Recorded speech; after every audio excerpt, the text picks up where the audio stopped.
compared to what we had at Mugello, of course, but nonetheless, a team different, and it was one, as Kiko mentioned, won by Brian Ariarte and Prix. Your top motorcycle racing once again in the Grand Prix Paris. Pit lane, that means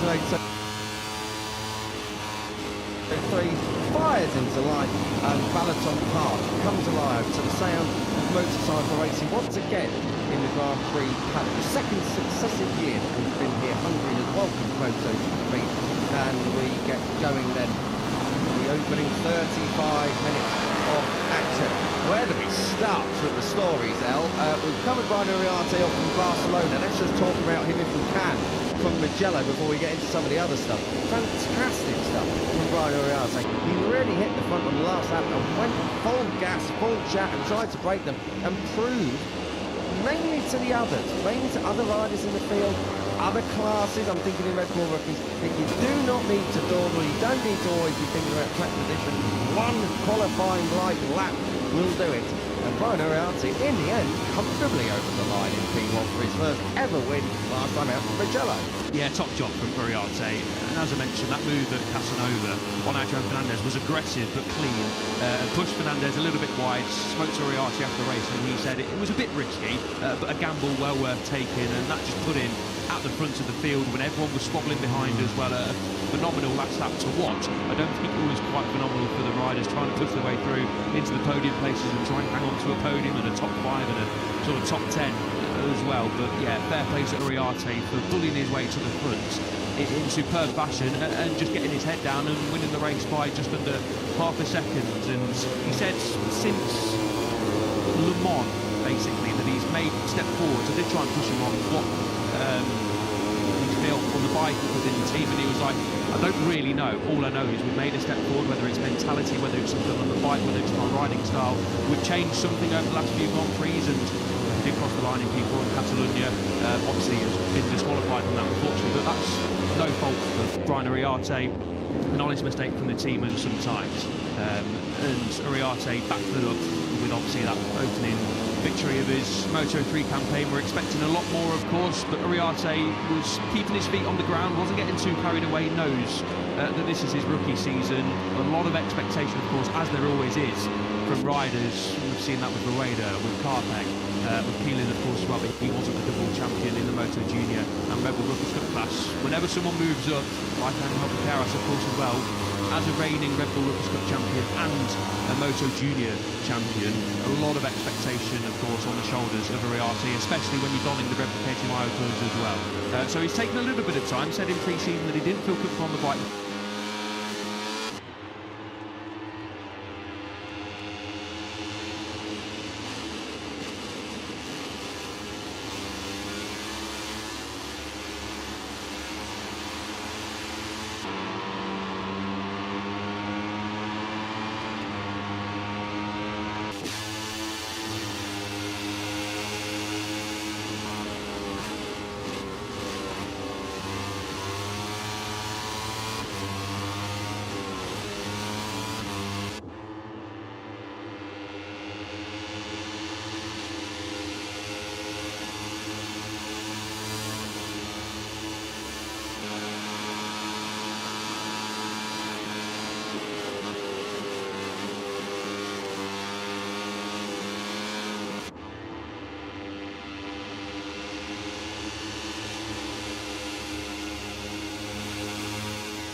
well, but he did also say that from FP1 he was struggling a little bit on the bike with the feeling. So I don't think Pironi, okay, if he could have got himself into that lead group without those gearbox issues, he would have been more of a factor in the podium fight and victory fight.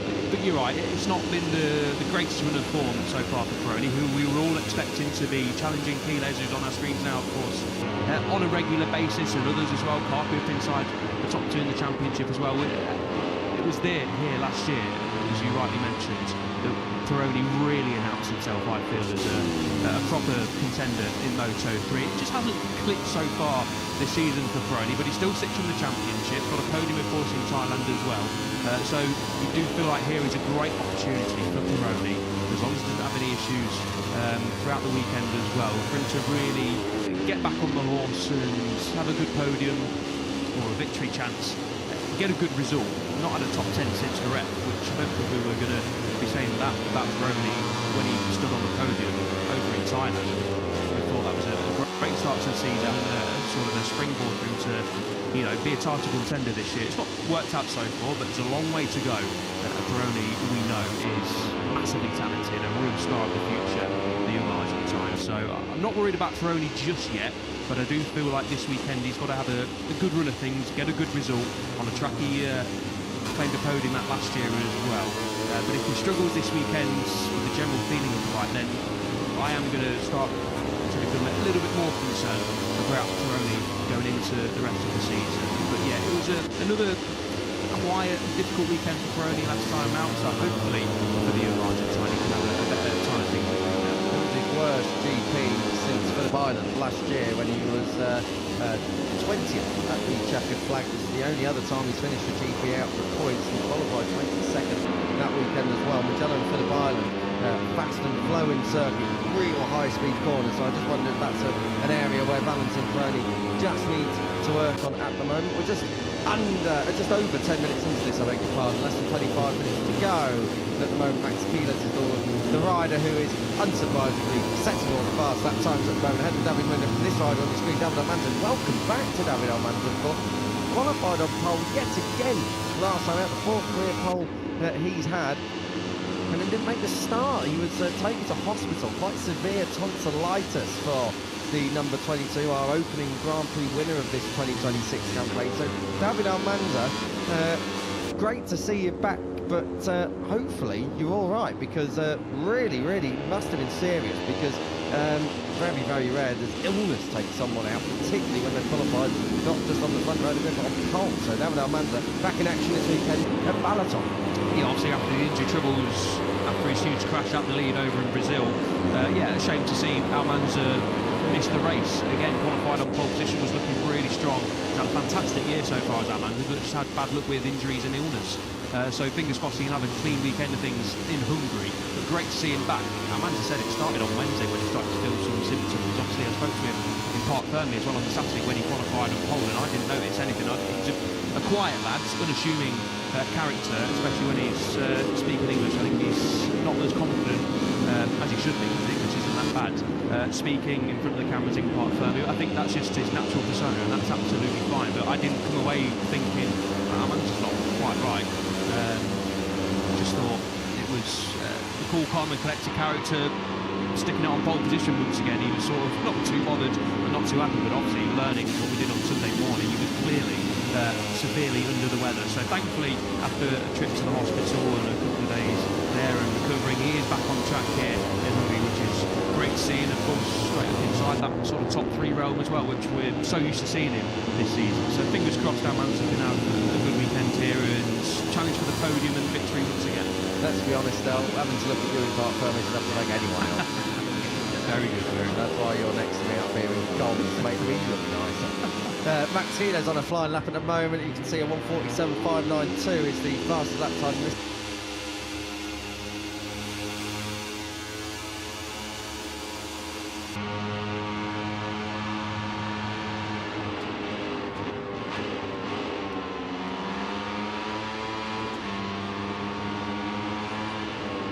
Set by David Munoz. Quiles backs it into one of the many fantastic from Eddie O'Shea, a real Joel Kelso come away with 9th place. They are there now. Michael Lavitt's team, a bit of restructuring going on over the course of the last 12 months or so, but brilliant, brilliant, brilliant stuff to see Eddie O'Shea growing in stature, growing in confidence, and the team as well now really starting to become regulars battling inside that top 10. I think when we all saw Eddie O'Shea lead, we couldn't have been happier from a British perspective. Great to see. Yeah, in the media centre on Sunday, there was a little group of us who were all getting behind O'Shea, let's put it that way. Of course, we're a bit starved of British success in motorcycle Grand Prix racing. We've got Cal Crutchlow back in MotoGP for the last couple of Grand Prix as well. Of course, Jake Dixon, been a Moto2 winner and title contender for the last few years. We've got Scott Ogden, of course, who's sticking it on the throne in and around the realms of pushing for a podium there. He's the number 19. So when Eddie O'Shea, who's had a really tough time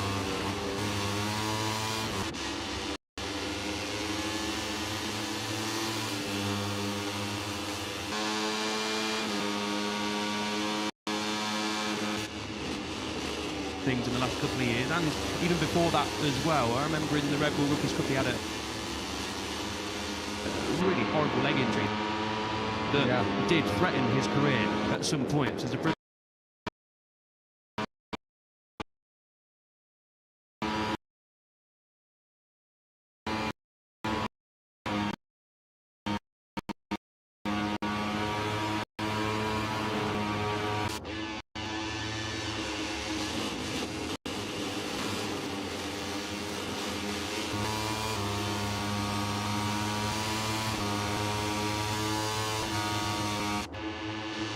documentary on Red Bull YouTube, sort of looking at I think it was 3-4 years ago, maybe a little bit further, likes of Angel Piqueras, Eddie O'Shea and a lot of other riders coming through the ranks of Red Bull Rookies, and great behind the scenes look. And O'Shea was one of the riders who was heavily featured.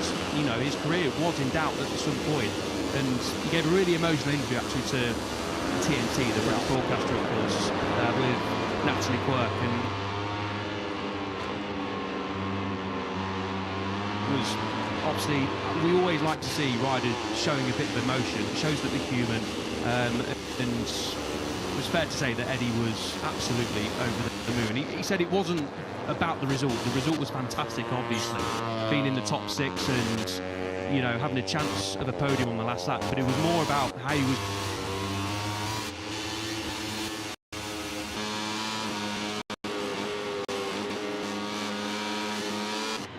from a British perspective. We're obviously not biased in this, is absolutely superhuman, but it is always great, and I'm sure you guys at home supporting your riders from your countries as well have the same feeling. Just fantastic to see O'Shea looking like, you know, the rider that was rising through the road to MotoGP, and just brilliant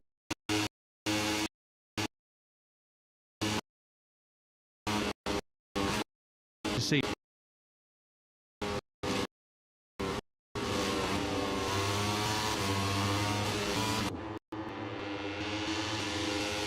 And with a smile on his face, the team enjoying themselves as well. So yeah, I believe he's now got a new pair of running shoes because Macaulay Webb and Eddie made a little bit of a bet. Eddie said if he leads for a couple of corners in the Italian Grand Prix, Macaulay Webb, the team manager, will have to buy him a new pair of running shoes. If he didn't, Eddie would have to buy him a new pair of running shoes. And so I think Macaulay Webb maybe about €100, maybe a little bit more. Running shoes are quite expensive these days for a good pair, as we know. So yeah, O'Shea got a new scooter over in Le Mans, and now a new pair of running shoes and a personal best Moto3 shoes. So it's been a very good last few GPs for O'Shea, who, with Ariarte being disqualified, now has 3 top 10s in a row. So yeah, really good stuff for O'Shea. Let's hope the next thing he gets is a trophy to take home with him this weekend from Lake Balaton. What a result that would be. I've got to say, Freddie, I've known him for the best part of a decade. He was in Cool Club when I was cutting my own teeth in commentary a few years ago over there, and great to see the likes of Eddie O'Shea, Case O'Gorman coming through the ranks all the way up to Moto3 World Championship. And the other good thing for Eddie O'Shea is he's been in the British Talent team, and he's had to work probably harder than a lot more riders, because the opportunities don't always come your way. And Michael Laverty's team giving a punt to him at the end of 24, keeping him for all of 25. It looked like perhaps we weren't going to see Eddie O'Shea this year, but I'm so glad we did, and I'm so glad he's back. And I'm more than happy for the team that someone like John Council has been able to come in, stable teammate on the other side as well, and that Eddie O'Shea and the rest of the Grid M Love team can really show us what kind of pace they've got. And also from the final perspective, I want to touch on first weekend of August, the British GP. If you haven't got your tickets yet, please do, because I think we're in for something special from Eddie O'Shea this year, as well as Scott Ogden and the Brits that are out in force. So yeah, Silverstone, 7th to the 9th of August, don't miss it. British Tourist fourth there, Kiko Jara speaking. But yeah, do get your tickets for Silverstone, because it's the home Grand Prix for us and a lot of the paddock as well, and it's a phenomenal race circuit. 100%, one of the best in the calendar. On the calendar. So yeah, we just saw Hakim Denish on our screens, didn't we, Kiko? One of the stars. There we go again. One of the stars of the show.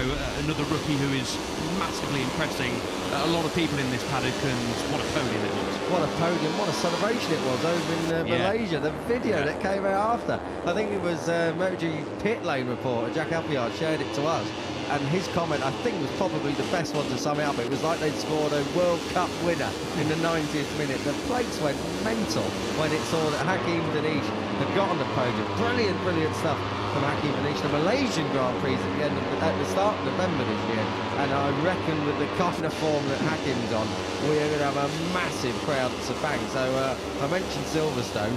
Your tickets might well be going for Sepang.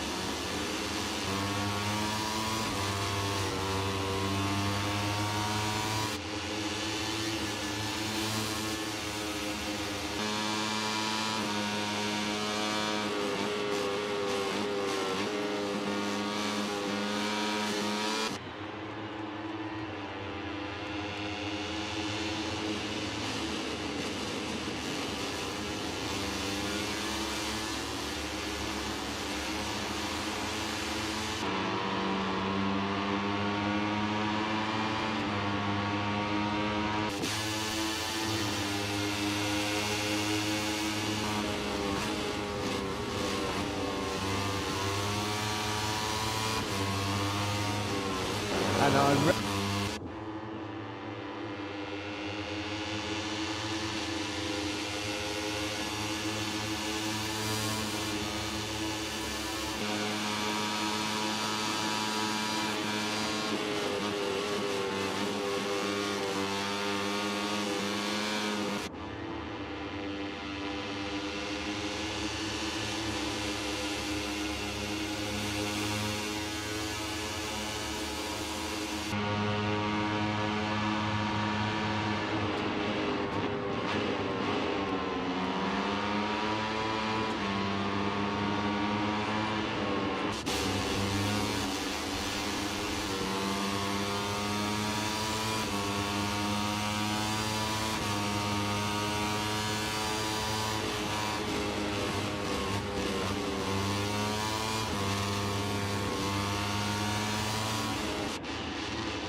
whether he had problems of his own last time out in Magellan. There's him seeing Eddie From still working his track out. He won't me about the negatives of the last week, since Mike also not. I still can't, but I don't care enough to really set up a new one, so I'll have to give it some thought. 13 minutes just under to go here in Moto3 FP1, a 47.488. David Munoz is just under 2/10 clear of his teammate David Almanza, so Team Dave is coming out fighting in Balaton Park. Quiles is third. Fourth for Valentin Preni, just moved up back into there. Queso Gorman, brilliant performance at the moment from Queso Gorman, who's right there inside the top 5. Alvaro Carpe, who was second once again for his 8th career podium last time out. The record for podiums without a victory, 10. Fabio Di Gianantonio, 1 on his 11th. So Alvaro Carpe is going for an unwanted record at the minute. Got a couple more podiums to go, of course, until he's there, but... And now Bastianini, he had 8 podiums, 1 on his 9th. And then the likes of David Munoz, Jorge Martin and Brad Binder, 9 podiums, 1 on their 10th. So he's in good company, even if he can't quite get that first Moto3 victory. It's coming. We've said it since the start, it's been coming. But Alvaro Carpe probably they're getting a little bit angry that he's still seeing riders up ahead of him and alongside him on the podium. He did put on a brave face after the race, did Alvaro, when I said, you know, open the question with, I know it's not the victory you're after. He gave a little smile to that, but was obviously speaks very well to Alvaro. And he was very proud of the team, very proud of the performance to finish again P2 for the second consecutive race, from starting outside the top 10 as well. Carpe was very happy and mentioned that, you know, I'm not looking at the championship at this moment in time. It's great to see your name up inside that sort of top 5, and in Carpe's case second behind Quiles, 52 points is the gap. Obviously that's come down after the Italian Grand Prix, but Carpe is just going about his business nicely in terms of the Sunday anyway. Just needs to figure out a couple of things on a Friday and Saturday. But yeah, he was just happy with, like Barcelona, that he was fast on the last lap and was able to fight at the front, got his tactics right, and he says there's a long way to go in this championship. I know I've got to improve, but you know, I'm feeling pretty good, especially on a Sunday, which, you know, if there's any day to be feeling pretty good, it's obviously during the race.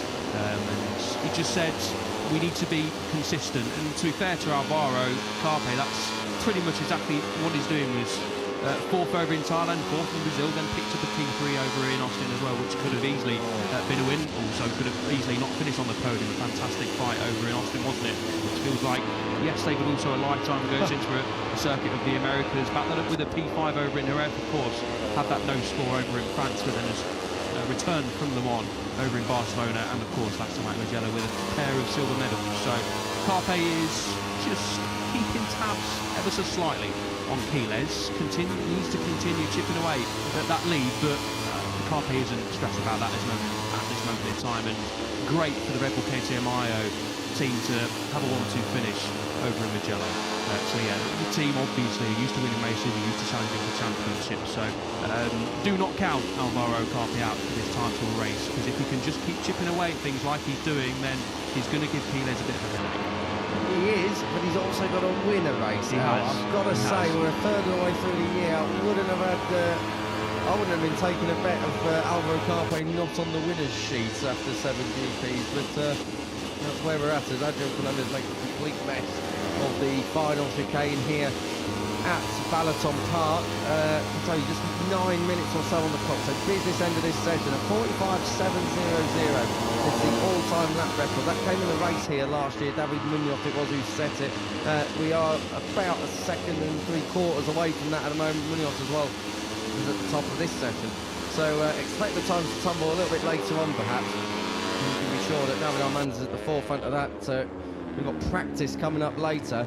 I would love to talk about Leopard racing, but I think let's talk about Leopard later on when we get into Practice, because Mr. Guido Pini will be, I think, under quite strict orders that he cannot be facing Q1 again. But as I say, more on that later. Let's give you a rundown of the order at the moment. Munoz, Almanza, Quiles, Peroni, O'Gorman, your top 5. That's remained virtually unchanged for the last 5 or 10 minutes. Carpe 6th ahead of Joel Esteban, Joel Kelso there in 8th, Matteo Vitali 9th, Eddie O'Shea and that career best outing in Italy last time out, completing the top 10. Ryusei Yamanaka ahead of Adrian Fernandez, Marco Morelli and Cormac Buchanan there in 14th, Jesus Rios off the back of the top 10 last time out as well in 15th place. Out of Rico Salmella, who's looking to try and get back in the points for the first time since Jerez. It's been a really tricky run of form for the Finn. Guido Pini there in 17th place. Vader Patava ahead of Scott Ogden, Ryan Uriarte, who was your winner last time out. He's down there in 20th place at the moment. No surprise there, they're still learning the track. 21st for Ruche Moody out of Hakim Danish, Leo Ramersdorfer, Adjo Cruz, Nicola Carrera and Zen Matani 2.9 seconds off the pace at the back of the field. Early days, yes, in this Grand Prix of Hungary weekend. Fernandez just come through this fourth sector, beg your pardon, 3 sectors into this lap here at Balaton Park. He's come through it pretty neatly, a lot neater than the last time out. Goes from 13th up to 3rd, so that's a bit more like it from Adrian Fernandez, who now is a top Honda in this session, replacing Casey Gordon. He also topped Honda here last year as well at Balaton, albeit 6.1 seconds off the victory. The KTMs and CF Motos were a dominant force here last year, locking out the top 5. Fernandez did say after the race, we saw him leading on to the last lap. Of course, eventually didn't pick up a podium, but he was saying that he felt confident enough, and we saw that in the last stage, didn't we, from Fernandez, to try and pull the pin. Very, very difficult to do that at Mugello, of course, didn't he? Fernandez did find that out when Noriata steamed at the inside at Casanova on the final lap. Was disappointed to not finish on the podium was Fernandez, but again, it was another promising weekend, another promising race for Fernandez, who did relinquish P2 in their overall standings, but it was another solid performance, another ride where he sort of showed everyone that he's got what it takes to be in this title fight. Okay, there's a bit of a gap to Kilo, it's 55 points now to Fernandez, but Fernandez is, like Carpe, just chipping away at things. I feel like he's being very consistent. Yes, he's not winning races at the moment, but he's always there. You feel like the 31 is always there or thereabouts. So this weekend we'll see if Honda can bridge the gap to the KTMs and CF Motos, etc. Compared to last year. At the moment, of course, it looks like they are doing that, but we do have a KTM 1-2 in the form. Almanza and Munoz, but I was impressed with Fernandez. He just got beaten up a little bit on the final lap, but fair play for him to wanting to lead. You can sort of look at it like, well, tried to lead and got caught out. However, you know, it's difficult to try and pinpoint what the correct tactics are, especially on a race like Mugello. But Fernandez was feeling good and was one of the fastest riders once again last time out. Hindsight is always a wonderful thing once it's all settled down. Comes to line, that's a great lap from Jesus Rios into the 47th now for him, a 47.866, half a second off your top time. That's just been improved by David Almanza, who finds himself up in P1, and how often have we seen this from the 22 go in for broke at the end of the session. David Almanza, we know he's quick over one lap, but let's see what he's got this time around. He's got John Kelso, oh sorry, no he hasn't, he's not even in this shot, but Ryusei Yamanaka is by John Kelso at the moment. I think we're going to look at Ruche Moody, though, he's by both of them, and Moody's coming to the line. It was on a decent opening couple of sections of time away from in that 3rd sector. David Almanza's in that final sector now, he's probably just working his way through the complex. This chicane ends this lap here. Almanza, who's P1 and a 10th under his own time at the moment, and he comes to the line and improves it by a quarter of a second. Very good lap indeed from Almanza on a 47.1. Here, of course, for the first time the KTM, he was on a Honda. Last year was David Almanza at this round in particular, and in the end came away with P7 from the 10th on the grid. So a solid first outing here at Balaton Park last year for Almanza, and he's very, very fast out of the block this morning here on Friday at the same circuit. Cross line for Carpe, goes second. Good stuff indeed for Carpe now, a 47.444, just over 3/10 adrift of the number 22 who lies in P. Yeah, strong lap for Almanza, that wasn't it, to be, well, it was 3, but a bit more tenths ahead of his nearest challenger. Now teammate David Munoz has jumped up to P2, so as we've seen so often in 2026, it's a little money Dynabot intact GP 1-2 in Moto3. They come out the box firing, don't they, Munoz and Almanza? Was that a bit of a moment for Munoz, or was he just trying to say a polite, or not, good morning to Marco Morelli? I think that was on the outside. Heles, heavy braking zone into turn 15. Then you flick it left through 16, and this is the final corner of 17. I think Quiles would have lost a little bit of time, maybe a bit more under control than it looked to our eyes, as the number 28 powers out the final corner to the line, does lose time, but it's still a personal best lap for the championship leader. Up to 6th, just behind Eddie O'Shea, who also improved his time there. So a lot of fast times incoming at the end of the session. We knew this was going to happen anyway. John Kelso's the next one across the line, and he does improve to go into the top 10. 9th for him at the moment. Other improvers further down the field. Ruche Moodley just moved up into 14th place as well, just in front of Casey O'Gorman. Alvaro Carpe, as you can see with the graphic on the bottom of your screen, and now as we pick him up on track, coming through the penultimate chicane, and then through this fast left-hander that channels him down into the last chicane. Carpe is 62 thousandths of a second up, 600ths of a second up, coming down into 15, 16 and 17 now. Carpe, if he can hold this to the line, will move himself up into P1. We're getting close to that first 146 of the weekend. Let's see what Carpe's got driving to the line. Number 83, no, loses time in that final sector and can't quite beat Almanza. Almanza did make a lot of time up though, in that final sector, so I just wondered if there's something Almanza's doing at this stage of the weekend in that fourth sector that is giving him the advantage. Less than 2 minutes to go in Moto3 FP1.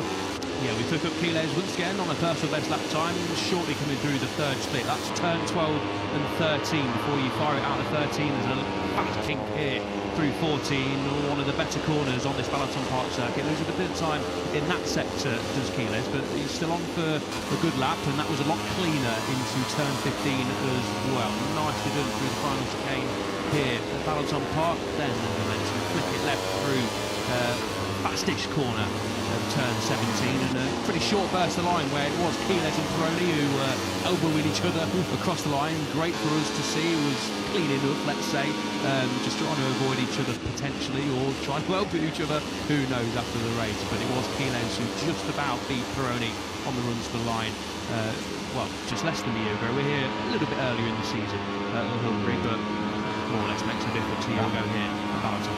Yeah, I think we're slightly out of season for the Hungary tourism down here. 46.9, that's a bit better from David Almanza, and I'll tell you what, that's quicker than FP1's lap time from a year ago as well. So David Almanza gets the job done at the moment, starts his final flying lap. Ricky Indonesia is down just outside the top 20 earlier on today. He's now up in 12th place, and he's likewise on his final flying lap. Just a shame there for Eddie O'Shea, who's had his lap cancelled here, but he's into the top 5 once again, so good stuff from O'Shea. Less than 15 seconds now on the clock, as we work our way down towards turn 1. This is Brian Uriarte, starts his final flying up as well. He's now moved up into 11th, so the rookies are starting to come up the order a little bit here in FP1 at Balaton Park. We pick up Guido Pini as the checkered flag comes out. Pini at the moment, if he can hold that, would be putting himself up inside the top 3. He's about to come through sector 3 right now. Let's see what he's got. Guido Pini from his home GP last time out, where he did score a point. 4/10 off in sector 3, so he's going to improve and perhaps move himself up a couple of positions. Yeah, it's better though from Pini, isn't it, if he can hold it to the line. Was slightly wide there through turn 15. This is Quiles once again, a couple of tenths off through the third split. I think that's the last 3 laps where Quiles has just trailed David Almanza by a couple of tenths to the third split. Pini crosses line in P7. The Fridays of what has been a letdown for Pini. I'll get my words out eventually. Speaking to the team over in Mugello as well. Friday's a real struggle for Pini so far. Hasn't felt comfortable coming into a weekend. By Sunday, more often than not, we saw that in Mugello as well. Pini figures things out. But yes, a bit more promising from the Leopard Honda rider, and very promising for the 66 of Joel Kelso as well. Good sign of the top 5 later on in this. Likewise, Ruche Moodley moving up into the top 4. Great lap there from the South African to make himself less than 4/10 off this rider on your screen, who is provisionally P1. But Alvaro Carpe is looking to try and have a little bit of a say about that in the final sector now, in the final chicane now. Works his way through 16, out to the edge of the curve, bring it back across the turn 17, ask for the power, And up the front straight he goes. Alvaro Carpe, is he going to snatch P1 right late on this time? A tenth of a second off David Almanza, who does top the opening session of the weekend here in Balaton Park. Good job from the number 22. Just reminding everyone that he was on pole last time out, even if he couldn't start on Sunday. But illness or not, he's back fighting fit and he's P1 in it. Yeah, impressive again from the number 22. Of course, hasn't been able to train fully as well after coming down with a severe case of tonsillitis. So to come to Balaton Park for the first time on a KTM and stick it in P1, again a reminder that Almanza has got a fantastic base setting on the KTM and he's feeling very comfortable. So good to see from Almanza. He was in hospital for 3 days. He only got here yesterday, so David Almanza has had far from the ideal preparation for this weekend, but he's gone and stuck it P1 so far on Friday morning. Good job there from the 22. Good job late on from Carpe as well. It's KTM's 1, 2, 3, 4, Munoz third and Moodley. Let's talk about Ruche Moodley if we can. We don't often get that chance. He's still chasing those first points of 2026, and there's recent rounds been a little bit more to shout about across the sessions. It still hasn't translated into anything too special come qualifying or the Grand Prix, but fourth was a good way, a fine way to start Friday for the number 21. Yeah, good to see from the young South African. Just missed out on an automatic Q the USA, so it's still He might not have well for the riders trying to push their way through. It worked. will do it. And Prix, he really hit the front on the last lap, and Ugarte off from Barcelona. He gets going then. Time for racing once again in the Grand Prix paddock. Second successive year that we've been here, Hungary as well, MotoGP. And we get going then in the opening 35 minutes of action. Where do we start with the stories, El? We've covered Brian Ugarte off from Barcelona. Let's just talk about him if we can from Mugello before we get into some of the other stuff. Fantastic stuff from Brian Ugarte. He really hit the front on the last lap and went full gas, full chat and tried to break them and proved mainly to the others, mainly to other riders in the field, other classes. I'm thinking of Red Bull rookies, that you do not need to dawdle, you don't need to always be thinking about track position. One qualifying like lap will do it. And Brian Ugarte, in the end, comfortably over the line in P1 for his first ever win last time out from Mugello. Yeah, top job from Ugarte. And as I mentioned, that move at Casanova on Adrian Fernandez was aggressive but clean. Pushed Fernandez a little bit wide, spoke to Ugarte after the race, and he said it was a bit risky, but a gamble well worth taking, and that just put him at the front of the field when everyone was squabbling behind as well. A phenomenal last lap to watch. I don't think it was quite phenomenal for the riders trying to push their way through into the podium places and try and hang on to a podium and a top 5 and a sort of top 10 as well. But yeah, fair play to Ugarte for bullying his way to the front in superb fashion and just getting his head down and winning the race by just under half a second. And he said since Le Mans basically that he's made a step forward. He did try and push him on what he'd felt on the bike within the team, and he was like, I don't really know. All I know is we've made a step forward, whether it's mentality, whether it's something on the bike, whether it's our riding style. We've changed something over the last few Grand Prix, and I did cross the line in P4 in Catalonia. Obviously, it's been disqualified from that, unfortunately, but that's no fault of Brian Ugarte.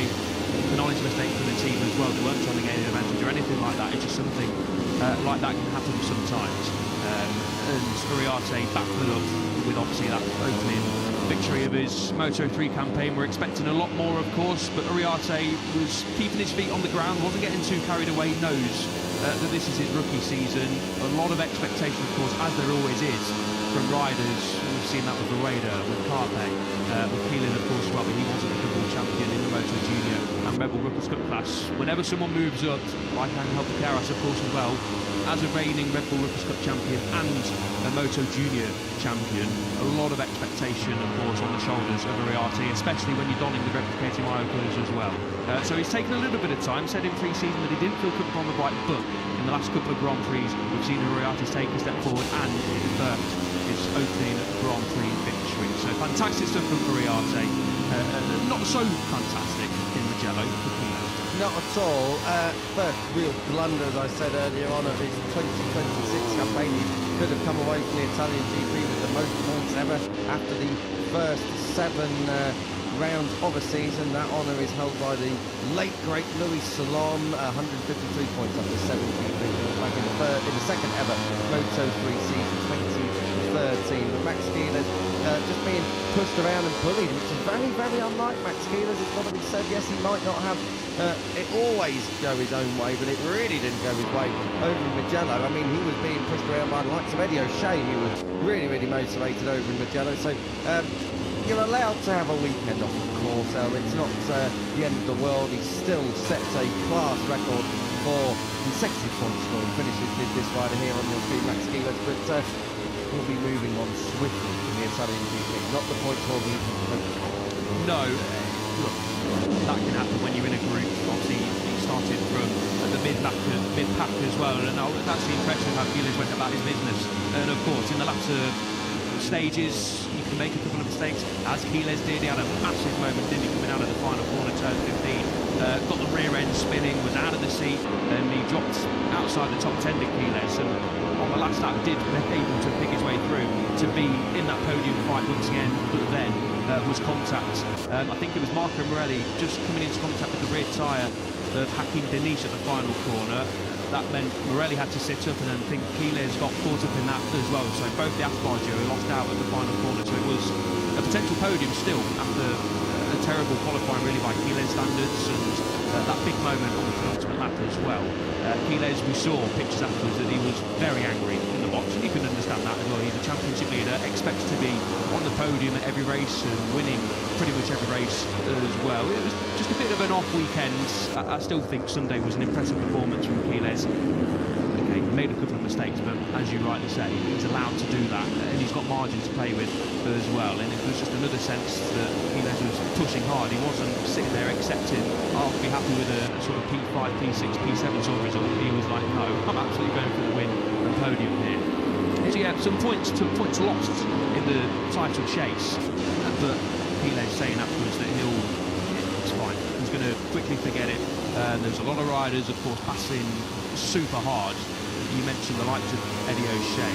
There's riders in there chasing the first podium, and Alvaro Carpio mentioned this after the race as well, but they also said, look, everyone's here to come and try and win, and when you've got a chance of winning, everyone's going to be pushing as hard as they can. So it was just one of those days for Keeler that didn't work out, and look, for the rest of this season, he's won 4 times and finished second in the other 2 in Thailand and the USA, so it's still been a phenomenal season. I don't think anyone's saying it hasn't been. Just a little bit of an off day for Keeler, but that's not going to affect him for the rest of the season.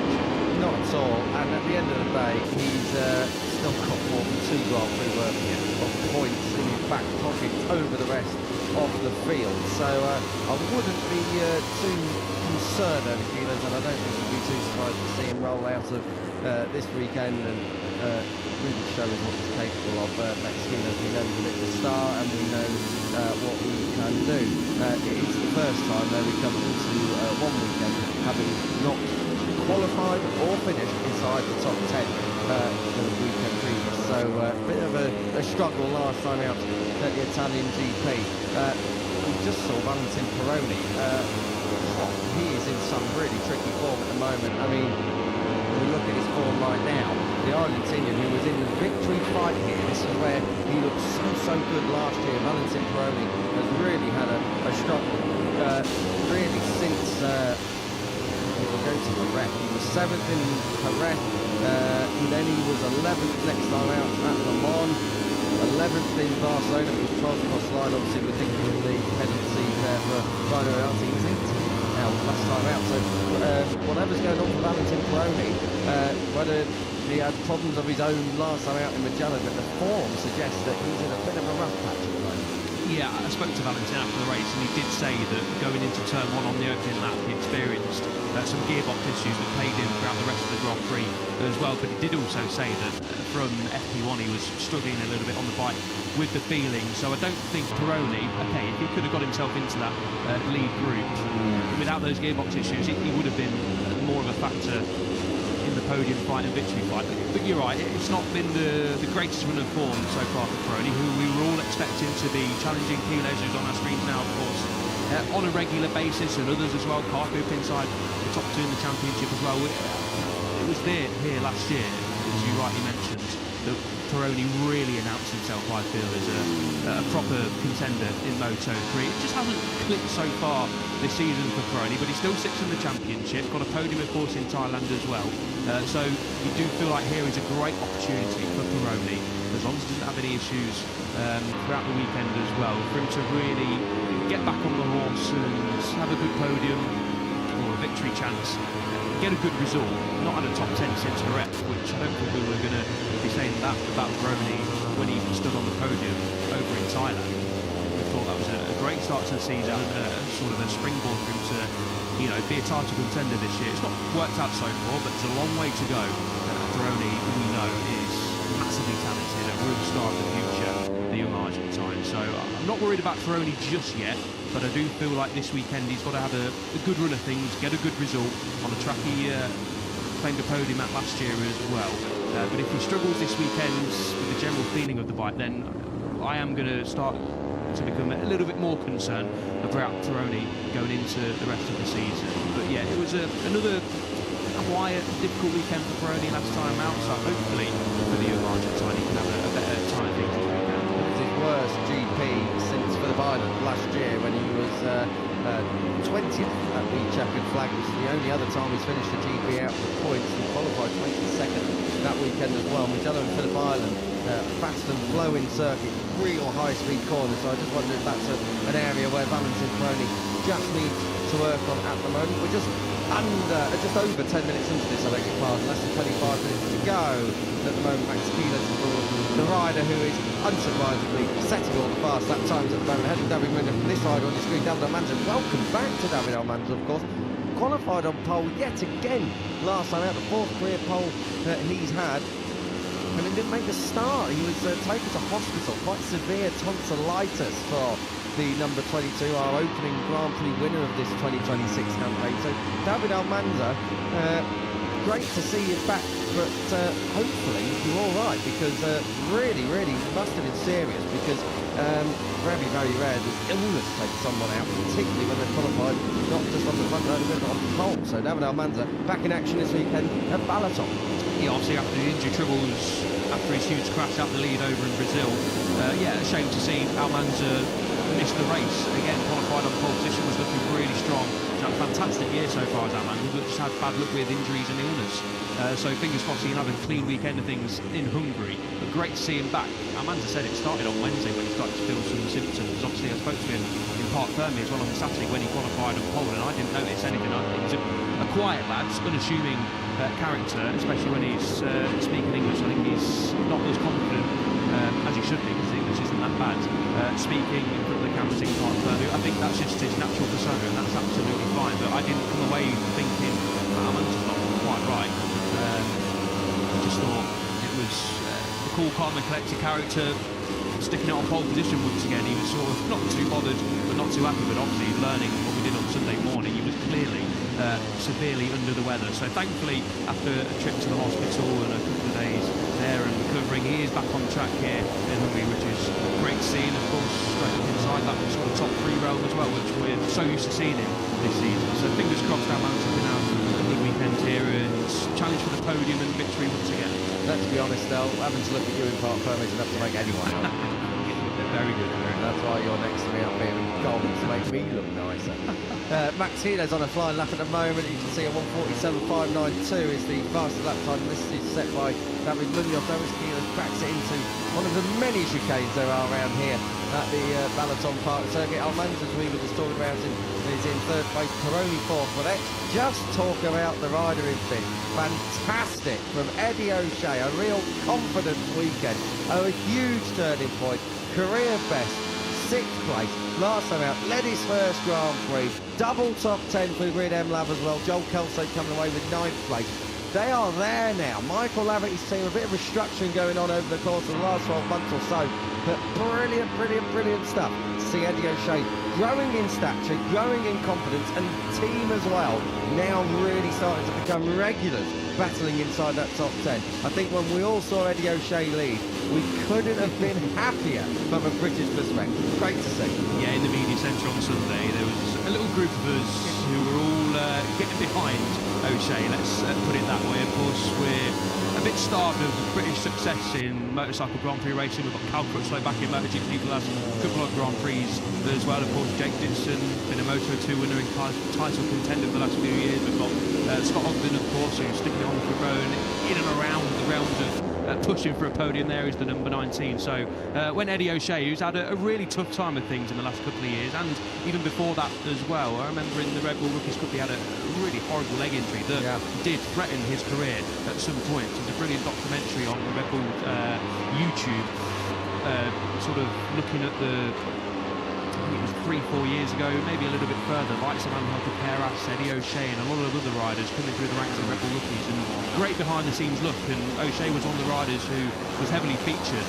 You know, his career was in doubt at some point, and he gave a really emotional interview actually to TNT, the British broadcaster, of course, with Natalie Quirk, and it was obviously, we always like to see riders showing a bit of emotion. It shows that they're human, and it's fair to say that Eddie was absolutely over the moon. He said it wasn't about the result. The result was fantastic, obviously, being in the top 6 and, you know, having a chance at a podium on the last lap, but it was more about how he was feeling on the bike. He was just so happy to be feeling back to his best, be able to lead a race for the first time in a couple of years as well. And he just said he was so happy to be feeling competitive and be able to mix it with the likes of Marco Morelli, who was at the front as well. And I remember being on board with Max Quiles and seeing Eddie O'Shea come up the inside through the Casanova-Savelli section in the last couple of laps. Was something that we wouldn't have seen last year.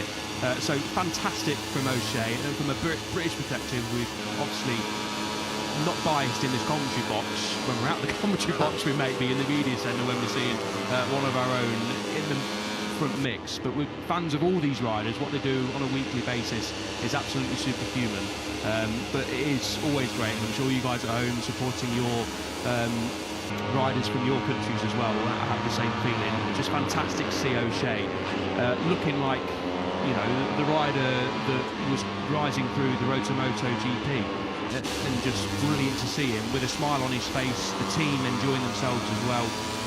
So yeah, and I believe he's now got a new pair of running shoes because Macaulay Webb and Eddie made a little bit of a bet.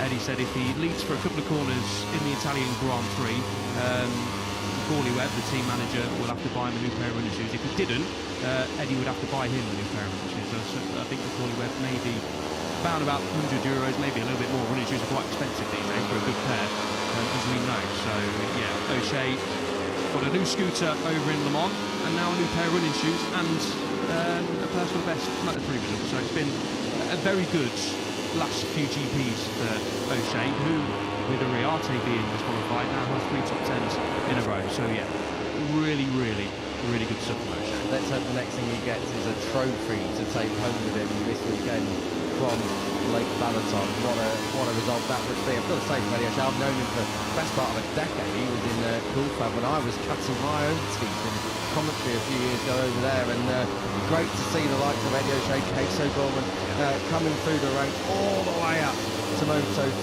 World Championship. And the other good thing for Eddie O'Shea is he's been in the British Talent team and he's had to work probably harder than a lot more riders because the opportunities don't always come your way. And Michael Laverty's team giving a punt to him at the end of 24, keeping him for all of 25. It looked like perhaps we weren't going to see Eddie O'Shea this year, but I'm so glad we did, and I'm so glad he's back. And I'm more than happy for the team that someone like John Kelso has been able to come in, stable teammate on the other side as well, and that Eddie O'Shea and the rest of the Grid M Lab team can really show us what kind of pace they've got. And also from the final perspective I want to touch on, first weekend of August, the British GP. If you haven't got your tickets yet, please do, because I think we're in for something special from Eddie O'Shea this year, as well as Scott Ogden and the Brits that are out in force. So yeah, Silverstone, 7th to the 9th of August, don't miss it. British Tour of Sport there, Kiko Giles speaking. But yeah, do get your tickets for Silverstone because it's the home Grand Prix for us and a lot of the paddock as well, and it's a phenomenal race. Yeah, it has to be said, one of the best in the calendar. on the calendar. So Yeah, we just saw Hakim Denish on our screens, didn't we, Kiko? One of the stars. There we go again. One of the stars of the show. Another rookie who is massively impressing a lot of people in this paddock, and what a podium it was. What a podium, what a celebration it was over in Malaysia. The video that came out after. I think it was MotoGP pit lane reporter, Jack Appleyard, shared it to us. And his comment, I think, was probably the best one to sum it up. It was like they'd scored a World Cup winner in the 90th minute. The place went mental when it saw that Hakim Denish had got on the podium. Brilliant, brilliant stuff from Hakim Denish. The Malaysian Grand Prix at the start of November this year. And I reckon with the kind of form that Hakim's on, we're going to have a massive crowd at Sepang. So I mentioned Silverstone. The tickets might well be going for Sepang at the minute, because the way Hakim is performing is absolutely phenomenal. Denish at the moment is, where is he? He's having a bit of a quiet session down in 22nd place. Of course, he's still working this track out. He won't have been here, of course, because the Red Bull rookies didn't come here and haven't come here this year. So for the likes of Vader Patama, Hakim Denish, who else has never been here? You'll have the likes of Casey Gorman, I don't think came here last year. Marco Morelli's another. A fair few of them learning this track for the first time in FP1. So don't expect big movers and shakers, particularly from the riders who are here for the first time. But Hakim Denish in brilliant form, and a first Malaysian podium. I've got it here since Khalid Ampari, the Saxony, 2016, 10 years ago. For sure that one was wet, because I think it was Powie who won that one. Yeah, phenomenal. And to see the scenes, as we saw videos on social media can be a negative, but it's those sorts of things that make social media a massive positive sometimes. And great to see the Malaysian fans, of course, supporting Hakim Denish over that part of the world. They are not short of fans and support for the riders. But Denish did a fantastic job. Obviously put himself in the position to be on the podium in the last lap, and the celebrations over in Malaysia were phenomenal. I'm sure there were plenty more of that as well, as we look at Denish just in the box, as Kiko said. Didn't come here last year, so they'll be too worried, Malaysian fans, to see him down there in P22, 1.9 seconds off. A bit of a learning experience for all of these riders so far this weekend. But I spoke to Denish after the race as well, and he just said it was a dream come true, and he's gained a lot more confidence on the bike in the last couple of Grand Prix. He was in the podium and victory mix in Catalonia as well, so it's now back-to-back races where we've seen Denish at the front fighting for his first win. He's now got that first podium under his belt as well, and there's a lot more to come from Denish in 2026 and of course beyond as well. A rookie winning the first time in Brian Ariati, another rookie on the podium, of course, in Hakim Denish. These riders who are coming up through the road to MotoGP, as we know now, in the last couple of years we've seen it already, are massively fast. It's just great to see different nationalities, new names, speaking to new riders who have all got great personalities. Hakim is a wonderfully polite young man, very, very and polite. obviously fantastic on a motorcycle as well. So yeah, super made up to see Denish standing.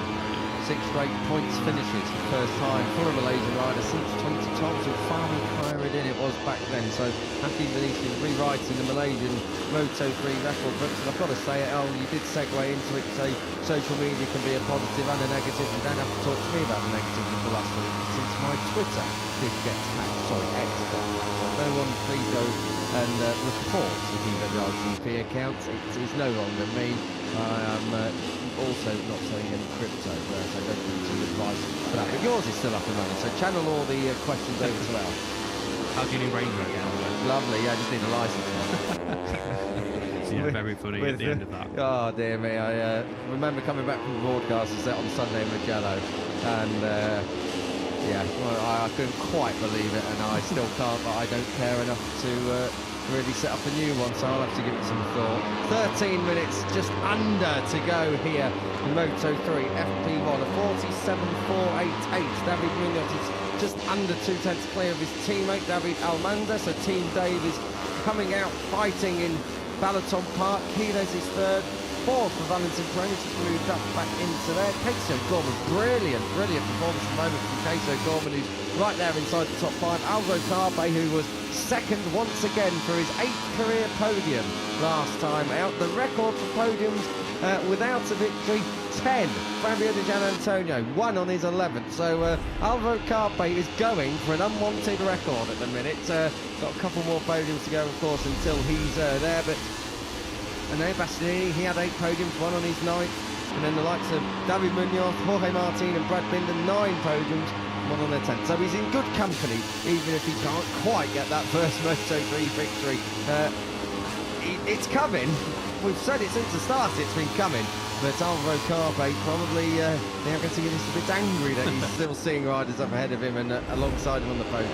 He did put on a brave face after the race, did Alvaro, when I said, you know, open the question with, I know it's not the victory you're after. He gave a little smile to that, but was obviously, speaks very well to Alvaro. And he was very proud of the team, very proud of the performance to finish again P2 for the second consecutive race, from starting outside the top 10 as well.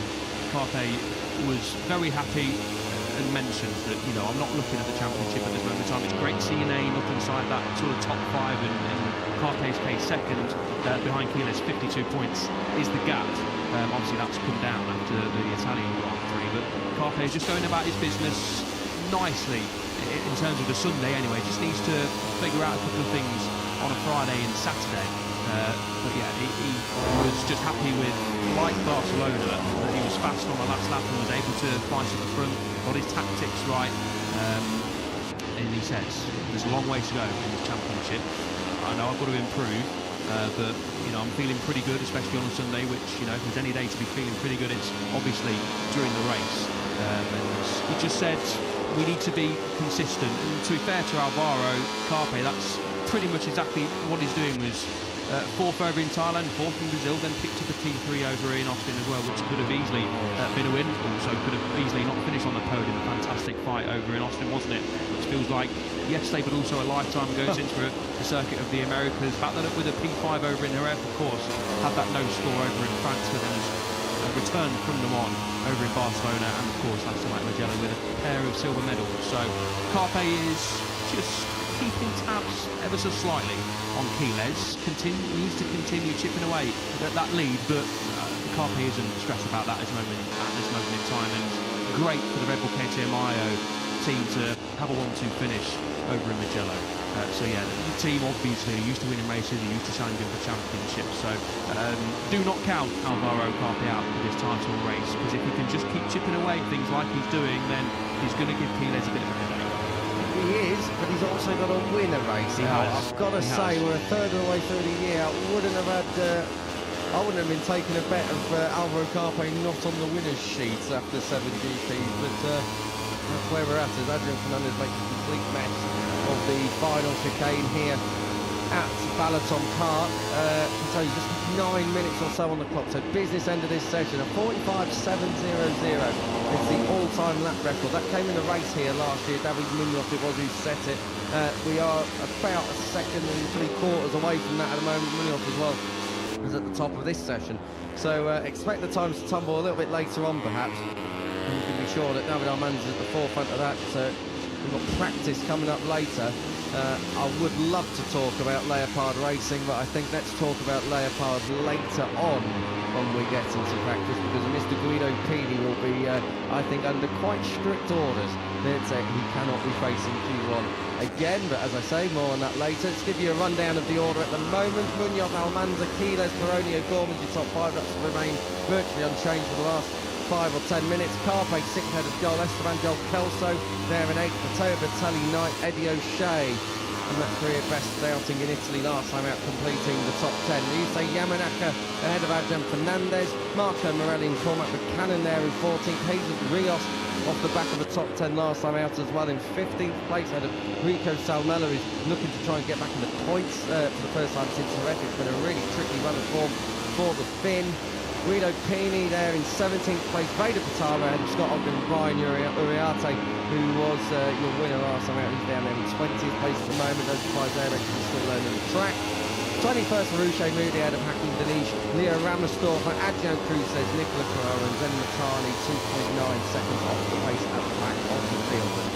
Early days yet in this Grand Prix of Hungary weekend. Fernandez has come through this fourth sector, beg your pardon, 3 sectors into this lap here at Balaton Park. He's come through it pretty neatly, a lot neater than the last time out. Goes from 13th up to 3rd, so that's a bit more like it from Adrian Fernandez, who now is a top Honda in this session, replacing Casey O'Gorman. also got Honda here last year as well at Balaton, albeit 6.1 seconds off the victory. The KTMs and CF Motos were a dominant force here last year, locking out the top 5. Fernandez did say after the race, we saw him leading on to the last lap. Of course, eventually didn't pick up a podium, but he was saying that he felt confident enough. But we saw that in the last stage, didn't we, from Fernandez, to try and pull the pin. Very, very difficult to do that at the Mugello course, didn't it? Fernandez did find that out when Noriata came steaming at the inside at Casanova on the final lap. Was disappointed to not finish on the podium was Fernandez, but again, it was another promising weekend, another promising race for Fernandez, who did relinquish P2 in their overall standings, but it was another solid performance, another ride where he sort of showed everyone that he's got what it takes to be in this title fight. Okay, there's a bit of a gap to Piles, 55 points now to Fernandez, but Fernandez is like Carpe, just chipping away at things. I feel like he's being very consistent. Yes, he's not winning races at the moment, but he's always there. You feel like the 31 is always there or thereabouts. So this weekend we'll see if Honda can bridge the gap to the KTMs and CF Motos, etc.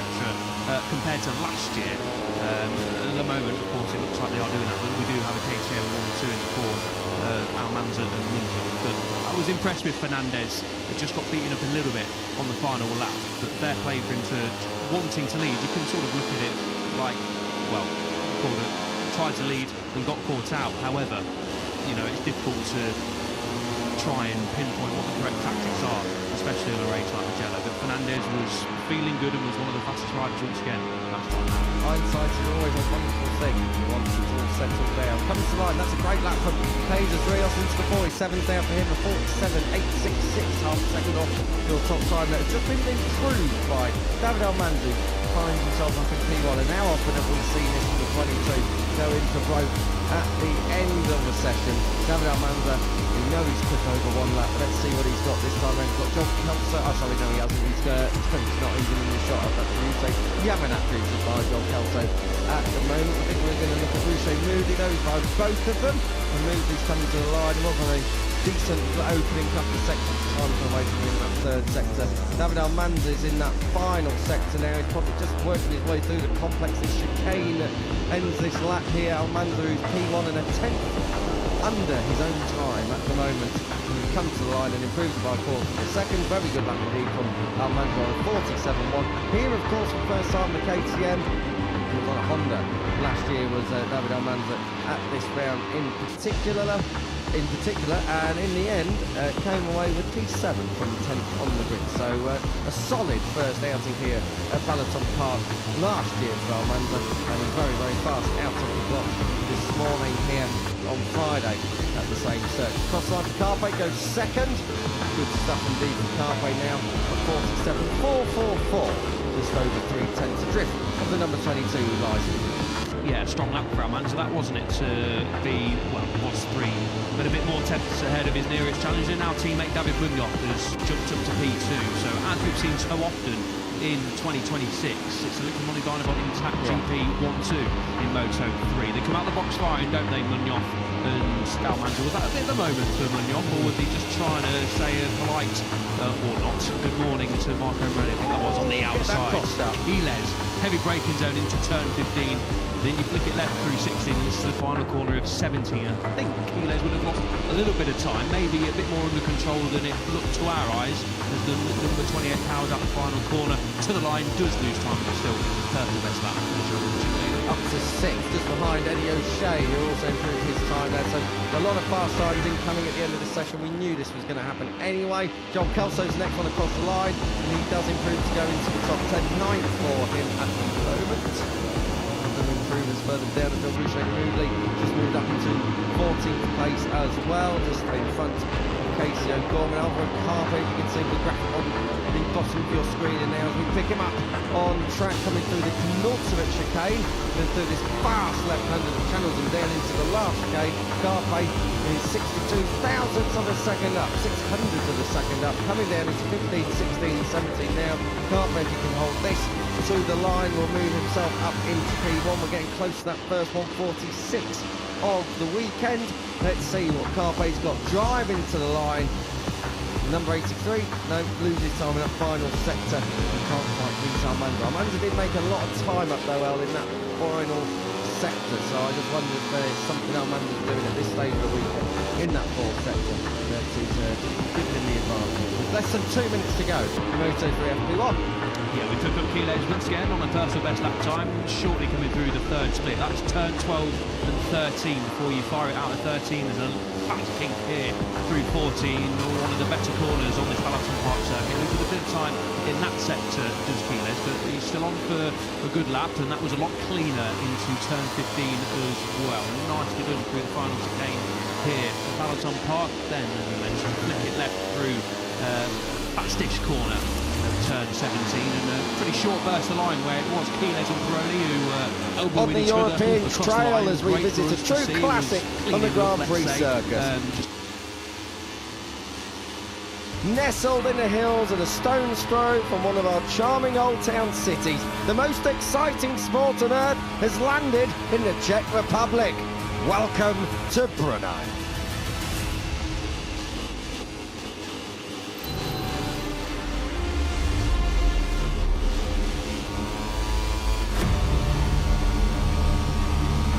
111 days ago, the season started in Thailand, but in just 106 days, we'll already be starting the flyaways. MotoGP's 2026 season is absolutely well in its stride, and we're just 3 rounds away from shutting up shop for summer. The last time out, Marc Marquez took his first Grand Prix victory since Misano last season, and his first as a reigning world champion since Valencia in 2019, some 2,395 days later. Moto2's title race is just as interesting, with yet another dominant display from Manuel Gonzalez, which means he is aiming to become just the 3rd rider in Moto2 history to achieve 4 consecutive wins. Moto3 remains the Maximo Kilo show, with a mighty victory last time out in Hungary, whilst his rivals all struggled, meaning his gap at the head of the championship is now 59 points. But here we are at the Czech Adrenaline Factory. If that doesn't get you excited, then we don't know what will. The Czech Republic's second city lies just 2 hours or so from the country's capital, Prague, but Brno remains very much away from becoming a mainstream tourist destination, making any adventure over to the east of the country a valuable one.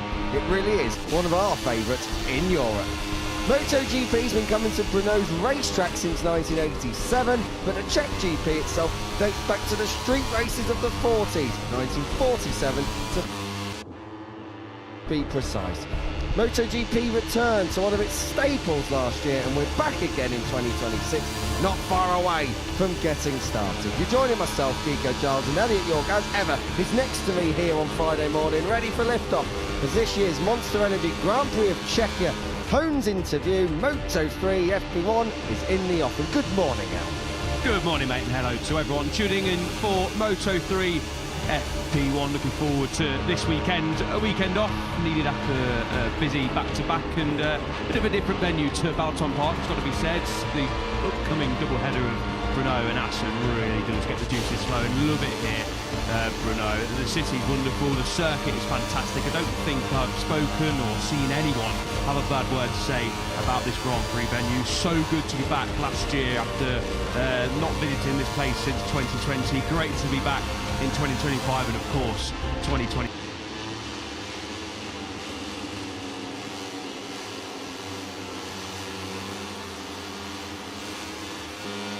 As well. Really looking forward to this weekend. A phenomenal circuit, so fast and flowing, undulations, so many passing places, and I think across the classes we're going to get some phenomenal racing.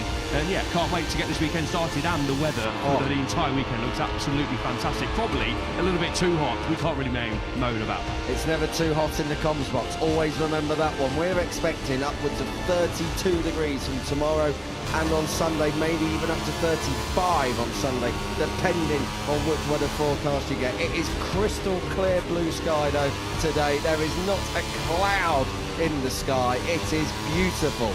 This track, very, at least on a track perspective, on a layout perspective, similar to Mugello. but this place winds its way through the hills, through the trees, through the forest of the Czech countryside. It's very, very hard to actually believe when you're coming up in here into the circuit itself that there is a racetrack. It's very, very well hidden, but wow, it is a hidden gem indeed. Just about 20 or so seconds until we do get our first green light of the 20. They're in third at the moment, Marco Morelli, but he's not even yet at 100 points. David Almanza and Brian Uriarte completing your top 5, just ahead of Indonesian rider Vader Pitama. We are already then out on track. 30.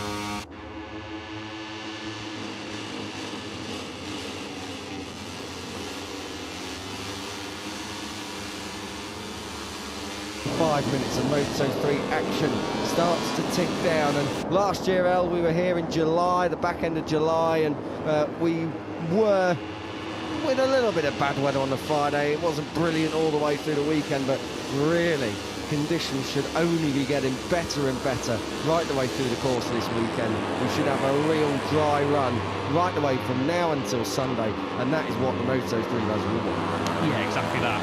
Balaton Park Friday, it was a little bit iffy weather-wise as well, wasn't it? But Saturday and Sunday in Hungary was pretty nice. But yeah, good for these riders. Forecasted are to be believed. Of course, we can't absolutely guarantee it, but great for the riders to have a full weekend of dry running on this fabulous circuit. Even coming into this weekend, a lot of the riders were saying how much they were really excited to, get from a circuit at Balaton Park, which a lot of the riders do like, it's got to be said. I know Max Quiles is one of them. Of course, went on to win the race a few weekends ago. He likes Balaton Park, but it's very tight, very technical. On a Moto3 bike, it feels a little bit go-kart track. Moto2 and MotoGP, a completely different ballgame. But getting to a circuit like this, you can just see from the pictures, and you guys will know at home from tuning in and knowing the Brno circuit like we all do.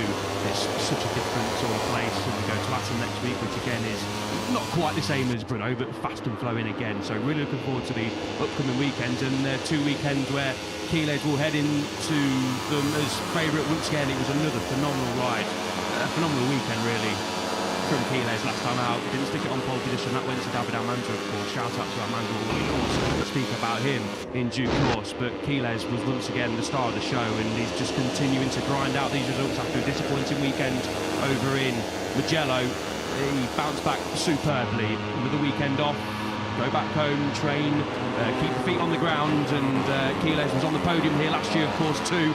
That famous battle with Dennis Foggia, always remember coming out of turn 4, I think it was, after a couple of laps where the wise old Italian of Foggia, of course teammates to Quiles last year, was just roughing him up a little bit as Jose Antonio Rueda was leading, and then gradually got a little bit further ahead, and ultimately that's where Rueda went on to win the race by a comfortable margin over 3 seconds. In the end was the reigning Moto3 World Champions win here, but Quiles was right in the mix, and obviously goes without saying really fully expecting the 28 to be right at the front again this weekend. We just had a quick look at Vader Pitama. Vader Pitama, of course, here for the first time. Last time out was his worst result, 16th place in the Grand Prix back in Hungary, so really looking to try and put that to one side. It was his first finish outside the top 10. Obviously DNF over in Kosovic as far as finishes are concerned. Vader Pitama down there in 16th place last time out. Obviously had the long lap penalty to serve as well, so that wouldn't have helped, but Pitama didn't really have it when we got going on Sunday. And likewise for the rider on your screen, Eddie O'Shea. Mugello, brilliant, led for the first time, top 6 finish, and then not really where we wanted to be at last time for Eddie, down in 18th place come the Grand Prix on Sunday. But again, Eddie O'Shea probably going to be back in the main group this time around. Brno and Mugello, very, very similar circuit-wise.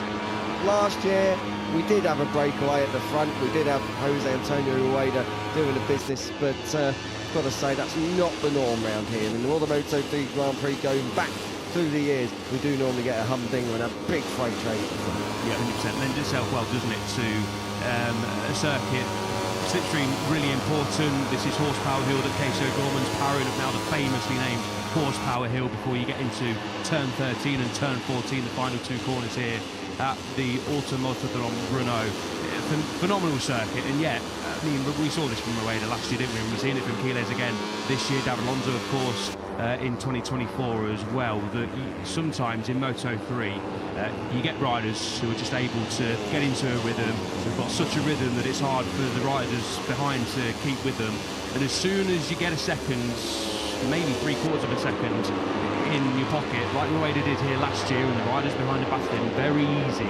If you nail all your braking markers, all the corners, as Rueda did last year, it is easy to then pull the pin and really hard to reel in the riders. So hopefully for the spectacle, we don't get a runaway victor like we did last year, but of course you've got to sit back and sometimes enjoy riders that are just at the peak of their powers, and that is pretty much what Quiles has been all season long. But he had a battle on his hands here last year. He's going to have a battle on his hands again this year, I feel, because there's a lot of riders who got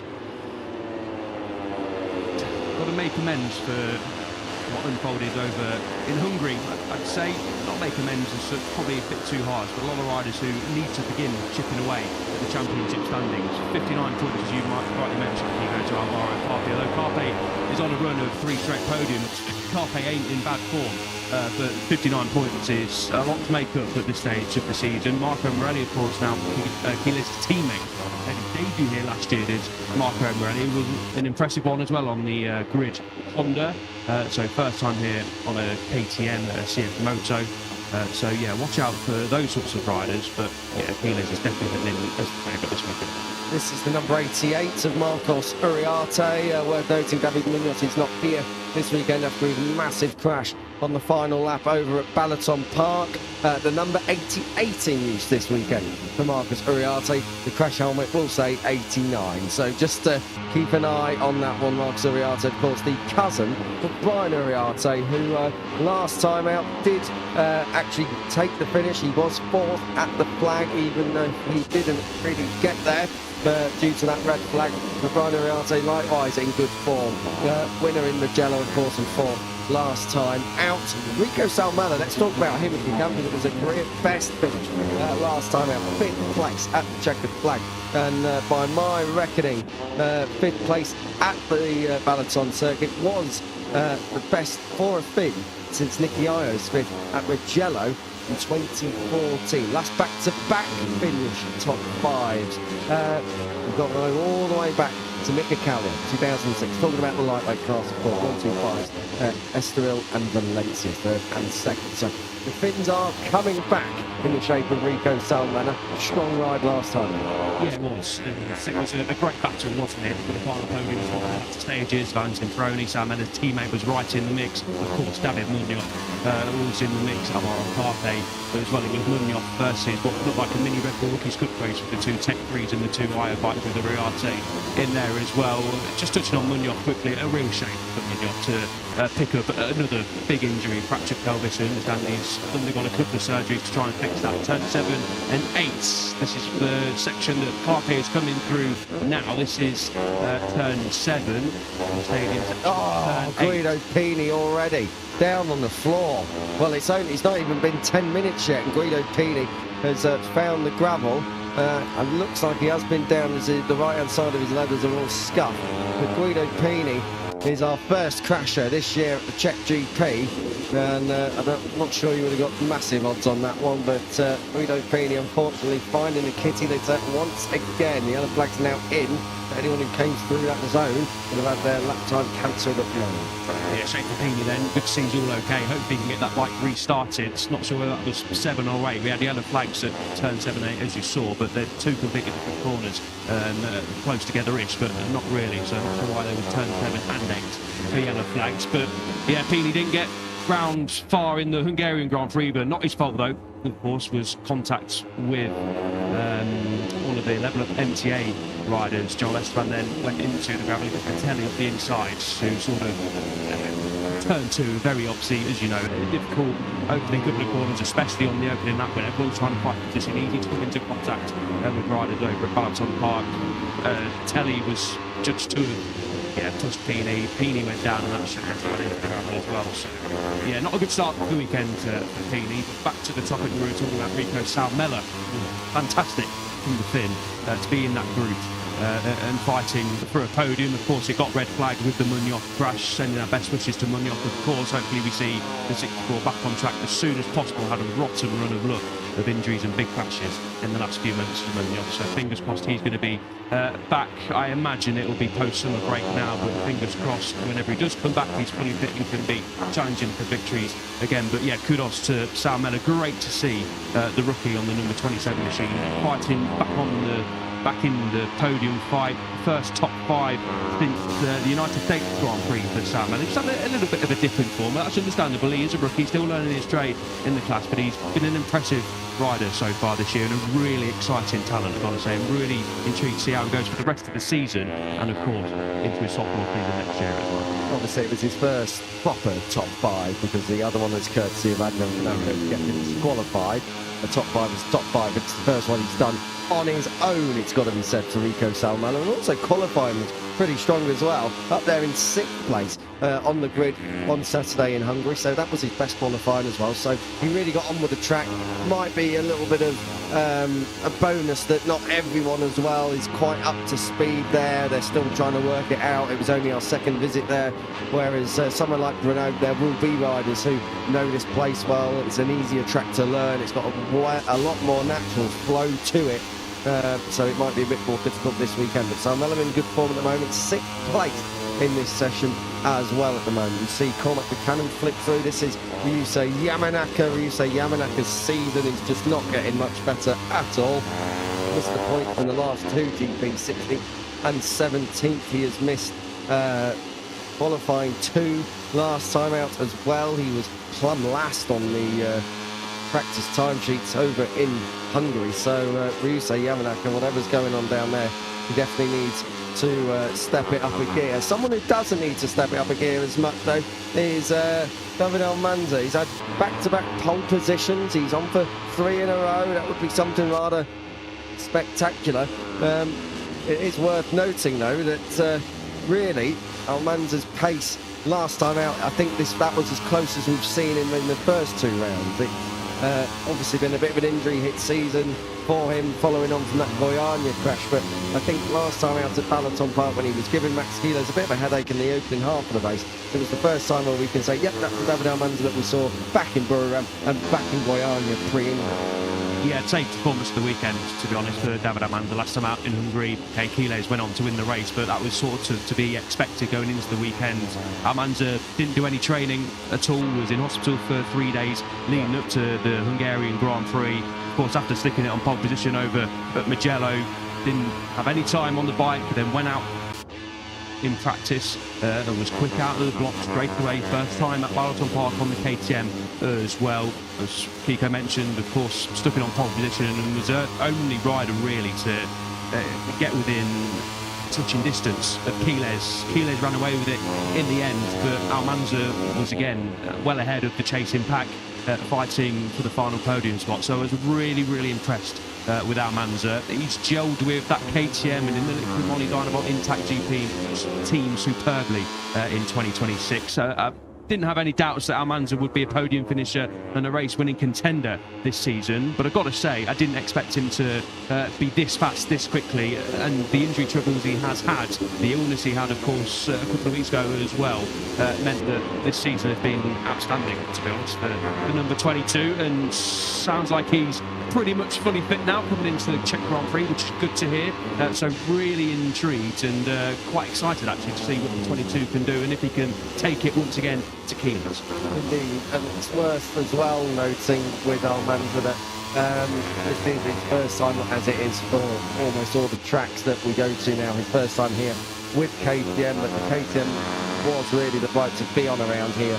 Last year I think the best Honda was only 6th, and that was Adrian Fernandez, his teammate. Almanza was just behind that. So really, the KTM is the package to be on, and as far as the actual KTM to be on, if you're not on really the Liquid Moly Dynavolt one or the Red Bull IO or Tech 3 ones, then you know, they're your 2 reference teams, let's say. They're your 2 teams when you look at them and they've got it all dialed in and sorted out. Oh, more yellow flags. Where are they this time? As we work our way through turns 8 and 9, looking at Vader Patama. Our timing monitor, as you can see, the graphic on the top of the screen, we have a yellow flag, and it's for Rico Salmela, but we're still awaiting confirmation on exactly where that is. I can tell you up here in commentary, we don't have any notification on our timing speeds. Just get it out of turn 6. So Rico Salmela, just as we were singing his praises, I was found the sand pit rather early on, and unfortunately that's going to interrupt his session, which around here you really could do without. It's a long lap here. You're going to get less laps in a session than you normally would anywhere else, just by virtue of the fact that this is over 5 kilometres in length. It is a long old place for him. It is. Apologies to Rico for singing his praises and then inducting the commentator's curse, a little one to start the weekend with. Unfortunately, turn 6 is a bit of a weird one actually to crash at. You come out of 4, down the hill into turn 5, and then the 6 is the right-hander before you then flick it left through 7 into the stadium section before you then power it down to turn 8. Don't really, from memory, recall too many riders going down at turn 6. Salmela was all okay, of course. We're going to get a replay over here now. This is coming into the final couple of corners, turn 13 and 14. The last overtaking opportunity properly, you'd say, is turn 13. But we have seen races won and lost around the final corner at 14. A couple of different lines. It's where Quiles actually finished ahead of David Munoz last year, getting sort of a wider sweeping line coming through the final corner and getting the power down to the line. Famous. Of course, the Jorge Lorenzo, Danny drove the battle, I remember, coming into the final 2 corners as well. When was that? 2012, I think it was. Yeah, great end to the lap, coming up the hill into the final couple of corners. I mean, as we've mentioned, it's just a phenomenal circuit. I love actually the viewpoint we get coming out of turn 1 into turn 2 when they flick it over the curbs and power it into the forest down into turn 3. I do love that section. But yeah, Salmela all okay, thankfully. Not seen anything on Pini either, so a couple of early crashes for a couple of front runners. Just having a look at Scott Ogden.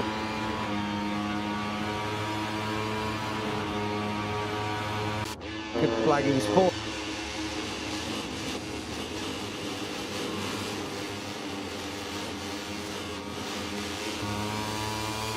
I think that Magellan, so he's on for it.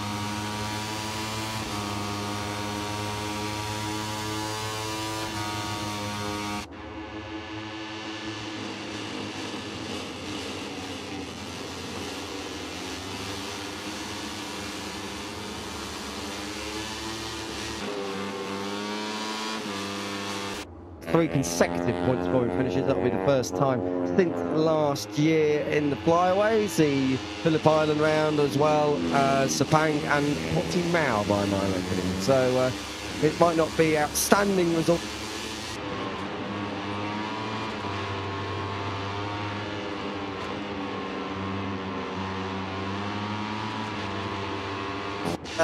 And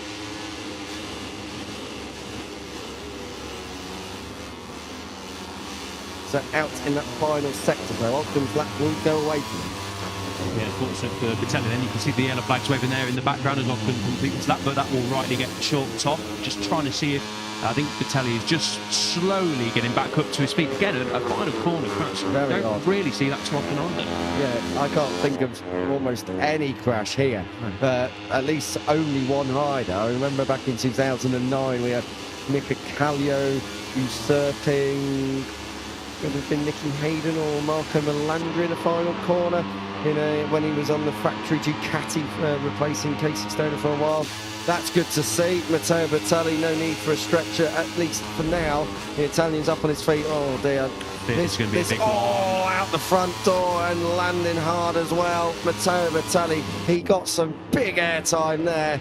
And the Italian, who had a huge injury last year via a training accident, I've got to say that's probably his first big get-off post-big accident. So Matteo Bertelli, who at the moment is down in 16th place, walks off very, very gingerly, but that was a very early high side, El. Very, very unusual. Well, yeah, that chucked him over the top, didn't it? Thankfully, he is up on his feet, understandably so, walking pretty gingerly and looking a bit beaten up. Still, yellow flags at that final corner, which is understandable because Patelli and the marshals and the motorcycle are still getting to the side of the circuit. Hopefully, Patelli can potentially get back out for the final 15 minutes, maybe in around 10 minutes time, or just get a couple of laps on the board to try and loosen up ahead of practice later on this afternoon. But the main thing is he's all taking a lap is the big one. The other thing as well is you're on the outside of the track there. You've got to go under the tunnel to get back into the paddock and on pit lane side. So Matteo Vitelli, far from ideal. Couple of movers and shakers up inside the top 10 at the moment. Jesus Rios and Marcus Uriarte, but I was just about to say I'm fairly sure they would have set their laps under yellow flags, and they do have them chalked off. But a couple of impressive laps, at least for a few seconds, from Rios and Uriarte. Marcus Uriarte up in 8th place. It's got to be said, Al. Very, very impressive stuff from the number 88, who is, as we said earlier, replacing David Munoz at least for this weekend, and until Munoz is back fit and strong. But straight away up inside the top 8 and ahead of his cousin as well, so bragging rights within the family. Yeah, qualified 10th here, crossed the line in 11th place, was really intact GP rider over in Austin, and finished in the points there as well. So he's already got points on the board as a replacement rider this year as a Uriarte, and he's put his name on the table for a full-time job, absolutely, next season. If he continues to do this, coming in for standing rides, and you're putting yourself inside that top 10, it's going to raise some eyebrows. Say though, was he 88 back in Kota? I don't seem to remember him being That's down in 89 back. Yeah, I had him down in 88 back in Kota. Oh, that's all then, Adolf then. Answers on a postcard, preferably on a tweet though, it's a bit quicker. Marcus Uriarte, number 88 then, in 8th place at the moment. Jesus Rios going very well at the minute. This is a nice little run that Jesus Rios is putting together at the moment. Rios there in 7th place. He's the second Honda in the leaderboards at the moment. Joel Kelso is the top one for Michael Laverty's Grid M Lab team up there in P4. Rios got out a little bit sideways on down towards turn 13, but anchored it up nicely. Coming through the final corner, let's see what Rios has got. Got great reference in Marco Morelli. Morelli's going to take the line first. He's third at the moment. Does go P1, Rios goes 4th. So 206.180 for Marco Morelli, puts him 64 thousandths ahead of his teammate. It is an Aspar 1-2. This thing stand Moto3 FP1 with 13 minutes on the clock. Just behind them, Hakim Diniz, Rios, as we said, there in 4th, and Kelso in 5th. Carpe Peroni, Uriarte, Marcus Uriarte, Brian Variety, and then Adrian Cruises completely top. Yeah, good stuff there. Already mentioned previously, did make his Moto3 debut here last year on that Honda, ran wide at turn 1 over at Ballerton Park, which cost him a chance of properly getting into the podium mix, but was pretty pleased, I think, with his race. Was Marco Morelli, and just said he did get a great start, but ran slightly wide at turn 1. He actually said, I'd lost my bearings going into turn 1. He wasn't the only rider to do that, it's got to be said, and that affected his whole race. Basically, we know that the Ballerton Park circuit, it's quite a tricky one to overtake at, and if you're in a group and you've all got similar pace, you've got to make some pretty aggressive moves to try and pick your way through the order, but he did a decent job of that, did Morelli, and finished P7 over the line. 100% points record so far in 2026. Really consistent in terms of the points. If you look at the championship standings, it suggests that Morelli has been a little bit inconsistent, but I don't think that is the case. He's always been quick, Morelli. I think he just needs to iron out a couple of things. Basically, the starts of the races are over at the Catalan Grand Prix, and of course in Moret as well, when he reeled in the chasers, the leaders.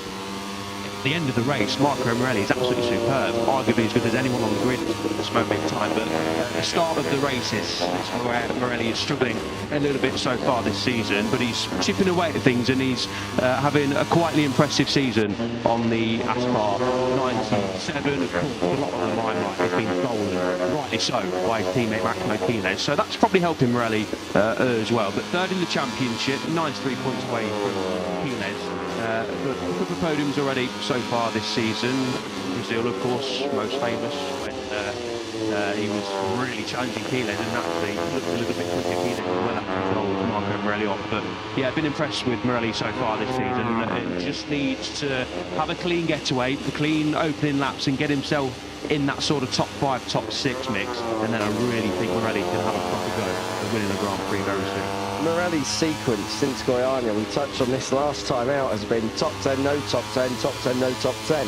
And that carried on last time out. He was 13th in Mugello and then 7th last time out in the Grand Prix in Hungary. So you get the feeling that with Morelli, it's not so much his inconsistency, it's about ironing out the differences in where he's finishing. He needs to be way more consistent in that top 10. He needs to really put in a solid, season-long sustained card with finishing 3rd overall. Of course, he's still well within mathematical contention for the title, but I don't think anyone was expecting that in his first proper rookie season that he can fight for the title. We're looking at Zen McCartney, who is down in 24th place at the moment. Take points now in 2026, courtesy of Adrian Fernandez's disqualification. I make it out, it would have been in Guyana where that has come in, and likewise in Le Mans. So a couple of points on the board for Zen Matani. This is his first time here though at Brno. I mean, the track is perhaps not the most complicated to learn. I think it's a lot easier to learn than say Mugello, but it's really difficult to be mega consistent all the way through the race, because there's a few corners with a few bumps, there's a few undulations, and also passing's not at a premium. You can make good, easy passing around here. The problem is if you're in a big group, then it's a little bit hard to defend against that, so you don't want to be shuffling back down the field either. Yeah, Matani explained that the Balaton Park circuit last time out was arguably his most difficult weekend of the season. A lot of riders were saying that Balaton Park going there for the first time. I know Jacob Brewster in Moto2 was saying this as well, that it's a very difficult circuit to learn and be quick at straight away. There's so many stop and go corners, so many braking zones you've got to get right. It's a luxury circuit at times. So I think, yeah, coming to a circuit like Brno, it must be, not speaking from experience of course, but it must be a bit more fun to ride, fast and flowing, and you can sort of get to grips with it a little bit quicker than when you're constantly having to be hard on the anchors and then on the gas and then hard on the anchors again. You can sort of get into a nice flow around a circuit like this. And we're seeing Marco Morelli in a nice flow now. Not going to go P1 as things stand on this lap. A nice little run coming together for the Irish. A lot of the riders were saying that over in Balaton there is no reference. Really, it's very hard to get into a stride. It's very hard to build a rhythm. The track is pretty featureless. There's not really any natural reference, whereas here you can't move for natural reference. There's trees, there's curbing, there's different approaches into corners. They're downhill, some are uphill, some are straight line braking, others are long right-handers. This is the Chawant corner at the very bottom at turn 10. You go down and then back up, and this starts that massive climb. But there's always a reference all the way around here. At Brno, it's one of the easier tracks to learn. We have seen a few riders take their first wins here at Brno over the course of the years. Most notably up in 1996, some chap called Valentino Rossi doing it in the 125cc class. But since then we've had a few more. So Brno is probably one of the easier ones to learn by the force that you've just got so much more natural flow, and there are a lot more references to try and help you learn this track. Morelli goes across the line, doesn't improve his time, but Joel Esteban's going gangbusters here with just under 7 minutes to go. Comes up through the penultimate chicane at 11 and 12. He's a 10th under what Marco Morelli was able to do. Good to see Joel Esteban back on the pace, because he was a little bit missing in Hungary. 20th on the grid and 13th in the GP. That's not really where we expected Joel Kelso to be. His qualifying needs to improve as well. In 2 of the last 4 GPs, he's missed Q2. So gotta say that Joel Esteban maybe needs to iron out qualifying, because when he does, he's quick in the race as well. Yeah, Esteban has been a little bit inconsistent, hasn't he? He got caught out in that turn 2 drama, let's say, between his teammate and Guido Pini. That should have been into the gravel. So to be fair to Esteban, I think he did quite well to get back into the points. But it's been a pretty up and down season so far. Was on pole back in Brazil, of course, as well. Was top 5 in Mugello, but then sandwiched in between that was a P14 in Barcelona and a P13 last time out in Hungary. Was 4th in France, was 9th in Jerez as well. So yeah, it's been a decent season so far for Esteban, but yeah, a little bit too up and down for Alessandro Tanucci and Joel Esteban's liking. Tanucci, the team manager, of course, at level of MTA. Nice little slow-mo shot of Esteban doing his thing, setting the fastest lap of the session so far, and his 10th fastest lap. That's the final corner of turn 14. But yeah, promising signs early in the weekend for Joel Esteban to maybe have another little podium push. He was well in the mix over in Brazil before we had a big crash. So yeah, Esteban, I think it's definitely coming, the podium this year. It just needs to sort of flatline his inconsistency. Almanza goes P1 and 2:06.068 it is for the number 22 as we are entering now the final 5 minutes, and as you can see on your screens, we've got red sectors absolutely everywhere. Alvaro Carpe is in the final 2 corners and absolutely flying. This is turn 14, carry the speed, and then on the power to the line. Let's see what Carpe's got. This could be the first 2:05 of the weekend thus far, and it is a 2:05.8. He lost a little bit of time in that final sector. Esteban going great guns once again, and this is the second lap in succession that Joel Esteban has been going very, very strongly. Coming through 13, and this is 14. Eased by Enrico Salmela, so Salmela's managed to get out there back on track. Esteban to the line. Let's see what the 78 has got. Is it P1? Yes, it is. And the goalpost moved that a little bit more. A 2:05.795 this time around. That's less than a second off the lap record, of course, around here in Moto3, which was all set last year down in the low 2:05. So just keep an eye on that as we move through the rest of this weekend. Not so much in the next 4 minutes or so, but probably later on in practice. Danish going well as well. 4/10 under, half a second under as he comes into that final sector. Sort of proves the point that Brno is an easy circuit to learn. Esteban here for the first time in Moto3, and Hakim Danish, of course, here for the first time in Moto3 as well. This is a phenomenal lap coming in from the Malaysian, who had his race cut short, unfortunately, after a turn 5 incident with Rouchet Moodley. Moodley, unfortunately, taking the blame for that one down at turn 5, which cost both of them a chance of finishing inside the points. Around the final corner, Denise comes on the 13, and this is looking very strong, getting into the lower ends of the 2:05s, are we? Mid 2:05s, but nevertheless, a great lap. Lost a little bit of time in the final split, but good stuff from Denise, the rookie, of course, here for the first time, and goes P1, so top job. Very strong stuff from the Malaysian. His point sequence has come to an end, of course, with that crash last time out, and he's on for what would have been a 7th goal scoring finish, but unfortunately didn't get to the end of lap 1. He did head back out, but really it was only data gathering exercise. Carpe coming underneath Ramersdorfer down in towards 13. Less than 3 minutes on the clock as Carpe chasing that first win, isn't he, Al? There's been a few riders that have had to wait long. I think that's to David Munoz, who's just moving out at the Great Lakes last year. And Munoz did get the monkey off his back. Carpe, will it come this weekend? He's second at the moment and less than half a take off the top climb set by Denise. Just 1 moment to go. And some few red sectors out there. Almanza's on a good lap through the opening sector. Denise likewise. So there's a little bit of time left in this track yet, but it goes very, very well for later on in the afternoon. When temperatures do come up, of course, that might well just hold any big gains. But the track is great nick already. 2:05.4 straight out the crate. It's pretty good in Moto3. Yeah, exactly that 25.0.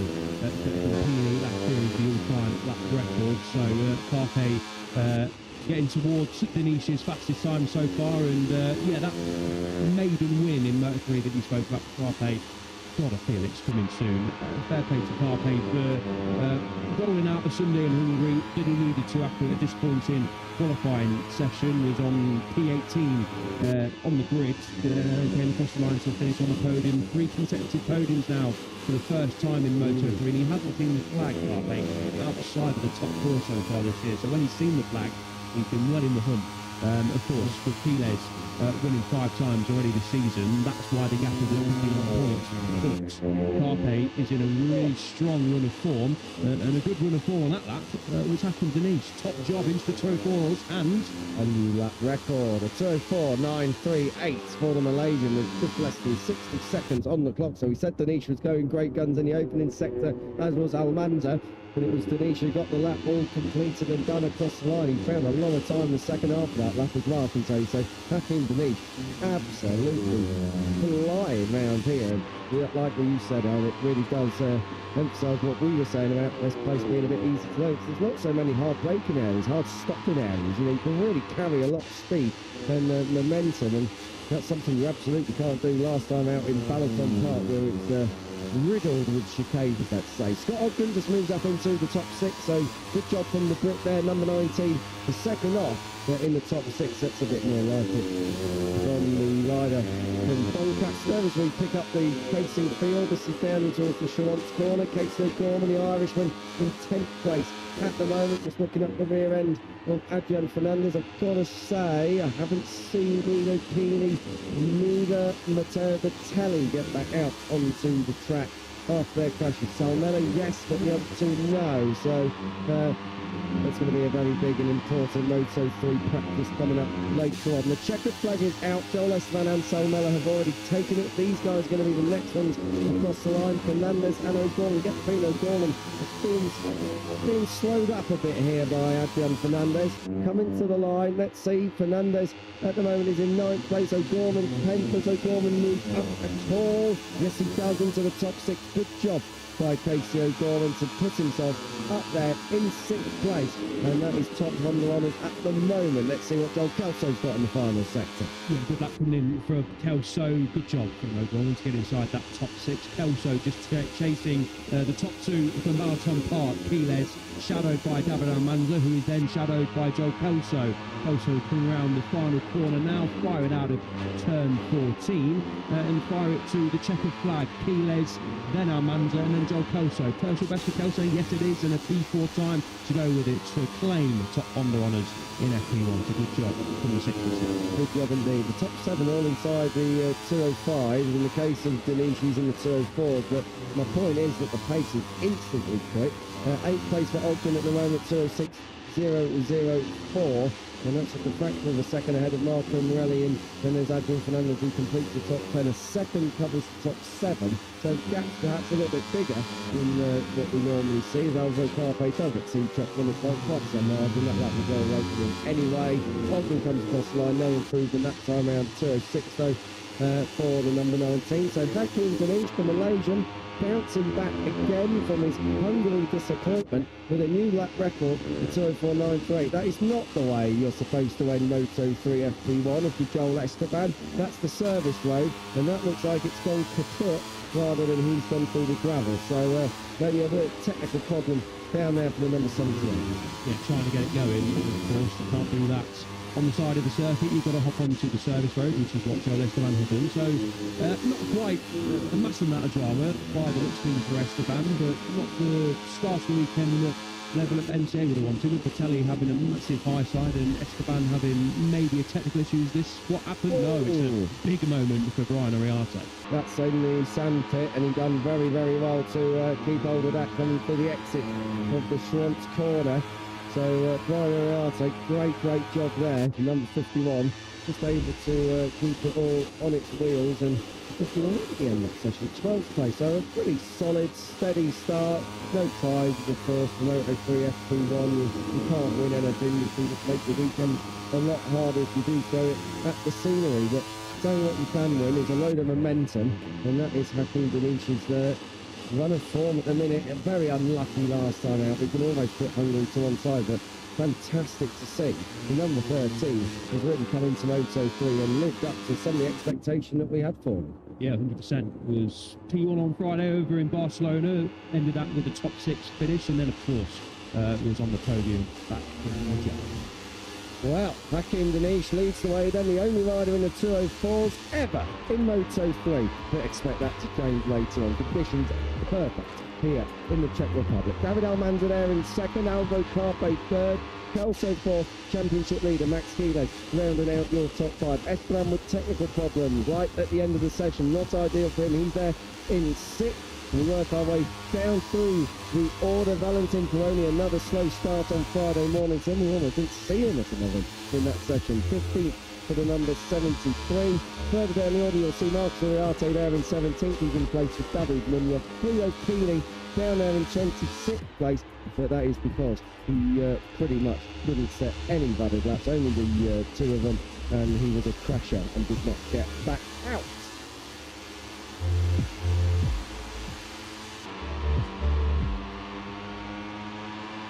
Talking about, I'm on my way out. Moto3 done, Moto2 coming up next. Lewis Sotheby has moved in alongside Elliot York. Enjoy!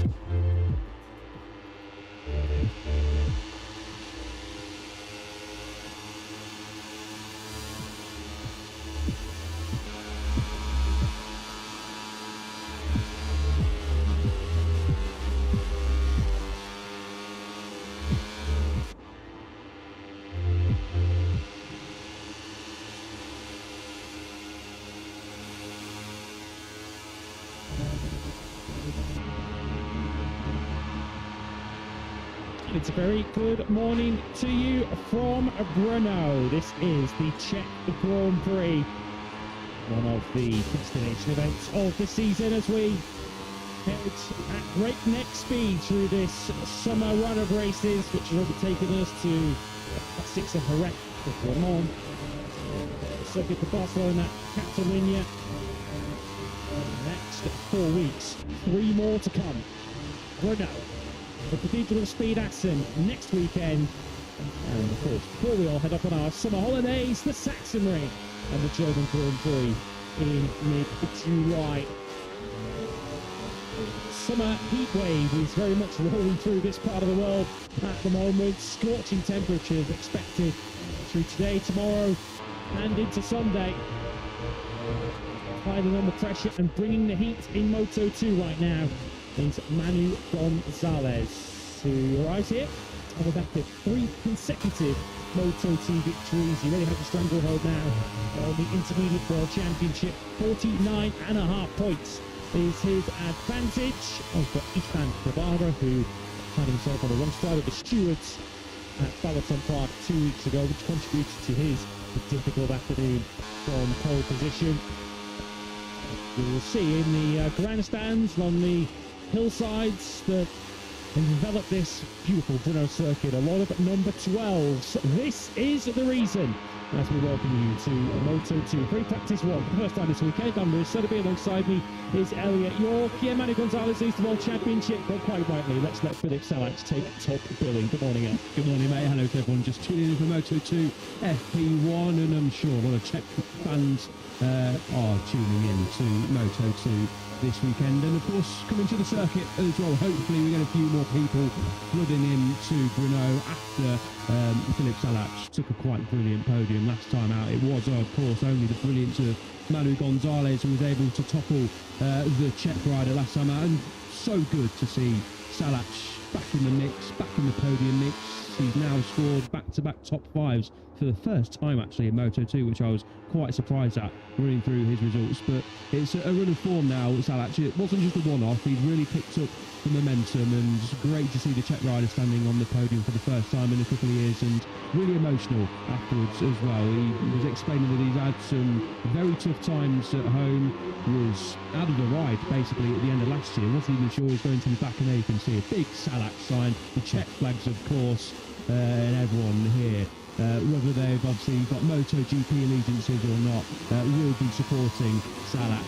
Always great to have a home rider at the top of the sort of pep in order, and great to see fans flocking into a circuit and celebrating the only rider on the grids, whether that's Malaysia back in Linies, for example, Indonesia for Vader Bratama and Mario Adji, but here it is all about Philip Salac, and yeah, coming into it off the back of the podium, couldn't have timed it any better for him. Salac, and was just great because it's not been the easiest couple of years for Salac. He's had a couple of decent performances, but none like that, and none where a weekend he looked so strong, and it was, as I say, Manu Gonzalez, championship leader, was the only rider to be able to lay a finger on Philip Salac. Those two were the pick of the bunch over in Hungary, and it has been Manu Gonzalez who's been pick of the bunch so far in 2026.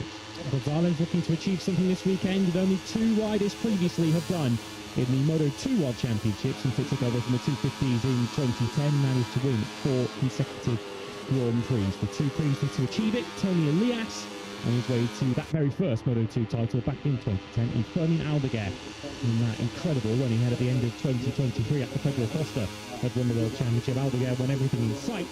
Those are the only two riders to take 4 consecutive Moto2 victories.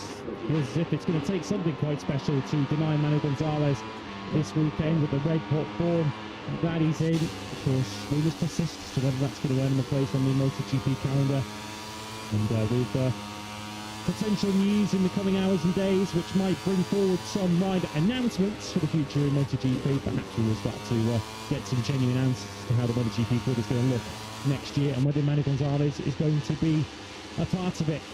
David Alonso on your screens a moment ago as he continues his run without a podium finish. Taya Porosato here on screen. His wait for a World Championship point or two has finally ended in Moto2, as you can see there on screen. 2 he picked up at the Hungarian Grand Prix a couple of weeks ago. Porosato, I guess, part of a rookie crop who are gradually making steps forward in this 2026 season. We'll talk as we get through the session about the likes of Antonio Oida and Alberto Randes, who impressed in Hungary, but the rookies are very much getting up to speed at the moment. Alonso Lopez, 7th in the World Championship, who I guess can win the award, El, for the most optimistic late breaker at the start in Balata. Yeah, watching that back, I mean, watching it first and foremost, you guys were commentating on it as well. Everyone thought, who is that and what are they doing? Lopez, whatever big one, didn't he? And Salac actually mentioned that because it was Lopez overtook about 6 or 7 riders going into turn 1, was lucky actually to not collect anyone, was so far up the other side and so late that could have ended not too greatly, as we of course then saw in MotoGP an hour or so later on. But Lopez lucky not to collect anyone, and lucky not to collect Philip Salac. Salac mentioned he had to sit up and was quite spooked actually by Lopez torpedoing his way up the inside. Thankfully it didn't lead to anything, and Salac of course went on to finish on the podium. A rider who didn't end up on the podium was this rider, Ethan Guevara, 2nd in the championship, of course, still 2nd in the championship. And some drama, should we call it, off the start as well. We talked about Lopez getting away a little bit too quickly into turn 1. Guevara got a decent start, was up inside that top 3 from pole position, but was adjudged to be unsafe off the line. We saw that here last year, didn't we, with Barry Bautas off pole position. Here he is, what we do. Which obviously led to Guevara having a long lap penalty and never really got going after that, unfortunately, for Guevara. I don't think Guevara, in the end, had the pace to go with Gonzalez or Salac, or maybe even Senaredes, who finished in 3rd place, of course. So, to be honest, it looks like what Guevara picked up, which was a P6, was probably all he was going to be able to achieve anyway. We don't know that, of course. Lost around about 3 seconds in the long lap penalty loop. But, yeah, a little bit of a disappointing end to what was, to be honest, a difficult weekend for Guevara. So many troubles on Friday with that front end. Had that early crash, of course, down at turn 5 in Prix Practice 1, and struggled throughout Friday. And to be fair to Guevara, a magnificent job to stick it on pole position. So I think if you'd have asked Guevara in the team on Friday morning, would you take a P6 on Sunday, I think the answer would have been a yes. Yeah, he was another rider who was inconvenienced by Alonso Lopez's breaking through an entirely different corner to everybody else at the start in Hungary. figures in your ears, Chelsea Vietti and Ethan Guevara. If you are potentially listening to this later on, the Boscoscuro/Speed Up have never won here at Brno. Of course, we miss 4 years or so of action here from 2020 until our return last year. Of the 12 Moto2 encounters we held around this circuit, 8 of them have been won by Kalex. We've had a couple of Suter wins. Those came virtue of Andrea Nani and Matt Marquez back in the very early days of the Moto2 class. KTM and Morawaki, a victory apiece around here too.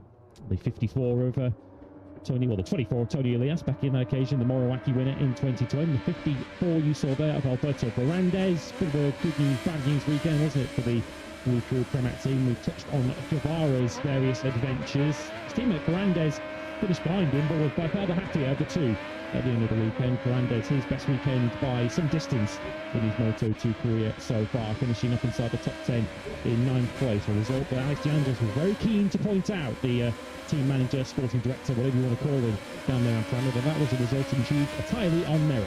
Yeah, top job from Fernandez, and it wasn't one that sort of came out of nowhere. It was 5th fastest on Friday and just kept that rhythm going throughout the weekend. Actually qualified down in P17, so a little bit out of position on the grid, you've got to say. So to get from P17 on a circuit like Balaton Park as well, which is notoriously difficult to overtake at, to get inside that top 10 was a really, really strong stuff from Fernandez. No expectations, I think, from anyone other than the outside of the team, really, to see what Fernandez would have done this year. I don't think anyone would have expected Fernandez to be finishing inside that top 10 on a regular basis. So fair play to the number 54 to get himself inside that top 10. And genuinely looking pretty good, looking pretty strong since, a couple of rounds ago. He's not had the points finishes in the last 2, but was in the points over in France as well.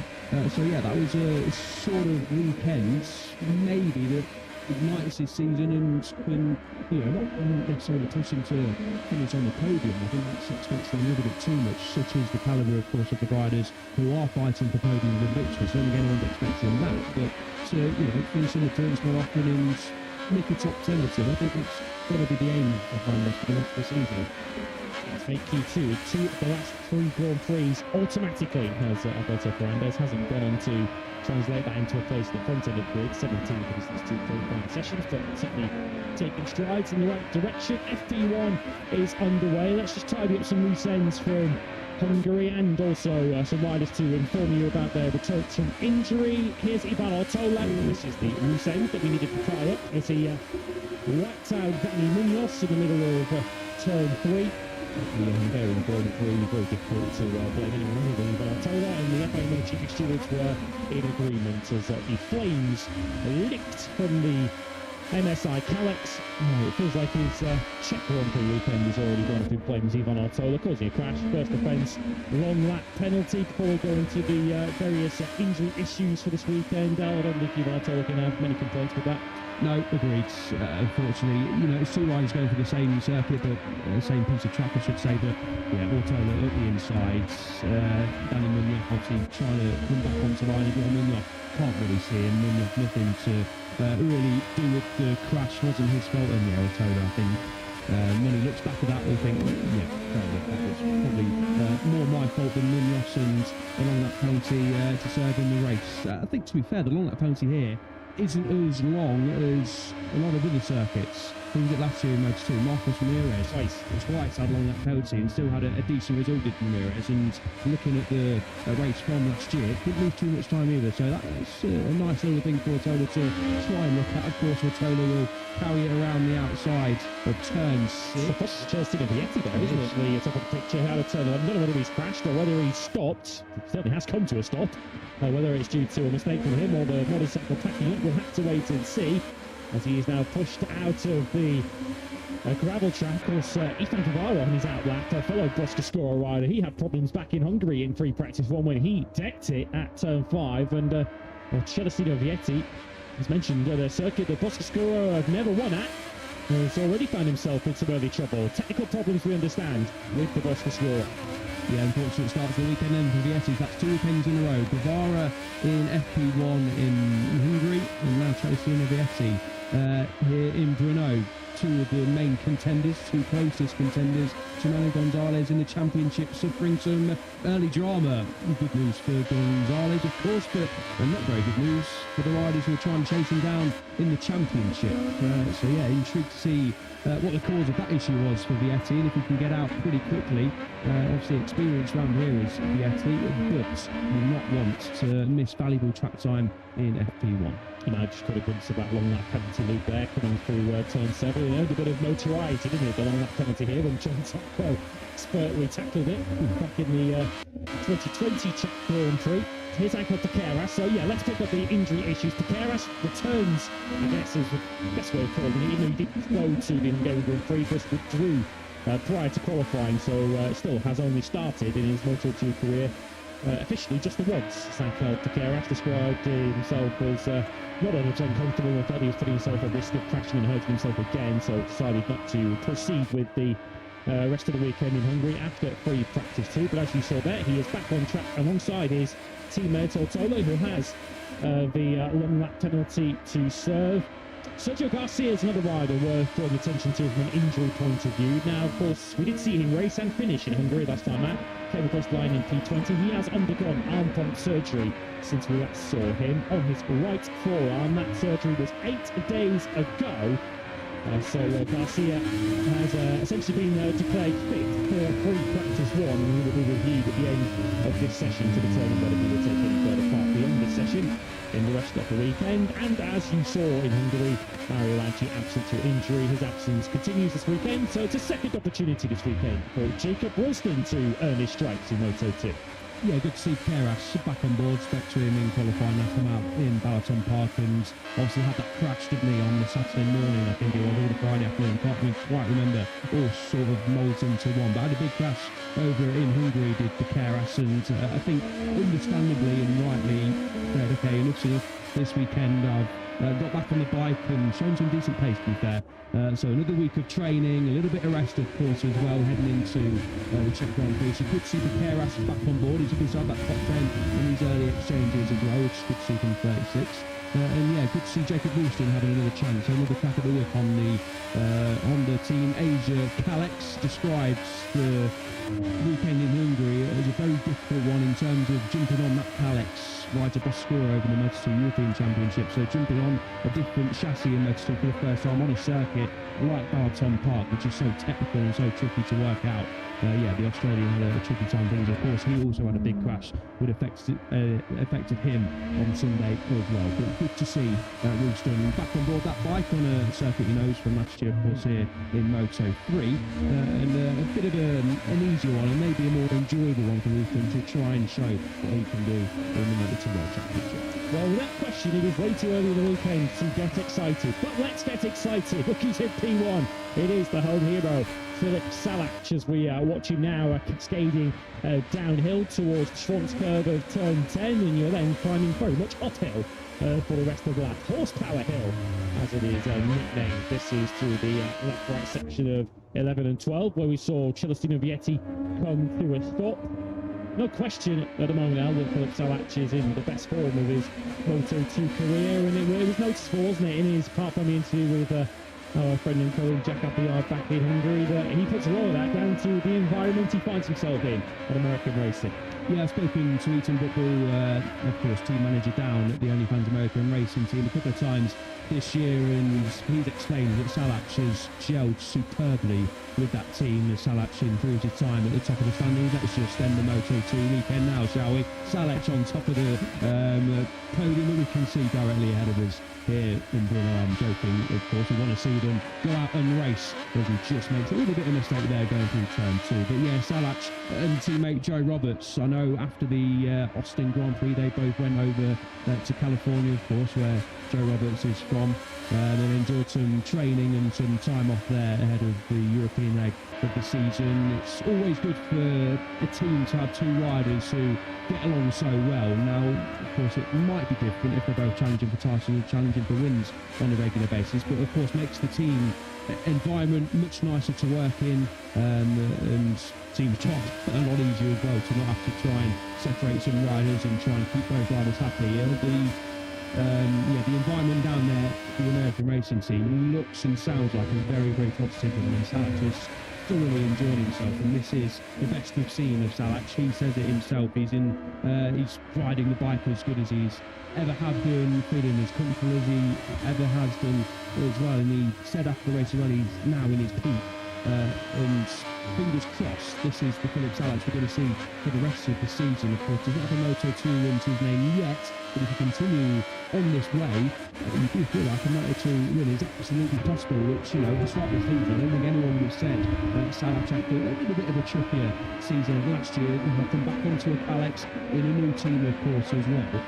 I don't think too many people would have pinpointed Salah as a race winner, but fair play to Salah, as he put it, for never giving up through the tough times. And I quite liked his words in part farming and his interview afterwards as well, sort of telling everyone else to not give up. I quite like that as an athlete and a rider. We don't know what goes on behind closed doors. We know from the results sometimes what riders say.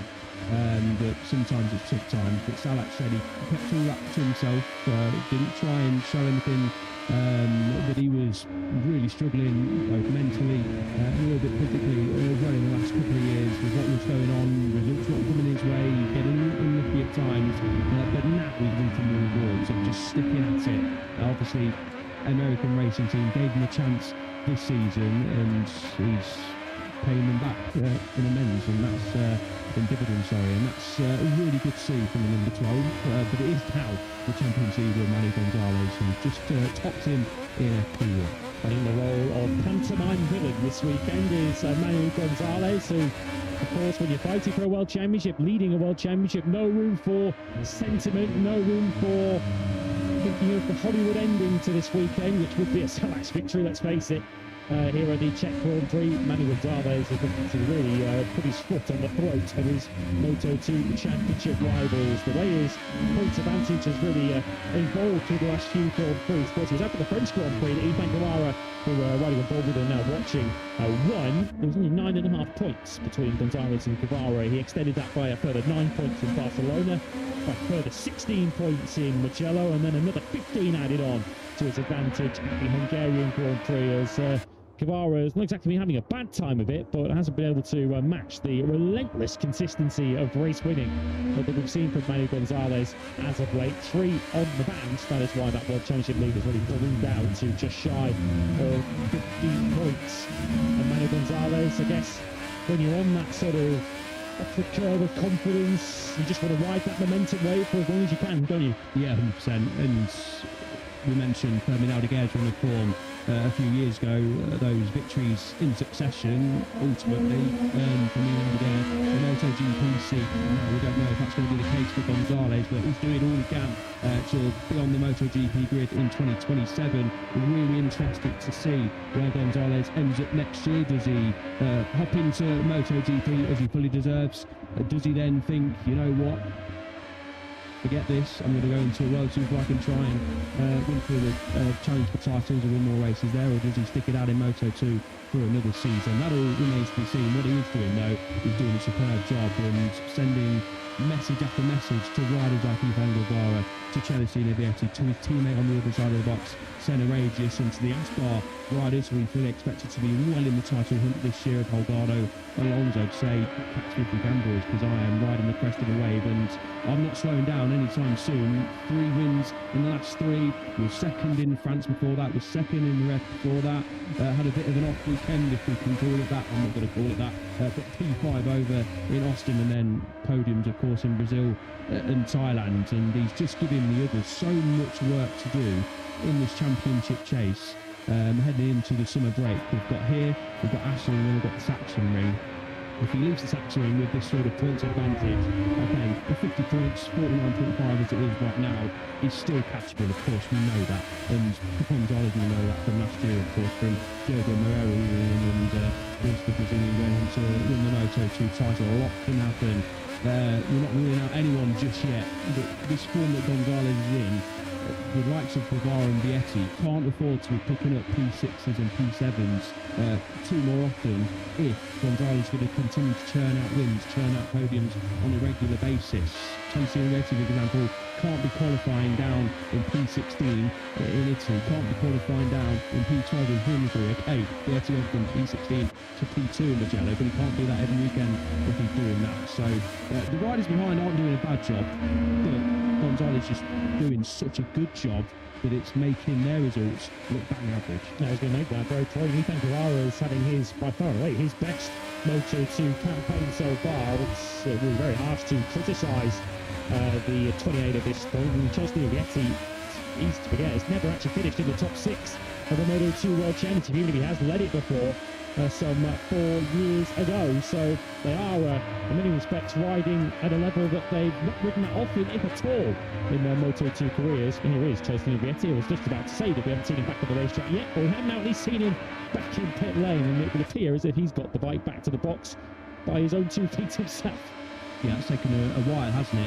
Where was down in as well? Yeah, turn 12. So up horsepower hill without any horsepower is pretty difficult, unfortunately. Vietti, though, has got that bike back, but he's lost some valuable time. Still just over 26 minutes remaining in this session. So whatever the issue is, hopefully it's a quick fix down there in the Bossasuro garage, and Vietti can get out for the final 20 minutes or so in this session. And to glance at the timing screens and see Gonzalez pretty much 3/10 clear of the chasing pack, which is not what Vietti and the others want to be seeing. Gonzalez did describe the race last time out as the most difficult of the season.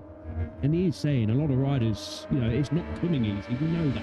Winning races is never easy. And he says this as well. He was struggling from the bike, from the first lap, and learned some things from Salach.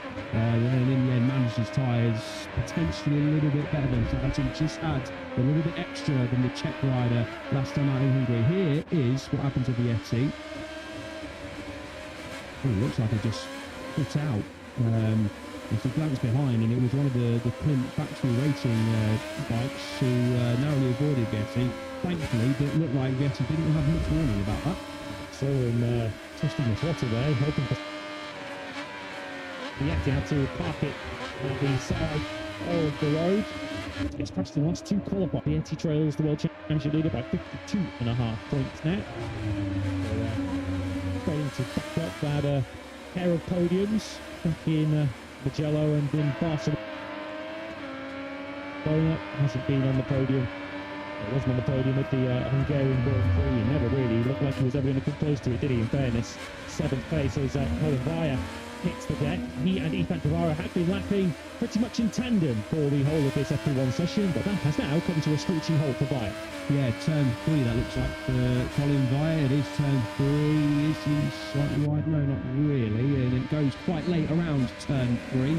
Unfortunate for Vaya, who tries desperately to grab onto the clutch to keep the bike running. Hopefully the Dutchman has done that. Get another wrangle from the rear end of Ethan Guevara. And just a simple front end slide, unfortunately, for the number 95. Had a similar crossover in Balaton Park out of top 6 contention, I think it was, for Colin Vaya. Was on for a decent result, a decent weekend over in Hungary, but unfortunately had that crash.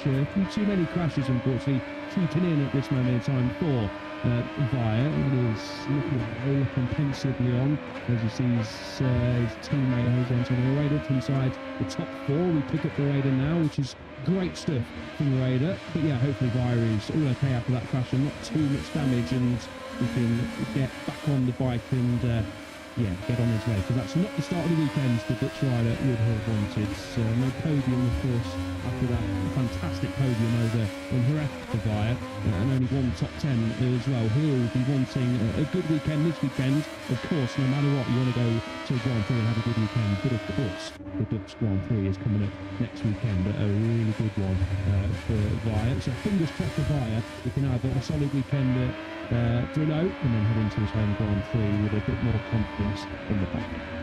Confidence in the pocket too for Jose Antonio Rueda, 4th in this session on a 159.6. The runaway winner of the Moto3 battle here last year, of which Jose Antonio Rueda did have several, it's fair to say, on his way to the World Championship. Leads the Rookie of the Year chase at the moment, does Rueda, with Alberto Ferrandez also being himself very much up to speed in his rookie campaign.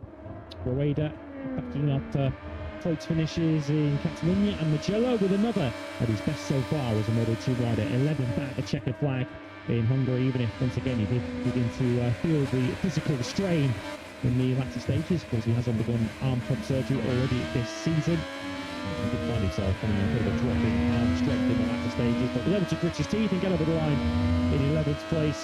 Did Rueda, just held off this man Barry Baltus on the final lap, just a tenth of a second between them, as Baltus now moves up into the top 6. And I guess if we look at previous history, and of course for much of this Moto2 field there's only 1 year's worth of history to draw upon, we I guess should be expecting a bit of a bounce back from Barry this weekend. Yeah, you'd like to think so, wouldn't you? He was on pole position last year, and it was him and Joe Roberts who were the cream of the crop, really. Last year, Mario Gonzalez was in good form last year in 2025 when we came to the Czech Grand Prix, and even he, the championship contender from last year, and of course, the current runaway title leader this year, couldn't lay a glove on Baltus and Joe Roberts. It was a great fight, and fair play to Roberts for going on to win the race, of course, but Baltus really kept him honest. It was less than a second away from Michigan Grand Prix. Just couldn't quite able to reel in Roberts. Roberts defended superbly, rode superbly, a faultless ride from the American a year ago, but yeah, Baltus was right in that mix, and hopefully we get to see the Belgian back in that mix sometime soon, and fingers crossed it's this weekend, because it's not been the season we, nor the team, nor of course Barry himself would have been expecting so far this year, as Chelsea Vietti does get that bike fired up and heading down the pit lane. So whatever it was, fingers crossed the gremlins have gone and it's a quick fix, and for the final 20 minutes Vietti can get some laps. From on board, what happened to Chelsea Vietti. Let's have a listen into the Bosca score, see if we detect anything.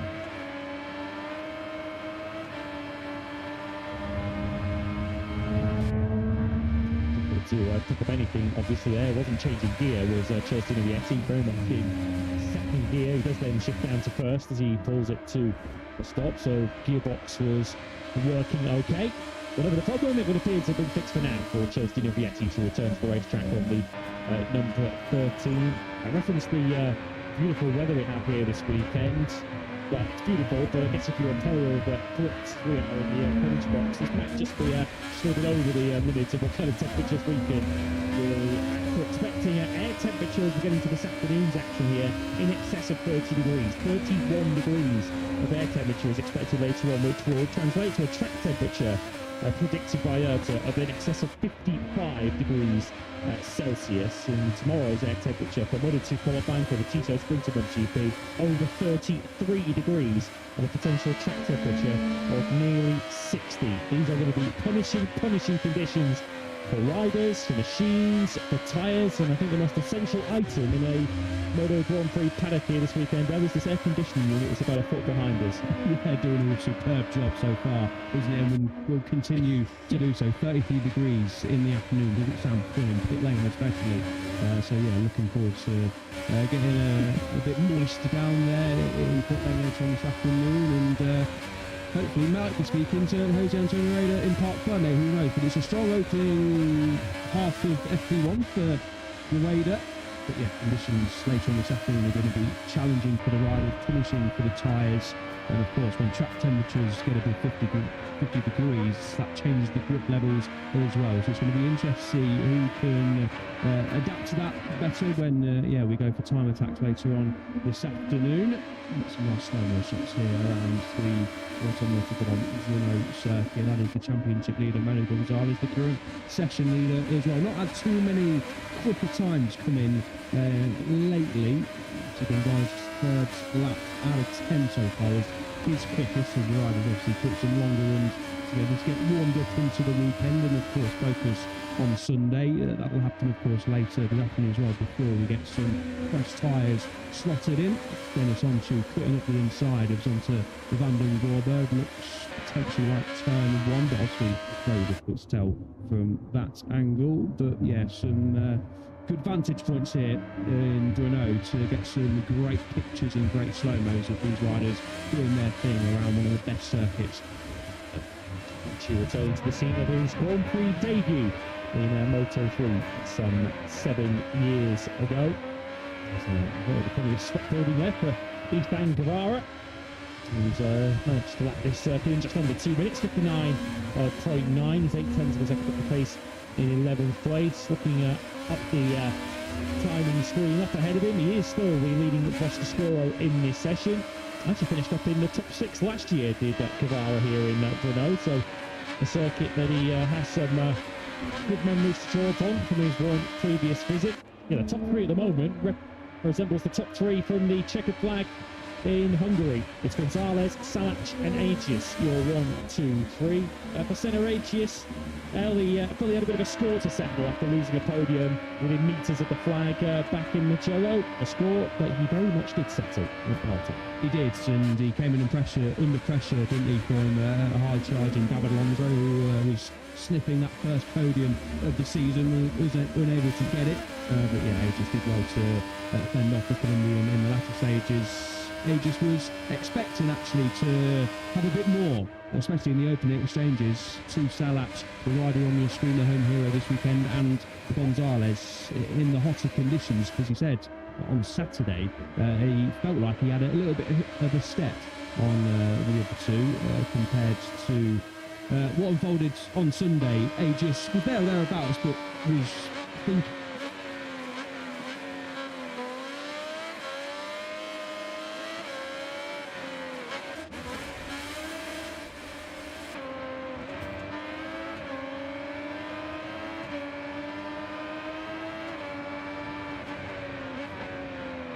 Aegis for the first time since his Jerez Grand Prix victory. So a timely return, and he mentioned this as well in his interview afterwards, Aegis, that it was this part of the season with Gonzalez doing what he's doing, where it's really crucial to pick up as many points as he can, and a podium is of course doing that as well, and it was his first time of course at Barton Park as well for Aegis. So I think overall he was very, very happy, and understandably so, with picking up that P3, and so the bike was working really well. So good to hear Aegis singing from a positive hymn sheet. Of course he was P4 over in Mugello, so it was a couple of strong weekends, which is what was needed after finishing the Catalan Grand Prix down in P10 and was P7 at the French Grand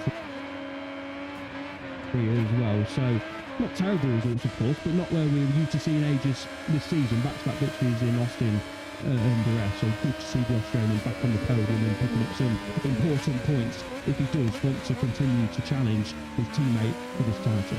And what about the rider that he did just hold off in the final? I saw his bike a moment ago, David Alonso. Alonso's 9th in this session at the moment on a 1:59.710.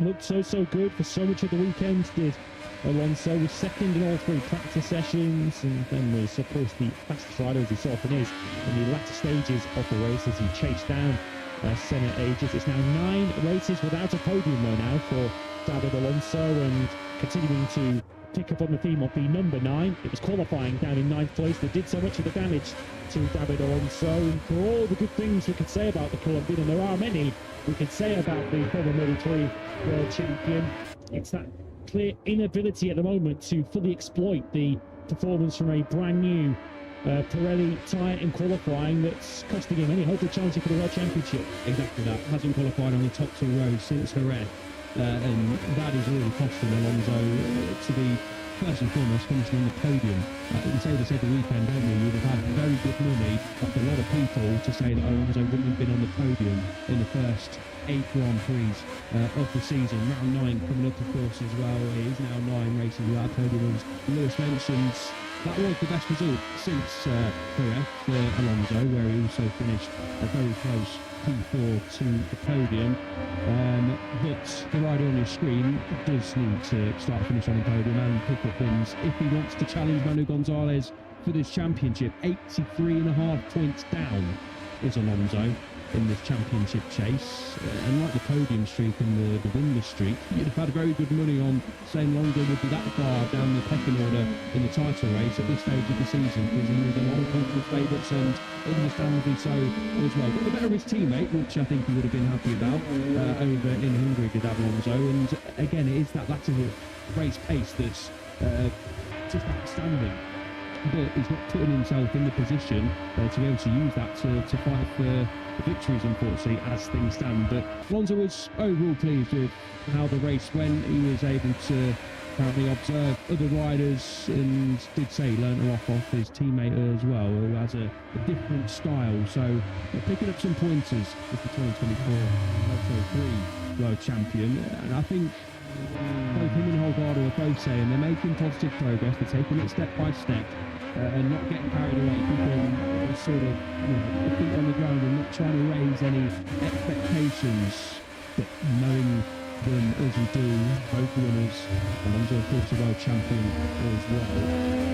We know, you guys listening will know deep down that we're not happy with getting to the championship standings and seeing in Algardo's case 78.5 points down on Gonzalez, and in Alonso's case 83.5 points down. That's not where they would have expected to be at this stage of the season, certainly not where we expected them to be, nor the team as well. So it's getting to crunch time, I'd say, especially these next 3 Grand Prix. If they're anywhere close to 100 points down on Gonzalez as we go into the summer break, but don't want to rule that calibre of rider out of the championship like Alonso. But you've got to feel like if they are anywhere close to 100 points away, then realistically they're not going to win the title from there. It does feel like it's just one small thing that needs to happen for Alonso. He's going to be right there, because if he can qualify up at the sharp end and be leading races early on, he's going to be very difficult to stop in the latter stages of a race with his late race pace. But the two are often connected, aren't they? If you're very good on old tyres at the end of the race, it's perhaps because you're not using them up when they're brand new, and that's what we're seeing from David Alonso in Moto2 at the moment. It's what we're seeing from Ayakura, former Moto2 world champion in MotoGP right now. As we see Alex Scridge moving up the order, he's now up into 7th place, first of the 2 forwards. Of course, it's Chevy Zaragoza, who's his now full-time teammate. After Jorge Navarro departed the forward team before the Hungarian Grand Prix, and the team's at the moment in 25th place from 2 seconds.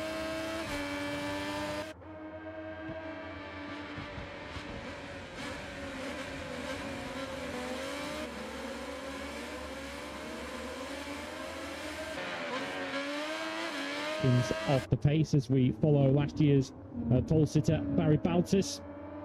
So number 7 rounds the final corner, turn 14 on this 5.4 kilometre Motodrome of Brno, and Barry Baltus. Either some, like a pogo.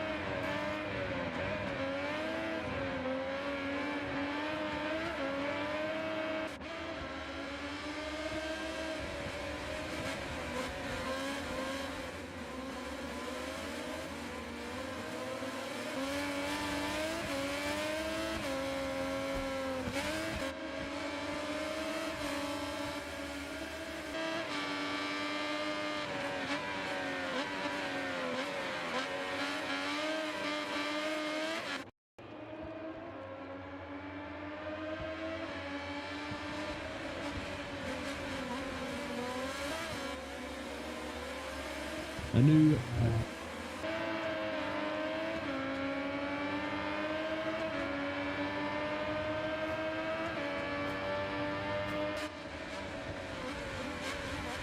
table topper in FP1, and it is the 81 7 minutes. So looking out for the Speed RS bikes, as Aegis clearly was there as he navigated his way past Luca Brunetta. You're going to look for red machines this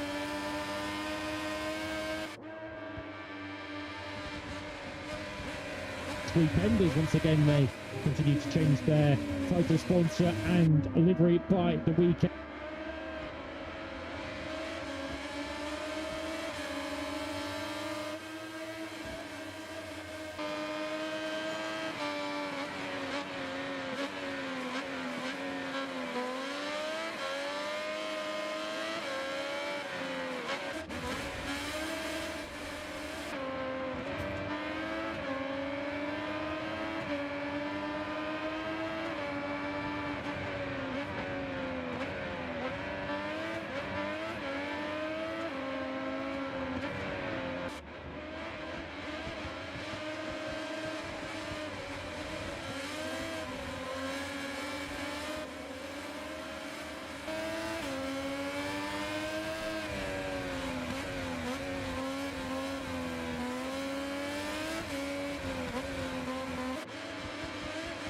I was going to say, remember the name, you can't forget it, can you, with the size 0.8.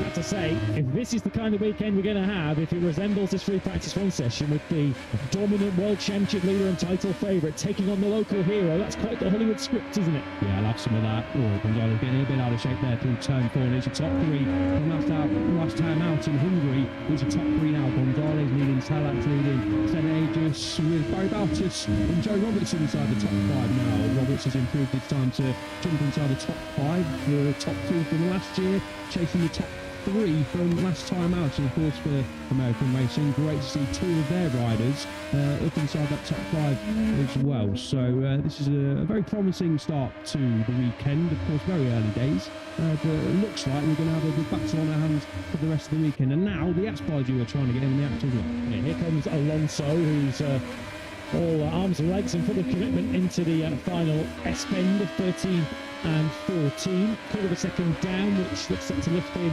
potentially 4 or 5 places up into the top 6 potentially. If he has a good end to the lap, he actually goes up into 4th place, but that has changed. But it's Danny Holgado who did get a little more out of his brand new Pirelli rear tyre at the end of that session. He now goes into P1 on a 58.8, just 12 thousandths of a second between the 2 Spaniards up front. Manuel Gonzalez, though, once again is in the process of changing that.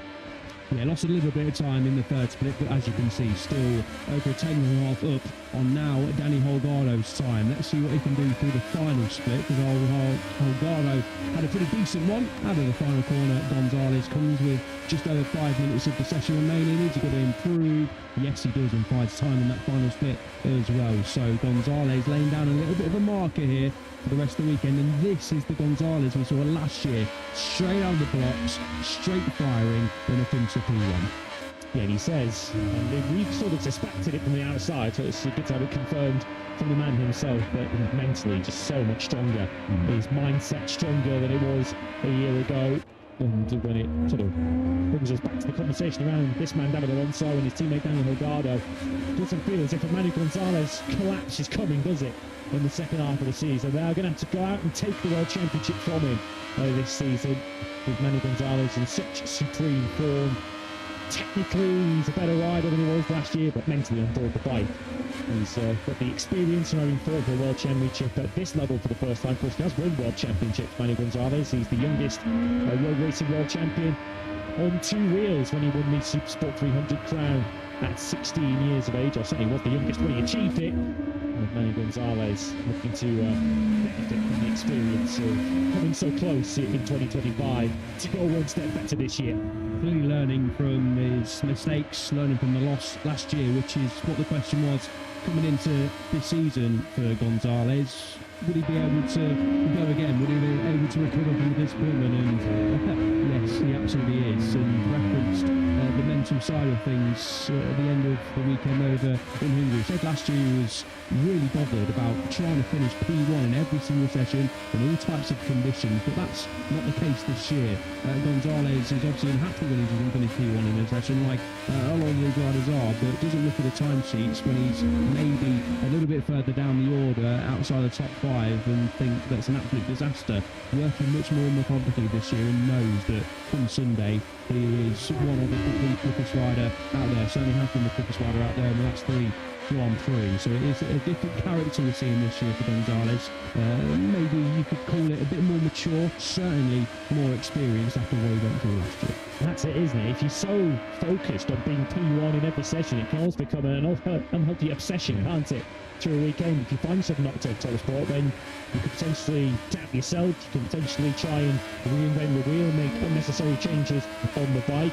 Manuel Gonzalez knows very well how good he is, and he's in the process of trying to convince MotoGP teams on how good he is as well, with a potential place in the MotoGP grid still up for grabs for Manuel Gonzalez, potentially in the, well, who knows, maybe the next days and weeks we will get some firm answers and some official press releases from MotoGP teams about who they're going to be running next year. Here comes Antonio Rueda, who has been in the top 10 for much of this session, and he now moves up into the top 6 again. This is really encouraging work from the Moto3 World Champion.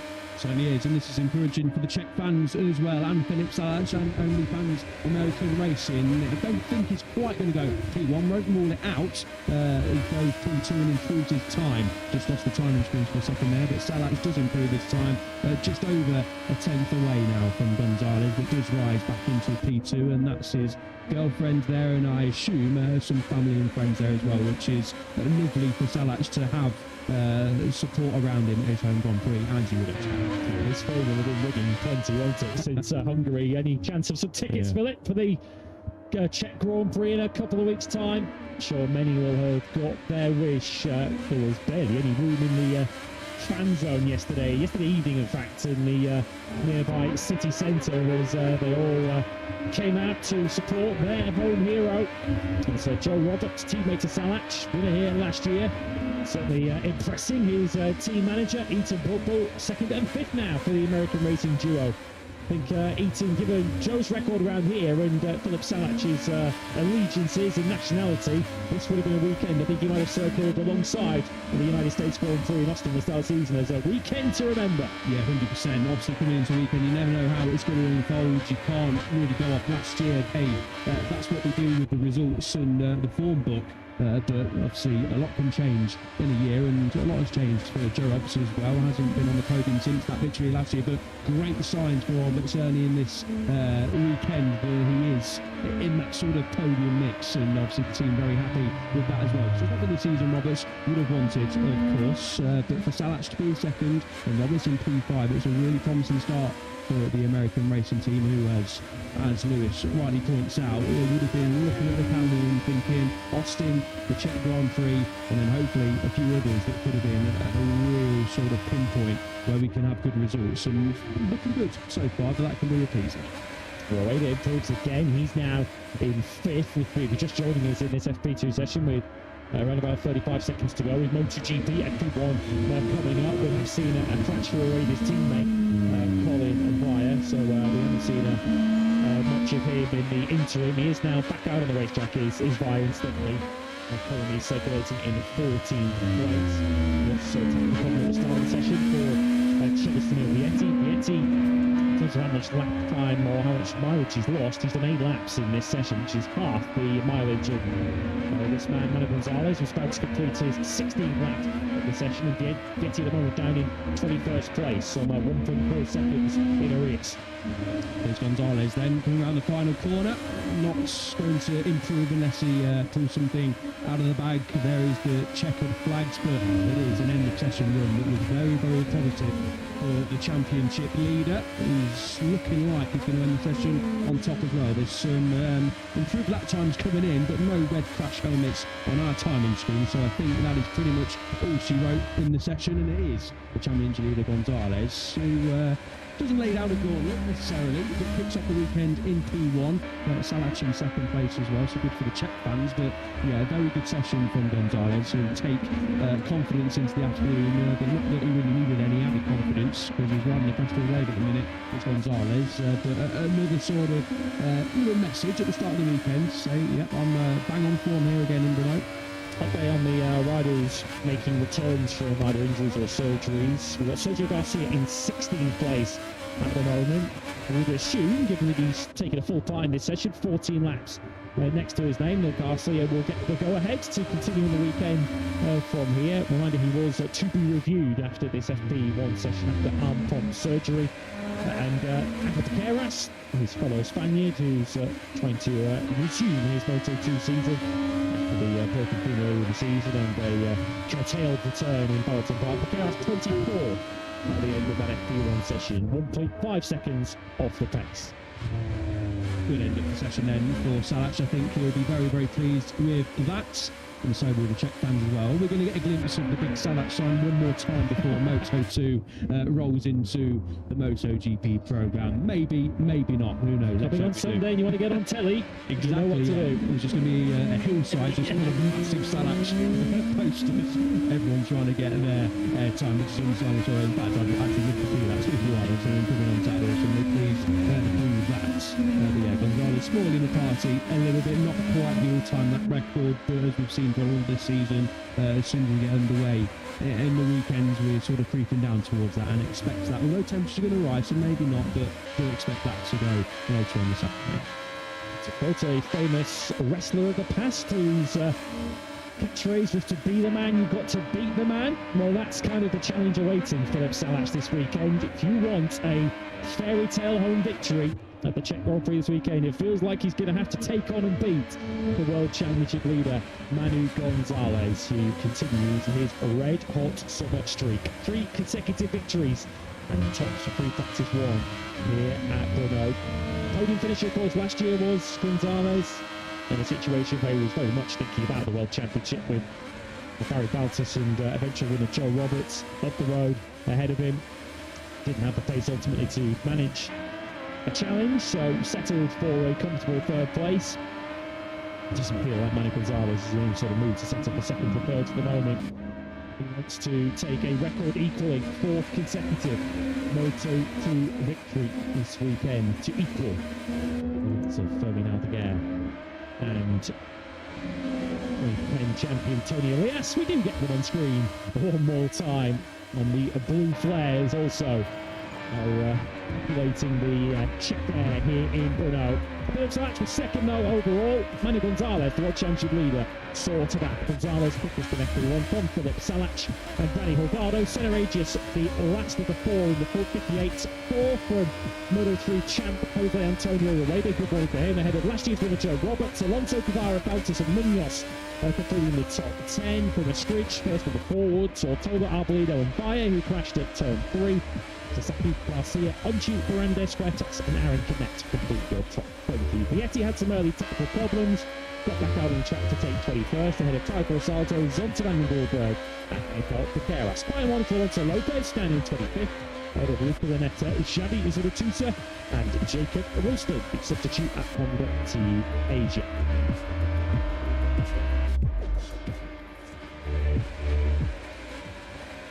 The World Championship leader off to a flyer, as was home hero Filip Salač. Gonzalez quickest in Prix Practice 1 here in Brno. MotoGP's first ring of the weekend. Their FP1 session is on the way next.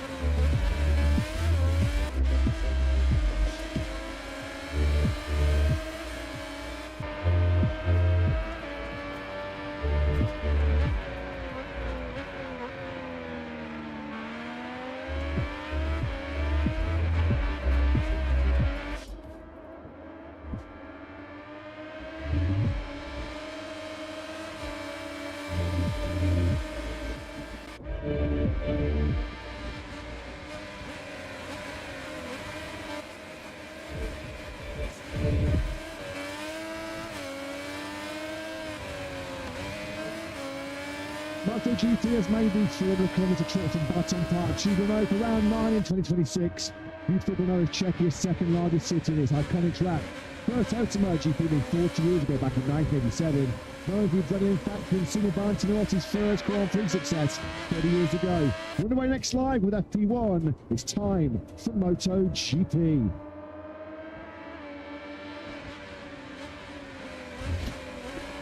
Roughly tight, twisty Balaton Park. It's time now for something completely different. Welcome to the spectacular Brno circuit. 5.4 kilometres in length, 3.3, 6 miles, 14 turns, 8 right, 6 to the left as we snake our way around the woodland area on the outskirts of Czechia's second city. Hard braking into turn 1, hardest braking zone on the circuit is into turn 3. Into the stadium section is sector 2, down the hill into the Kevin Schwann's corner, turn 10. Up horsepower here you go through 12 and 13. It's all about your engine grunt in that particular part of this magnificent Brno circuit.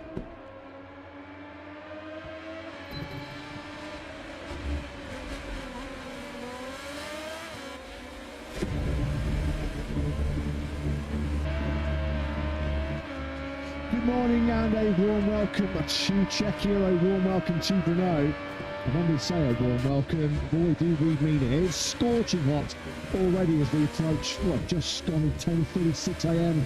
local time on this practice Friday here ahead of the Monster Energy Grand Prix of Czechia. Expecting ambient temperatures to peak at 40 degrees this afternoon, 32 degrees tomorrow for the Tiso Springs, and a mild 31 degrees by those standards here on Sunday for our 9th chapter.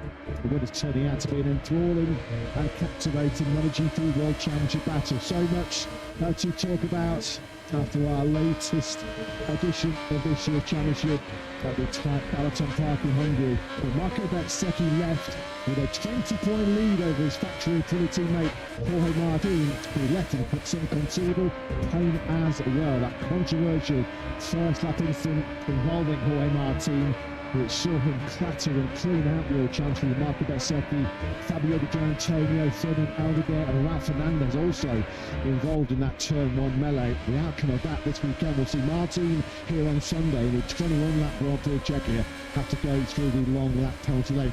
Lots to digest and cover off in terms of the factory Aprilias and of course Marc Marquez. Back to winning ways, the reigning world champions title defence up and running, wasn't it, last time out in Balaton? The perfect weekend for the 33-year-old Spaniard. Pole position, sprint victory, and a Grand Prix victory which saw him rack up the century. Marc Marquez just the third rider in Grand Prix history to muster a century of wins. And Giacomo Agostini and Valentino Rossi have won more now. They have topped that magic milestone of 100 Grand Prix victories. It means Marc Marquez recovered 30 points on Bezzecchi in that crucial Balaton encounter a couple of weeks ago. 72 points he is behind the Italian in the championship chase. Many people feel like it's game on, as Marc won for the first time since the Misano Grand Prix last September. He's back to winning ways, and trying to get himself back to winning ways will be Marco Bezzecchi here this weekend. FP1, as always, in the company of Matt Burton Lewis sitting in the commentary box. Check out the ride down in pit lane. He's got a smile on his face, a smile he was not wearing, Lewis, after about 300 metres of the Balaton Grand Prix about 12 days ago. No, after a big mistake by his teammate and title rival had massive repercussions for the factory Aprilia team. Marco Bezzecchi, who I think in all things considered did actually a very good job in Hungary, taking a podium in the sprint, was looking to do something similar on the Sunday afternoon before it all went wrong for Jorge Martin. A very small mistake it was described as by many, including by Marc Marquez speaking yesterday in the press conference. But unfortunately, at the start of a Grand Prix, a small mistake has serious repercussions. Repercussions for Jorge Martin that spill over into this weekend. Yeah, the double long lap penalty, as we mentioned, he'll have to face that here in the main Grand Prix on Sunday. Yeah, lots of riders were leaping to the defence of the 2024 World Champion. Marc Marquez, as Lewis mentioned yesterday, Cal Crutchlow and several other riders saying, well, this was a mistake that all riders can make. It was a small mistake with very, very big consequences. You just see how you picture the number 8 Simon Martin there, who's already out of control on that newly resurfaced part of turn 1 into Balaton. And from that point onwards, well, it was a game of skittles. How was your look? No look at all for Bezzecchi, who got a massive, big impact. No look for Aldeguer, no look for Ralph Fernandez, no look for Fabio Di Giannantonio, who would be one of the only 5 that was able to remount and did salvage a couple of points at the end of that Grand Prix in 12th with Fabio Di Giannantonio. So some support from his peers in MotoGP, not so from factory Aprilia boss Massimo Riva, as we get some great news. Alex Marquez back in action for the first time since his horrendous accident at the Catalan Grand Prix. He has been declared fit, Lewis. He will be reviewed after this morning's action. I think Alex is pretty confident we'll see through the weekend. Of course, there's a fracture in his neck, a broken collarbone. He feels like the collarbone actually might be his most problematic issue coming back. But after what we saw, the last time we saw Alex, that horrific crash in Catalonia, it's wonderful to see him back, and back so quick.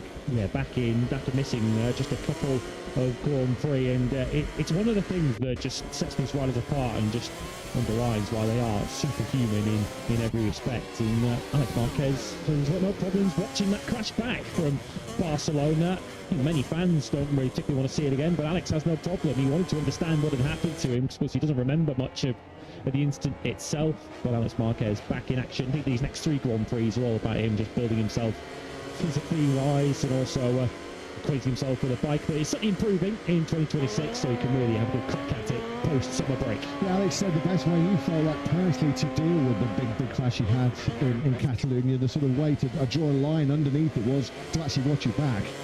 So yeah, all riders certainly have different ways of recovering from setbacks and adverse situations. Certainly very well versed in major comebacks after big crashes. Here's his brother Marc Marquez, we just saw there briefly on screens, up to 5th in the World Championship, as mentioned. He said he returned after that double surgery on his right foot, and more significantly on the right shoulder, first damage at Mandaluca last year. And he only came back for the Italian Grand Prix Mugello to be ready for a victory challenge in Balaton, a victory challenge which he did produce quite brilliantly. I do believe he can't this when he says he comes here. Well, he 10 seconds back at the win he was in Mugello. He dominated the weekend in Balaton. I think most people, including Mark himself, expects probably to be stronger than Mugello, but maybe not quite as strong as he was in Hungary. Yeah, this track layout is much closer in resemblance to Mugello than it is to Balaton Park, so perhaps expect a more Mugello-like pecking order as we go through this weekend, and certainly the hot conditions might well steer things towards Aprilia as well. But this is Marc Marquez. We are talking about a 4-time winner around this Brno circuit, so there's no question that he's got the pedigree around this particular venue. 72 points, as you mentioned, off the World Championship lead. I don't think anyone is getting anything close to brave enough at this stage to write Marc Marquez out of it altogether. You write him off at your peril. We've said that, haven't we, for so many times down the years. We just saw a quick glimpse of Fabio Di Giannantonio in the VR46 Ducati garage, as you saw there. He's had a redressing, an operation on the knife immediately after that nasty first corner tangle he was caught up in Balaton Park. Of course, the finger initially injured in that aftermath, the horrendous aftermath of the incident instigated by Alex Marquez in Barcelona. Familiar faces back in the paddock. Of course, we know that Davide Brugger moving into a new senior management role in the official Honda squad next season, and that has opened the door for a very welcome turn to somebody who's got bags and bags of MotoGP management experience himself. Francesco Guidotti there, looking rather cool and cash in his new Superfile Trackhouse Aprilia uniform. Just about the best person they could get for the job, Lewis. Tough, big shoes to fill down at Trackhouse with Davide Brugger moving on. And Francesco Guidotti, as mentioned, does bring an enormous amount of top-class experience in management roles. Yeah, it's very difficult in this paddock to find someone with that level of experience who's just waiting on the sidelines, waiting for an opportunity like that to open up. And we know since he lost his position at the head of the factory KTM squad that he's been keen to get back in, as Francesco Guidotti was joined us in the commentary box on a couple of occasions on Fridays last year. So good to see him back, and we understand that Davide Brugger is still going to be involved in his team principal capacity for the rest of this season, with Francesco Guidotti's title of team manager. Of course, Guidotti will be in full control of the team from next year when, as mentioned, Brugger heads to Honda. So, as you can see, these are live pictures in glorious sunshine, scorching up conditions already, having got to 11 o'clock local time this morning. We're on the way here in the Grand Prix of Czechia. 45 minutes will be this opening practice session, and for the second year in a row, one of the rides that we were talking about is going to be Jorge Martin, as we come to know. Of course, it was here last year where he made his return to action. And then had that long injury layoff after the Qatar Grand Prix. It's been creating headlines for the wrong reasons. There's a bit of smoke popping out the back of Marquez's Ducati. Whether they've overfilled it or something like that, but either way, he's safely out of the racetrack and the bike is functioning well. Marquez with a special helmet design that I've noticed in one of his personal sponsors who are celebrating a special anniversary. So if you're keeping an eye out for Marc Marquez, I'm sure many of you are this weekend. He's got a white crash helmet design to look out for this weekend. We'll come back onto the Massimo Rivola post-Hungary comments very shortly, because here on Monday we get a glimpse of the future, although it's the top secret behind closed doors test here on Monday. But for the first time we will see MotoGP riders on new 850cc MotoGP machines, equipped of course with Pirelli rubber. And we also got a glimpse of the future. Honda yesterday announcing Alberto Puig's replacement. In comes Mikihiko Kawase, who will be the HRC Castrol Honda team manager from 2027 onwards. Very much an integral part of HRC in the last few years as in a technical capacity. We are looking at on screens what will be the 2027 Honda team manager. So yeah, a glimpse into the future on Monday here, the 2027 season. The preparations really do start going up a couple of notches, up a couple of gears. Marc Marquez will be on the new 850cc Ducati. Marco Bezzecchi will be on the new 850cc Aprilia, we believe. Fermin Aldeguer, these are riders that are contracted already, or we believe are going to stay on the same bikes next year. Fermin Aldeguer will be on the Ducati. Surprisingly, there's a few names here. So Joan Mir and Luca Marini, it seems, although they are both not going to be on the Honda 850 next year, we'll actually test the Honda here on Monday. Lots of talk gathering momentum in the Spanish media, particularly yesterday. Pedro Costa looks like he's going to be moving over to factory petrol next year. Well, we know he certainly is, but he might be given the opportunity to test the KTM 850 on Monday here. We'll pick up that as well.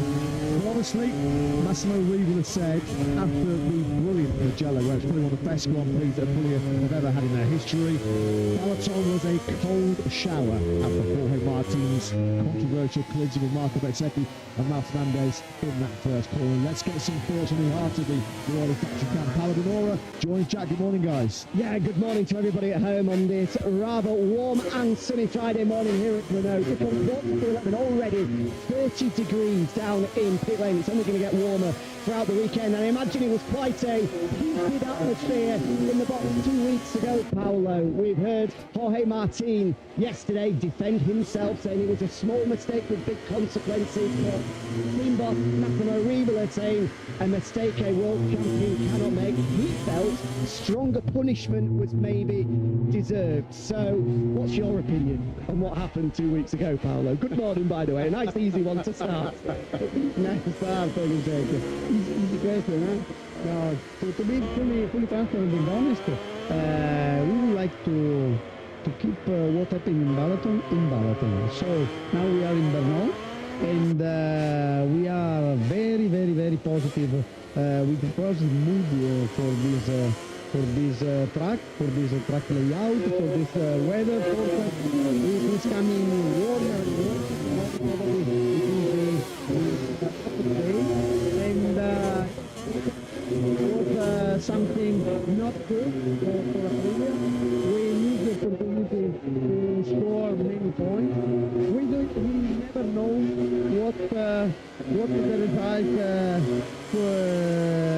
can we achieve, but to be honest, after the comment of the Sunday morning the warm up and the Saturday sprint, we thought that we can achieve at least the podium with Marco. So was something better for us, but now we are, to be honest, very positive for thinking about Brno. Everything is clear inside the team between Jorge and Marco, between us. So we would like to be very positive, and so start with the standard setup, and we will see during this weekend.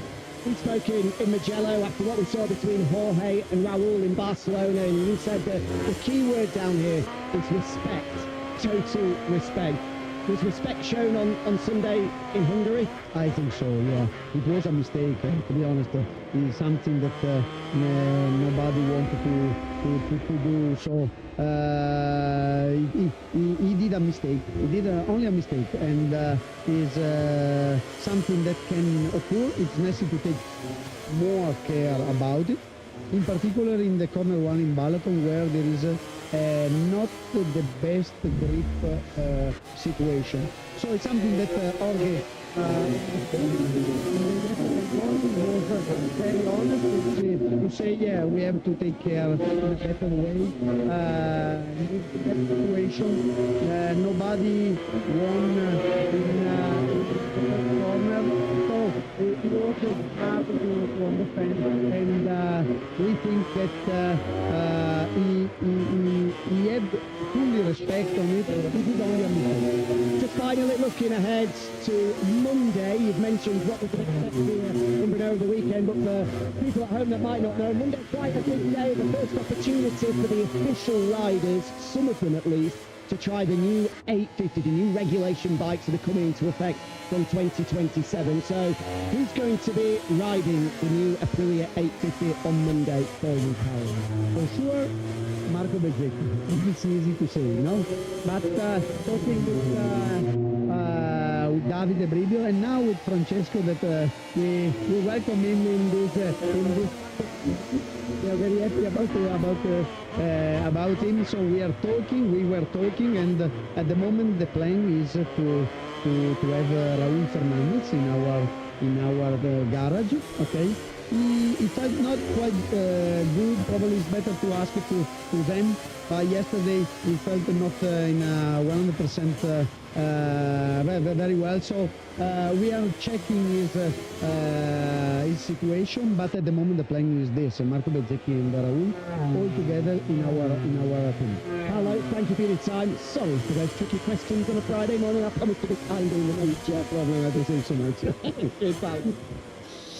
Thanks, Jack. Thanks to Aprilia boss Paolo Bonor, taking a couple of early Appleyard uppercuts here in the Grand Prix. But as always, honest as he could be. I think a bit of a crash dream start, hasn't it, this FP1 session? Because while we were listening to Paolo Bonora down in pit lane, we saw Pedro Acosta twice on the podium here last year on the factory KTM take a front end wash out at turn 9. Quickly followed by successive crashes at turn 8 for Maverick Vinales and Diogo Moreira. Not the ideal start to a weekend where Maverick Vinales has got to start showing something in terms of securing his seat in one of those prize 850s in 2027. Interesting news there from Aprilia. Then they will Ralph Fernandez into their factory garage for the weekend. Good news for 25 fans because, he was pretty ill and pretty sick when he first arrived here in Czechia. He had to cancel all of his media duties yesterday because he was feeling so under the weather. But at the moment, as you'll see on the time out, he's there in 7th place for the 154.875. Yeah, the fact that Aprilia wants to get some comments from Fernandez on the 2027 850, that does suggest that maybe he's still very much part of Aprilia's thoughts for next season. I think there's been a few rumours that he might be looking for potential pastures news. He's been looking at what Tech 3 KTM, I believe Gunther Stein has been keeping a close eye on Ralph Fernandez. Yeah, we were discussing it, weren't we, before we went down to pit lane of some of the riders who might potentially be departing manufacturers but still testing their 850. Here's one of them, Pedro Acosta, who playfully, when that was put to him in the press conference yesterday, said, "You know a bit more than me," which might well be true, might not have been officially told yet. Whether he's testing on Monday, we'll certainly need to know which flight to catch when he leaves Czechia. Of course, we're expecting Acosta to be on a Ducati next year. This was how he bailed from his KTM. Of course, two of the other crashes we've had were at turn 8. Acosta made it one corner further round before he dropped in at turn 9.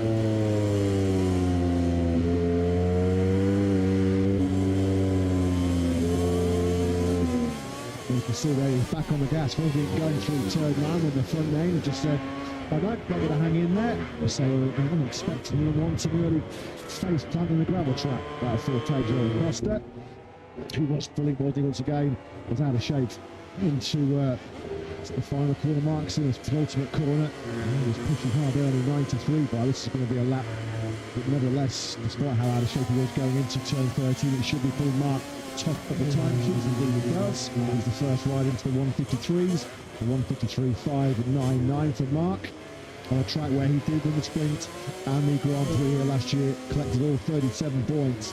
Another maximum 37-point haul this weekend is really going to start piling some pressure on those factory political top of the championship. Interesting comments I thought yesterday, Lewis, from a couple of our experienced Italians in reference to the say the test here on Monday. Given the fact Pecco Bagnaia and Fabio Di Gianantonio, Pecco will be on a Philly next year, he will be Fabio Di Gianantonio on a KTM next year, and as a result, they are not allowed to be part of the test here on Monday. Both of them said, well, not really sure if that's really all fair, because other riders are going to get time on the new Pirelli tyres, and we believe that the switch from Michelin to Pirelli is going to be the big game changer. That feedback will be listened to. Yeah, and their feedback will be listened to. And like Pecco said, I think there's another Pirelli test on the Monday after the Red Bull Ring Grand Prix in Austria, which in effect Pecco and Fabio Di Giannantonio will also be barred from because they're moving on to manufacturers.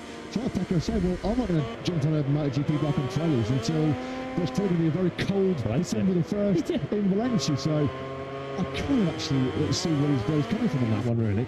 Yeah, it's a tricky one. I guess it's part of the game, sadly, of changing manufacturers. You don't get a head start on your next year because, of course, the team that you're currently riding for are going to be your opposition for next season, so they're not going to want to give you any sort of head start, any sort of advantage. And there are perhaps manufacturers who are not really in a position to be quite that picky. You mentioned KTM and Pedro Acosta. I think they'll want Pedro Acosta's input because he's very experienced even at such a young age in MotoGP now, because it's his third season with MotoGP. And you look at the other riders KTM have got, Enea Bastianini looks like he's departing. Frank Binder, we don't expect him to be part of the factory next season. And Maverick Vinales, who might well still be around, but he's not exactly at the peak of his physical powers at the moment, so they're not really in a position to be picky. It is tough, and the Pirelli element is, I think, going to be the biggest factor next season in what might well change the competitive order. And Pirelli, to their credit, have been very quick to allay any fears that getting some early influence on those tyres could be an advantage. Well, he practiced it yesterday on his push bike, and he did a couple of laps around this Brno circuit, and straight away the long lap on the outside of turn 7, that was impressive.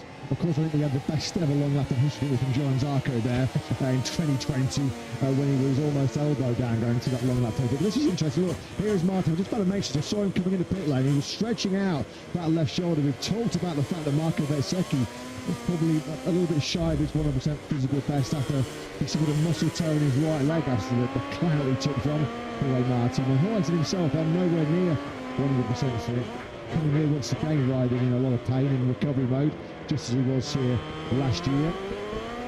So booted out again, they've since cleared, so perhaps a run-off rather than a crash. We've already seen Marco Bezzecchi off the road earlier in that session while we were hearing from Paolo Bonora and seeing all those crashes. Marco Bezzecchi did also run off the racetrack himself at the penultimate corner. Turn 13, Bezzecchi's currently in 9th in this session, Jorge Martin in 17th, although it's difficult to really draw anything from the times on our screens because we've had so many yellow flags waving. Trying to rebuild bridges once again, isn't he, in Aprilia, Jorge Martin. It was at this Grand Prix last year where he came back from injury after all the contract turmoil, all the contract drama about him potentially looking to engineer a move to Honda for this year. Go to the press conference myself where Jorge said, no, I am confirming I am staying with Aprilia. Now building bridges after what we have to say were some pretty damning comments from Massimo Rivola at Aprilia Racing Series. I mean, we heard Jack mention to Paolo Bonora the fact that a mistake a world champion should not be making, a cold shower statement after their brilliance in Mugello. But I think what was one of the most telling and harshest comment that came from Rivola, he clearly was very, very angry. I think this shows a bit of the sort of pressure and tension that they know it's the best RFGP they've ever manufactured. They know this is the was. We win as a team, we lose as a team. Jorge understands the mistake he's made. He will learn from this. He'll not make that same mistake again. He was way, way stronger than that. So Massimo Rivola, I think, is also putting a bit of a line in the sand to say we cannot afford any more of this, particularly with Marc Marquez still in town and likely to get stronger and stronger in the second half of the year. Of course, Galloping Park's Sunday first lap controversy came just over a week after Rivola himself had chaired the big summit where he called all 4 Aprilia riders to the factory team's office in the paddock in Mugello after the sort of controversial incident involving Ralph Fernandez and Jorge Martin in Barcelona to send out the clear message. Guys, as Jack mentioned once again with the interview with Paolo Bonora, we expect you to race hard, but we expect you to race with respect. We put that Aprilia story to bed then and look at a TV future. And it looks like a very bright future for Trackhouse Aprilia. And for one Italian, I'm delighted to say he's back in the paddock in a full-time capacity because he's now the new Superfile Trackhouse Aprilia team boss. Welcome back, Francesco Dotti, who joins Jack. Yeah, he does indeed. After a few appearances in our commentary box, you're a brilliant co-commentator, Francesco, but I get the feeling you're an even better team manager. So welcome back. What is it like to be back in the MotoGP paddock with team clothing on, ready to get down to business with the job you know and love? Yeah, I mean, I hope to be better than a commentator. But yeah, it was a good experience also with TV, Sky Italy, with Munich, and I had a great time. But of course, be back on track full time as a team manager is another excitement. And yeah, really happy to be back, especially here, back out with a super team, young but already achieved a lot of goals and targets. So yeah, I'll try my best to go. Certainly seems like an exciting project, Trackhouse, as you mentioned, new to the sport, American ownership as well, that want to be different, be unique to everybody else. So what do you make to the project? What was it about the project that attracted you to it? And what kind of a moment do you great passion, great motivation. So yeah, racing is in the DNA of this team. So yeah, looking forward to new challenge. Is one of the first decisions you've got to make who's going to be riding these bikes in 2027, or has that decision already been made for you? 50-50, yeah, it's somehow already been made. Now we have to, So the first from Paolo Bedora saying that it looks like Ralph Fernandez is going to be trying the 850 for the factory team on Monday. How much of a positive sign is that with regards to his future in the field? Yeah, I think we trust in Raul. He show his potential, and we have to help him to show the full potential more consistently. Francesco, great to see you back. Look forward to chatting throughout the rest of the year. Hope you have a great first weekend. Thank you, mate. Thank you.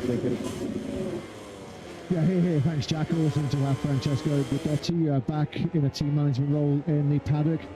Does look like for some time now the top pick for the American-based team has been Anea Bastianini, possibly going into Trackhouse Aprilia. Or Secretaries, wasn't it? Aprilia flirting with the potential of an all-Italian lineup in 2027. We know their factory seats will be occupied by the Crash Corking buddies, Bagnaia and Bezzecchi. It looked like there's a few gossip inches being taken up in Italy that maybe Trackhouse will be all-Italian role with Bastianini, maybe Luca Marini, who we know has been coupled with by the factory Honda team. No win of the unit seems for Marini in terms of 2027 seats with VR46. We know Ferdinand Alligator's going there.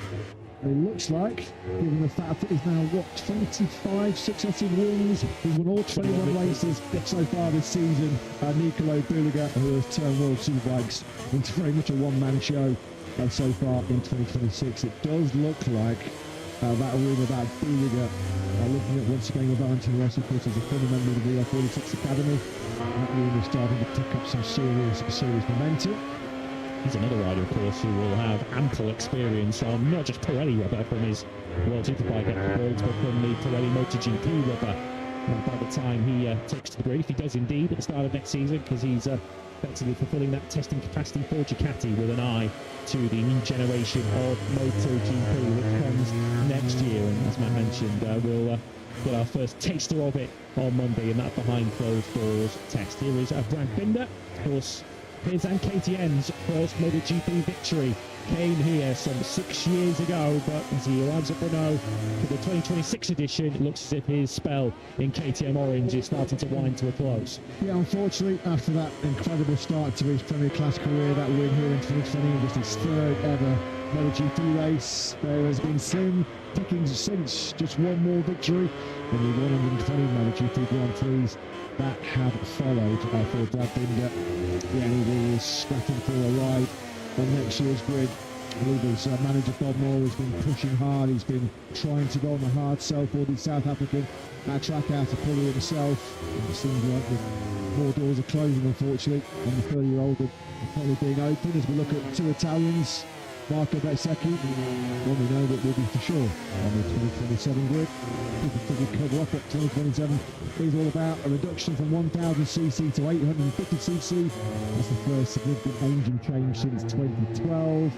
And Michelin tyres to Pirelli tyres. Michelin, of course, have been the exclusive tyre supply in MotoGP since 2016. So for the 13 and 11 years, we'll have a new tyre supply in MotoGP. A complete blanket ban on the ride height devices and whole shot devices. So the bikes will look very, very different launching off the line, and certainly coming out of corners next year. And there's been a slight reduction as well, more tighter control on the air. Create less downforce, all of course, with the main aim of creating more overtaking, creating a better show for all of you fans tuning in all around the world, watching what is already the greatest motorsport show on earth, but just trying to make it that little bit better and better. And also I think the emphasis as well is what the rides have been thinking that maybe in the last few years with this massive booming aero, this massive booming ride height devices, other ride aids, that technologies on occasion is overrun talent. I think this is, we're going to try and find talent ruling over technology once again in the future. Yeah, it's part of a prototype motorsport series such as MotoGP that not only is it the opportunity for the best riders in the world to showcase their talents, but also for the best engineers and for the best manufacturers to demonstrate what they're all about at MotoGP. So it's always about trying to find a balance between having the most sophisticated, the fastest motorcycles in the world, but also providing a stage for the best riders to truly show their talents. Marc Marquez describing yesterday that he expects the bikes potentially to be a little bit easier to ride, the lighter bikes for next season. We shall see. Of course, we'll get further clues as we go through the second half of this year and into next year. This pre-season is going to be so crucial next year, with so many riders likely to change manufacturers for next season. It's going to be a condensed pre-season ahead of the opening Grand Prix of next season. Every lap, every kilometre you can get on this new generation of motorcycle is going to be like gold dust to be as ready as possible for 2027. Fair play to Acosta and Vinales, who were on the floor very early on in this session. Acosta, once he's got back out into action, is third quickest with a 154.159, and Mario Vinales is up into 7th place after his early tip-off as well. On the KTM, Marc Marquez once again flying through the first half of this lap. This has been some impressive start to this Grand Prix of Czechia for Marc Marquez. But what about his brother Alex? It's fantastic, isn't it, to see him back in action after what was undoubtedly the scariest crash of Alex's long Grand Prix career in Barcelona. He declared victory yesterday, back in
expecting to take a full part in the practice start session to come.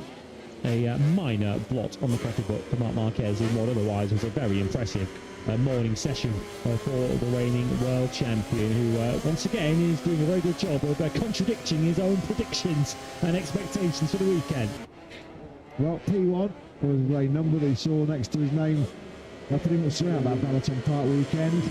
And it's going to be P1 to Marc Marquez at the end of the late league session here in Brno.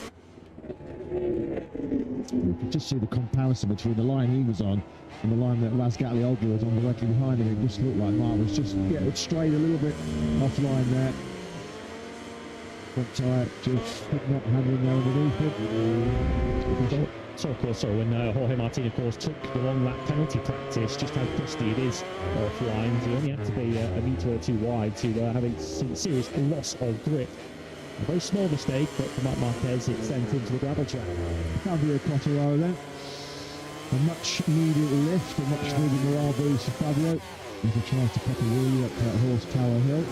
Speed 5 in a 153.503. Late on, that was exactly 0.2 of a second behind Marc Marquez. He was 100th clear of Raul Fernandez, so in turn was 100th of a second clear of Joan Mir. Both Trackhouse of Pugliese, some start for Francesco Guidotti in his new uniform. His boys, 3rd and 5th respectively in that session. 6th place for Bagnaia. Almaguer, he saw in all the Cata top split at one stage in that session. He ends up in 7th, headed for Gian Antonio. Costa 9th after his early spell at turn 9. And Luca Rooney completing the top 10. So both battery Hondas inside that top 10 as well this morning. So Ducati quickest, Yamaha 2nd, Aprilia 3rd, Honda 4th. To complete the first session of the weekend. First for KTM's was Pedro Costa in 9th. World Championship leader Marco Bezzecchi, well, as mentioned, I don't think he'll be in any respect panicking at this stage. To finish down in 16th place, did change front tyre, but certainly did the entire morning session on the same rear tyre. Bezzecchi will be saving his best when it really matters. He took 1 hour practice session to come up this afternoon in what are going to be baking hot conditions here in Brno, coming in around about 3 o'clock later on this afternoon. Yeah, Marco Bezzecchi, I remember on Friday in Brazil and Goiânia, he had a bit of a shocking start, found himself in Q1, came through the qualifying in the front row and then won the Grand Prix. So shaky starts don't tend to disrupt the rhythm of Bez too often. Today already a 4-time MotoGP winner here in Brno. Never won here last year, of course, to become the first Ducati rider in history at that stage to win 5 successive Grand Prix. That winning streak went on to eventually break 7 successive double victories as Martin is back in then. 14th place in a broken down factory Aprilia for the Mark in that opening session. A little bit of a debrief for this crew chief Daniele Ranioli. Ranieri, good session. We do know that his 53.523 did come on a brand new set of Michelin medium tyres. We always say you've still got to get out there and get the job done and do the business. We are set then for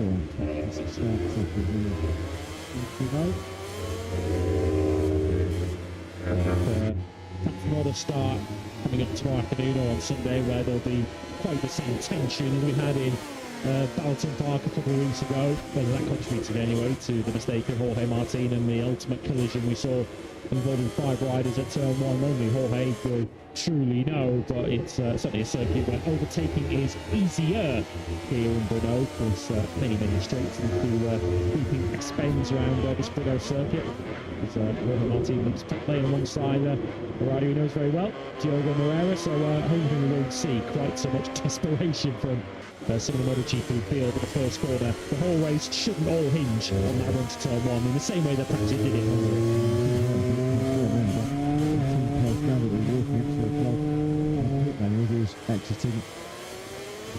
Exiting the pitch.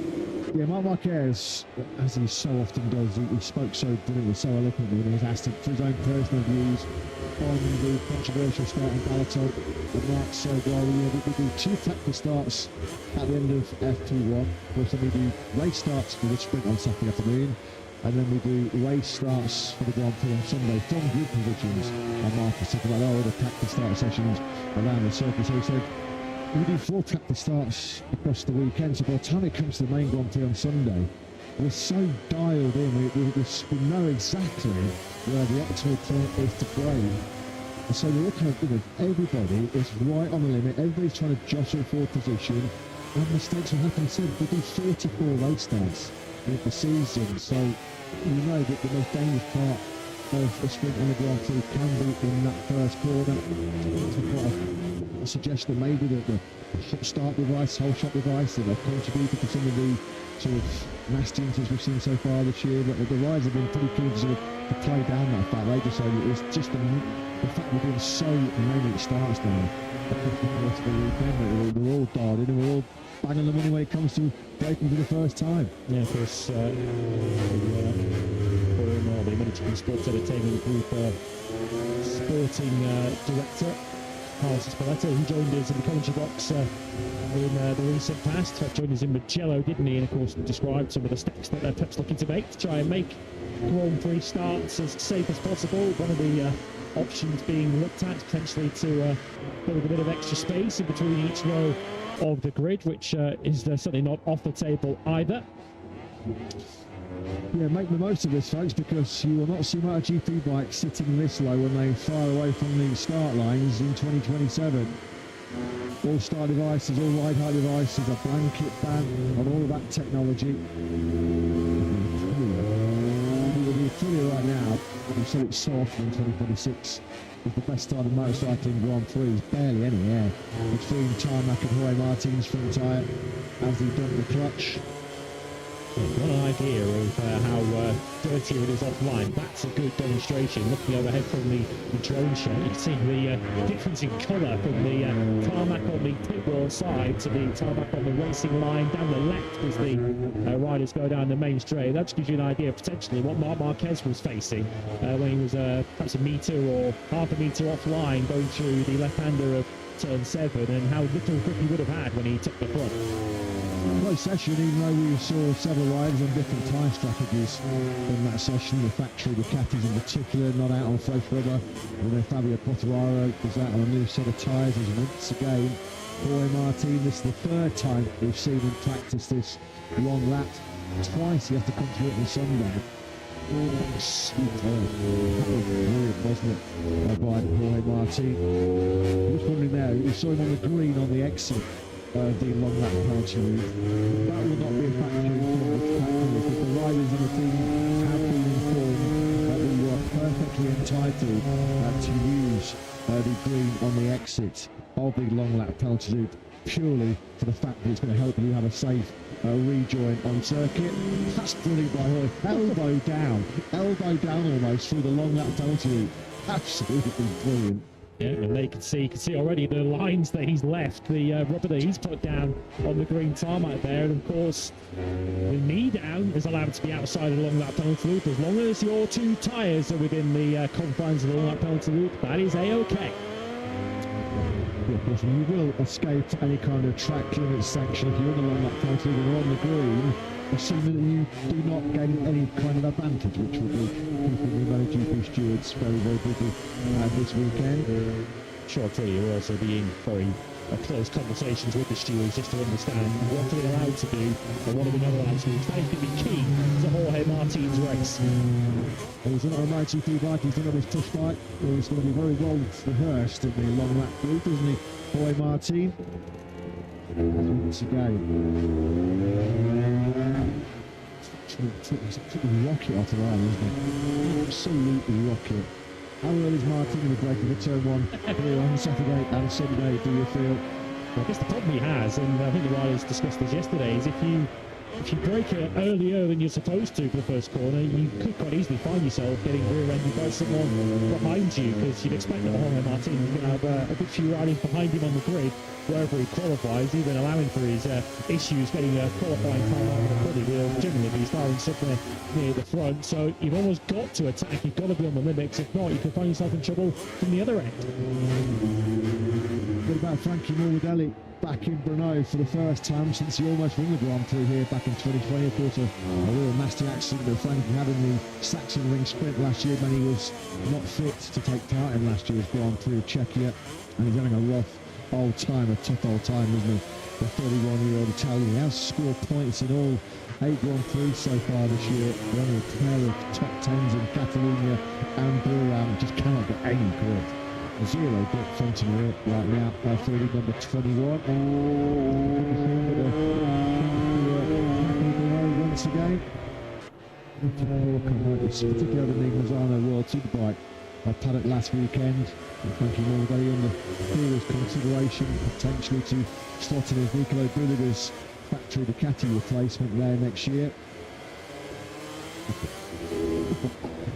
And there's some shot, isn't it? I mean, John Zarkin might have some competition here for the best long lap ever in Brno. You can see once again that rubber that Martin has laid down. He's, I guess, going to be coming through that at the end of every session.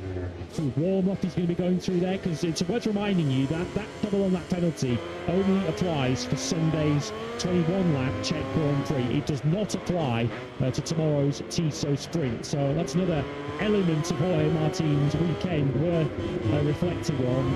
The sprint is a really big opportunity for Martin to try and maximise his points this weekend, because he will not serve the double long lap tomorrow. He will serve it on Sunday. Into Prix then comes Jorge Martin. Half a dozen times that we've seen through the long lap penalty week. It's Marc Marquez that has set his stall out early. He has laid down an early marker.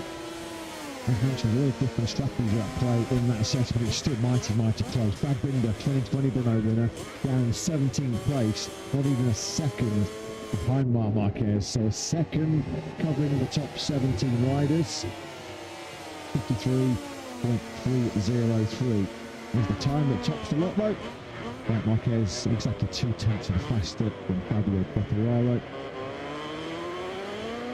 Pedro Acosta. Look at that, he comes into the factory KTM garage. And then look at the place with Paul Trevathan, pit bar there, of course KTM Motorsport director. Keeping a very close eye on what happens here on Monday. Right, CC era. Just there at the bottom left hand corner of pictures with the laptop of Sebastian Marisa, the guru at KTM. And Alex Marquez, how did Alex go on that as 18th? Well, Charter, of course, lead medic in the MotoGP World Championship, just checking it all day okay. But with Alex, he was more concerned about the recovering collarbone. And I think he smashed into 4 different places. It sounded like a real nasty multiple fracture on the right collarbone for Alex. Steady way though, very impressive. Had a 154.519, did 13 laps, which was pretty much on par with what everybody else was doing. 18th he was at the checkered flag. So that's a very encouraging return to action for the number 73. Yeah, it's difficult to have any sort of target for Alex Marquez or any expectation, but if he gets to Q2 this afternoon into the top 10, he would have done a phenomenal job given the physical limitations he is surely riding with. But the thumbs up and the nod to Dr. Untitled Chapter would indicate that he's going to continue through the weekend. His brother Mark, though, beginning the weekend on top. Free practice 1 goes the way of the world champion. Fabio Quartararo second for Yamaha. Ralph Fernandez third for Trackhouse Aprilia. And Joan Mir fourth, factory Honda. Aigura fifth, second of the track houses. Then sort of Bagnaia over there to Gian Antonio Acosta, who was down early on in the session. And Luca Marini 10th. Top Rack in 11th, ahead of Alex Rins. Maverick Vinales with another early faller. Martino had some technical issues. Morbidelli 50th, ahead of points leader Marco Bezzecchi. Brad Binder in 17th. Alex Marquez returns to action in P18, ahead of one of our other early fallers, Diogo Barrera, Jack Miller, Enea Bastianini, and Cal Crutchlow complete for 22. So Marc Marquez fastest then. That second one, it's best number 1, 53.303 coming in. Didn't change tyres, really need him. Out for the whole session before he had the late crash at turn 7. Fabio Quartararo did change tyres, as you can see there. Brand new medium front, medium rear for his final run. That saw him take a sizable jump up the order, all the way up into second. 17 laps was Ralph Fernandez's work this morning, climbing off his sick bed and impressing with a 153.513, helped by a new medium front for that second stint. Looking to break his Bruno jinx this weekend is Mir. Like Fabio Quartararo, he changed to brand new medium front and rear tyres to get himself into the 53s late on, taking fourth. Expect to see Marc Marquez's name feature probably in the second time. Second he was Aguirre. Was rapid in the first, but closer to 3,000 clear mark. Yeah, there's a pattern developing from here on in. It's Marc Marquez fastest in Sector 2 from Ralph Fernandez. Focused also in Sector 3 to go towards Horsepower Hill. Aldeguer and Mir, his closest competition. And up that hill, it's a factory Ducati 1-2 with Marc Marquez just edging out his teammate Paco Bagnaia. Well, momentum and confidence are two wonderful things to have in your locker, aren't they, in the MotoGP World Championships? And after his sprint victory and Grand Prix win double in Balaton Park a couple of weeks ago, there's confidence and momentum that Marc Marquez, the reigning world champion, has in abundance. And despite a crash at turn 7, the factory Ducati rider leads the way here after our opening session in Brno. GT places will be coming up next later on live this afternoon.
Round 9 of the 2026 MotoGP season is underway from a true classic venue and destination. The Czech Republic has been welcoming millions of motorcycle racing fans throughout its long history in the sport, and this year will be no different.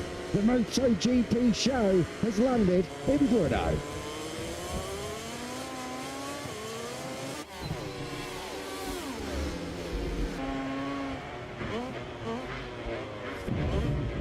It's Free Practice Friday here at the Automotodrome Brno, and you join us live and trackside here in the east of the Czech Republic for what is the all-important practice sessions.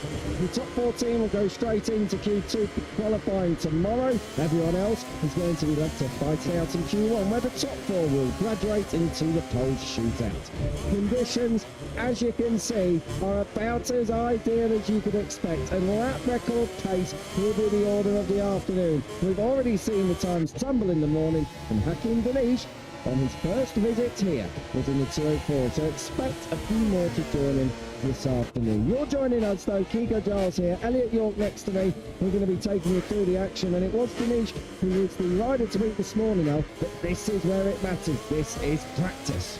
It does, everyone in the history books. Good afternoon, mate. Hello to everyone tuning in for the afternoon sessions here at a very sunny Automotodrome Brno. It's arguably a bit too warm for the riders and fans flocking here on Friday, but we can't complain at all about the weather. It's set to stay like this throughout the weekend, which is brilliant news for the fans, brilliant news for us with an air-con commentary box, and brilliant news for the riders and teams as well. To get a consistent weekend of action under their belt, of course, we can't guarantee that, but forecasts do suggest that, which is brilliant to hear and see. And yeah, brilliant to see Hakim Danish up inside that top 3, leading the way in FP1. He's not topped a Friday afternoon since the Catalan Grand Prix, I do believe.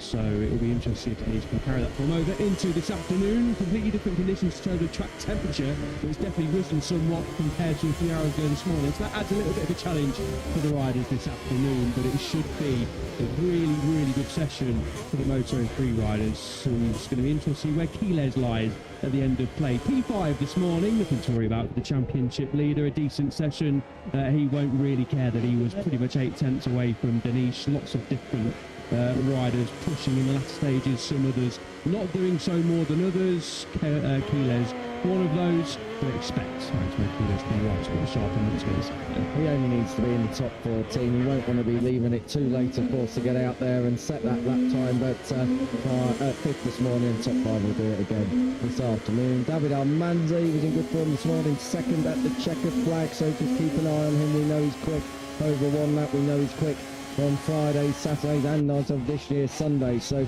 keep an eye on the number 22, but the only one in the 204s was this morning. That was Hakim Danish, we said. A 204.93.8 is your reference lap time coming up. I expect a fair few riders to be in and around the 204s.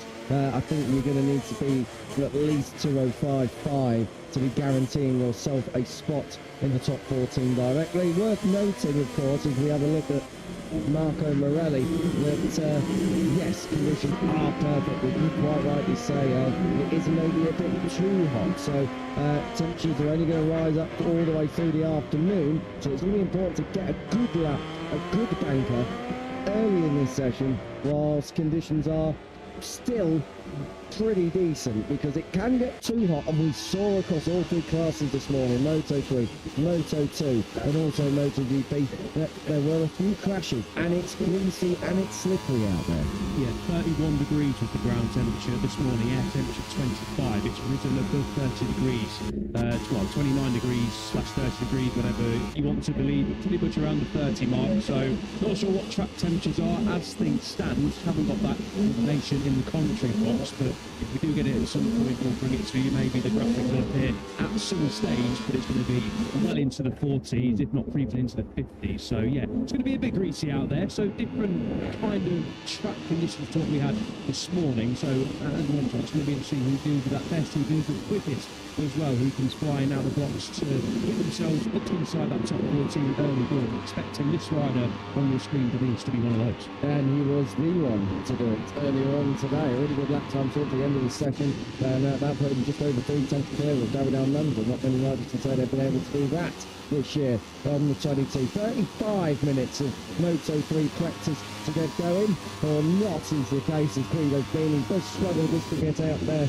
of pit lane. It crashed for him this morning. It seemed like it was a big high side for him, so Guido Pini unfortunately was living up to his reputation a little bit too much this morning, but again we'll be looking to try and make it back-to-back Q2 appearances in 2026, and he's in Q2 for the first time on European territory last time out in Hungary. We'll be looking to try and do the same again here in Czechia. We're having a look at Matteo Bertelli. Good reason as well. We didn't see him go back out earlier on after his massive crash at the final corner, and to add insult to injury, he did get a little bit of a slap on the wrist and a fine for I think it was pit lane infringement, speeding in pit lane, I believe. I think he was going out when the red flag was still there. So just bolted a little bit too early from pit lane did Bertelli, so yes, he's got some economic fine. So maybe we now don't get any Christmas presents from Bertelli after he's had to spend a little bit more money. That's unfortunate for us, and of course for Bertelli as well. Joking aside, it's great to see Bertelli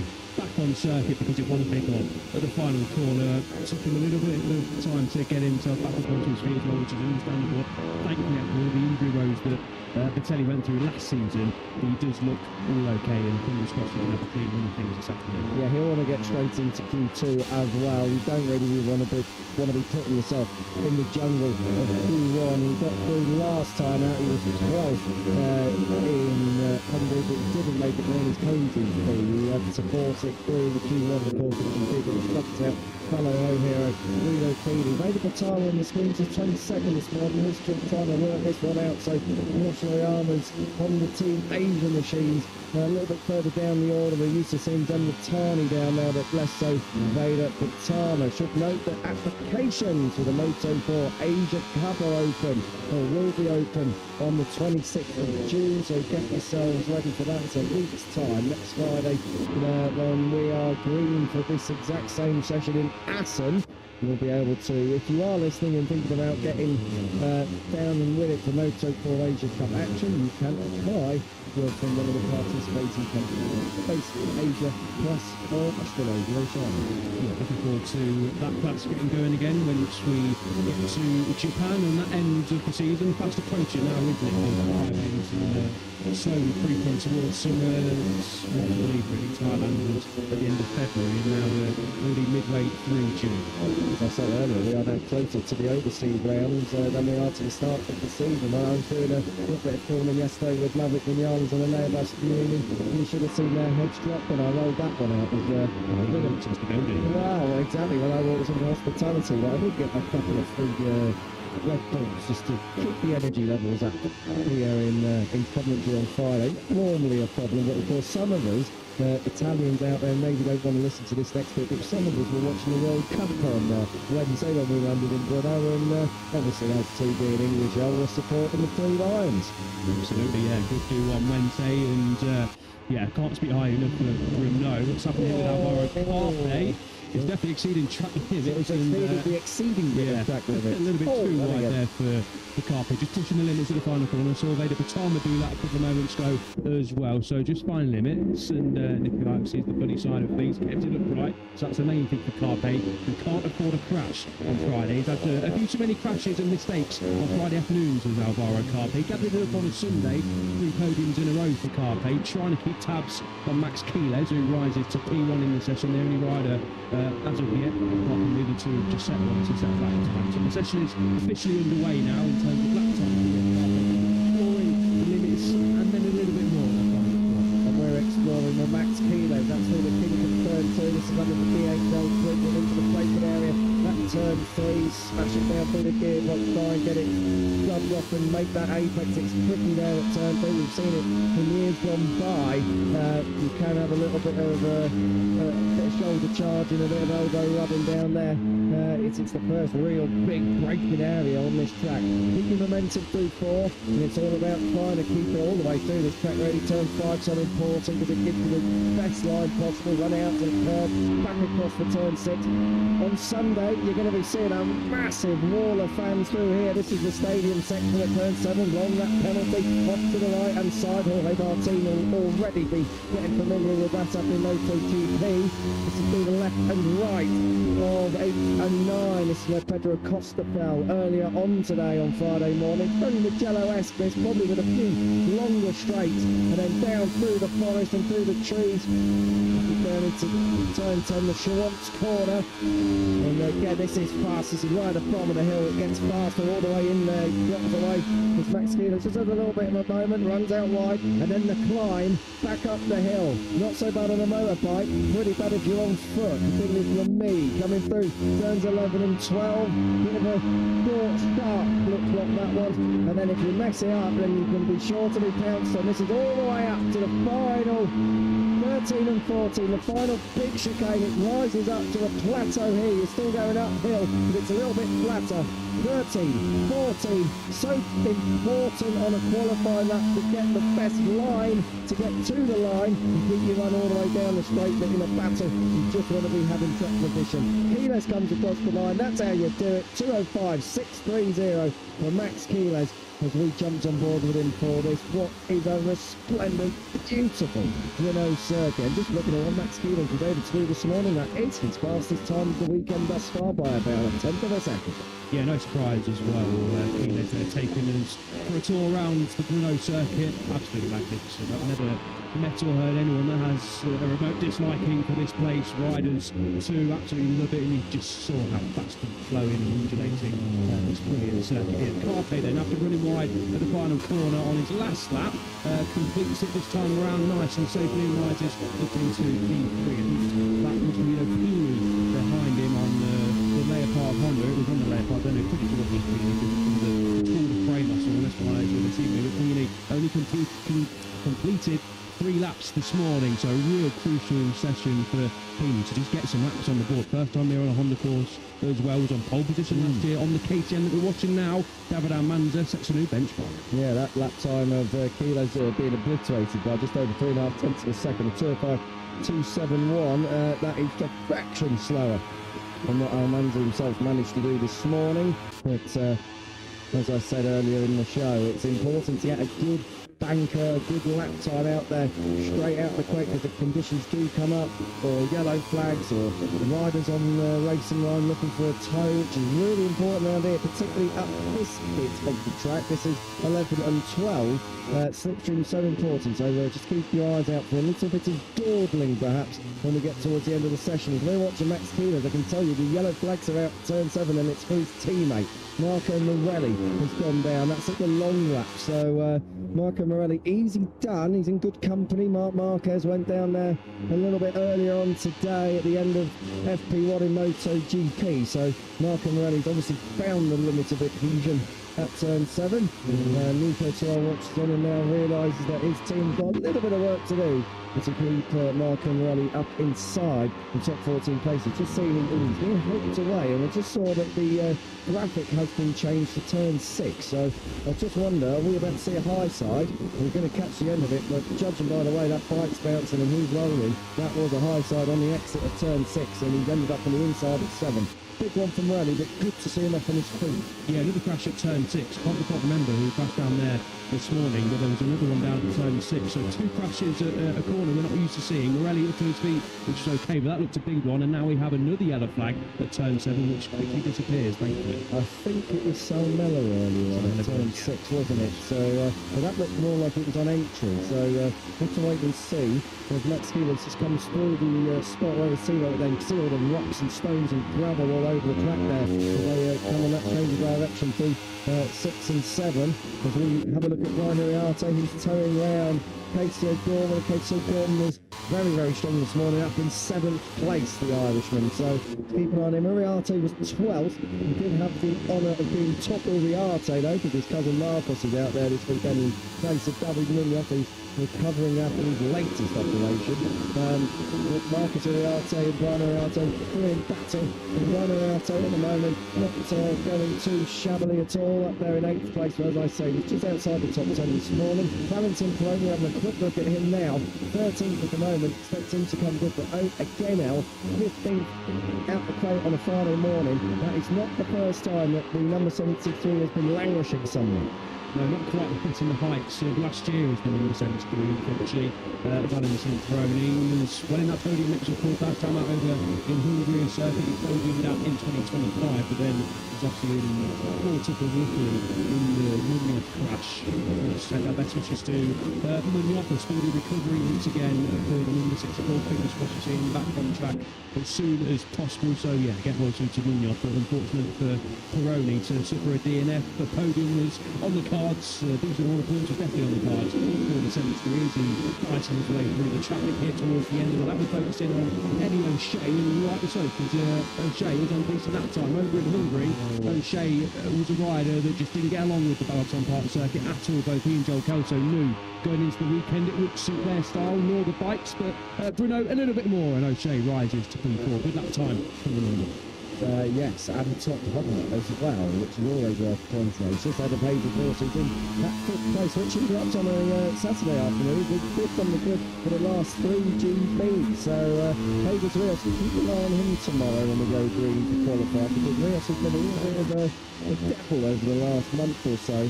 In Moto3 qualifying. He pushed back a place at the moment. I think Denise rises to 5th, but we're looking at David Almanza, who's looking to move those goalposts again. Does he do so? Yes, he does, and pretty much keeps all of his time through that final sector as well, and doing it on his own without any slipstream or reference. So good job, David. And number 22 was P1 on a 2:05.167. That is his fastest lap time of the weekend thus far, and now he's just a couple of tenths away from setting the fastest lap time of the weekend. Yeah, good stuff from Almanza.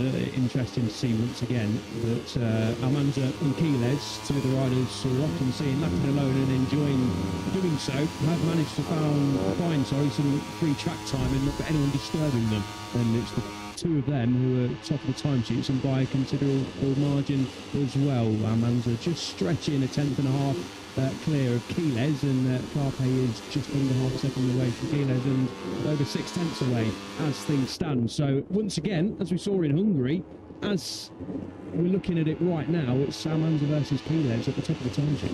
We saw it in Buriram, we saw it in Guyana, we saw it last time out in Hungary. Almanza and Quiles. Almanza might not be second in the championship, but he has been missing for a couple of rounds, so expect that, again, these two, they are the cream of the field, and Quiles has probably got a little bit of a step on Almanza as it stands at the moment, but David Almanza riding very, very well indeed in 2026. And also, this afternoon, as we at the end of the minutes, this is Rico Salmela. Good to see the Finn is back out there.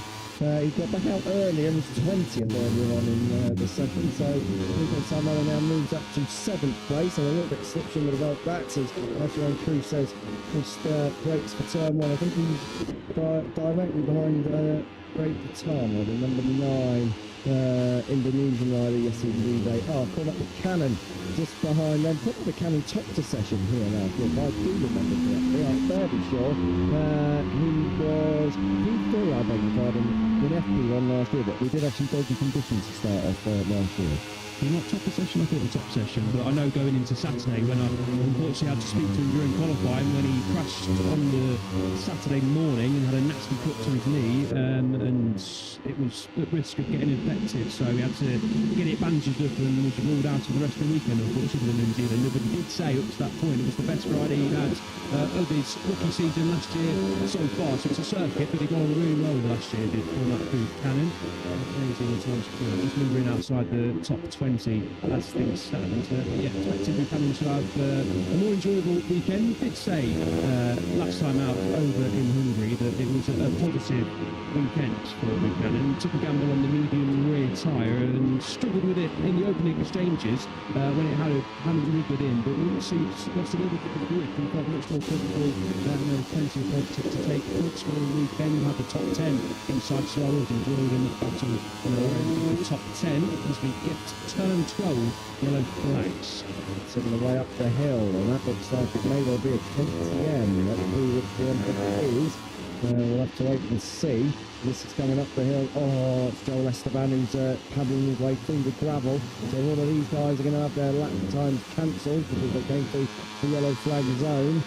But that's Joel Esteban, which is just at the back of the shot, trying to get going again. I believe he has, so he'll be all right.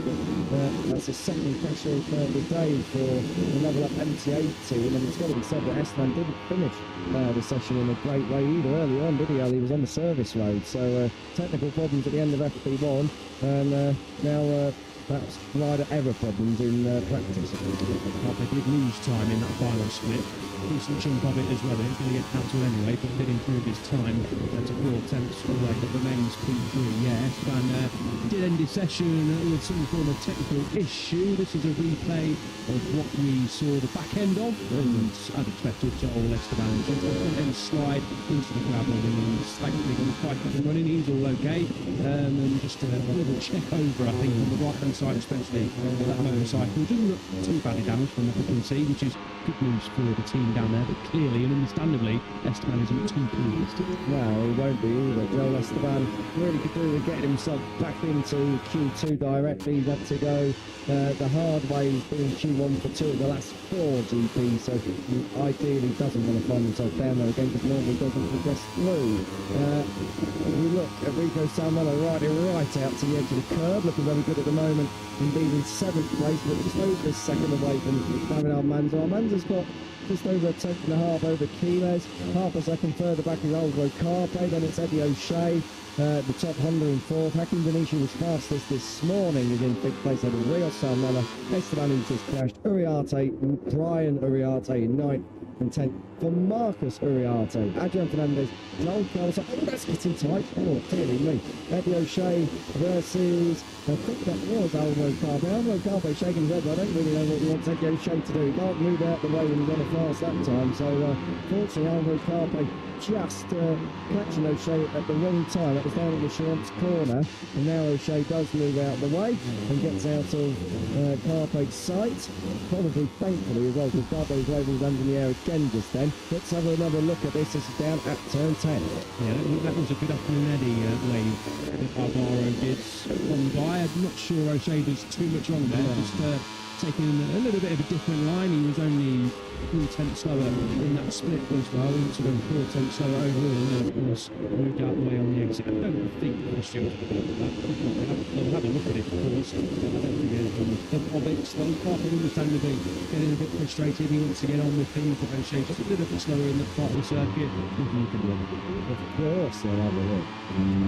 Coming through to complete the top 14. We've got there around Adrian Fernandez, Job Kelso is in 12th place. Marco Morelli, who had that big crash that we caught at the end of through turn 6, he's there in 13th place. And Chris Corner completing the top 14. Valentin Peroni in 15th like he was this morning. Vader Patama edging close to the top 14, 16th ahead of Scott Ogden, Guido Pini, Nicola Carraro, Adrian Cruces, Matteo Bertelli, Zen Matani, Leo Ramastorp, and Ryusei Yamanaka is 24th, and not on your timing tower on the left-hand side at the moment. Cormac Buchanan 25th, and Rusho Newgley 26th, both the Code Motorsport machines 25th and 26th out of 26 riders out there. But a quarter of an hour and a little bit more to go, and round here, Al, like we said this morning, it's a long lap here. You're not going to get a lot of volume in terms of lap time.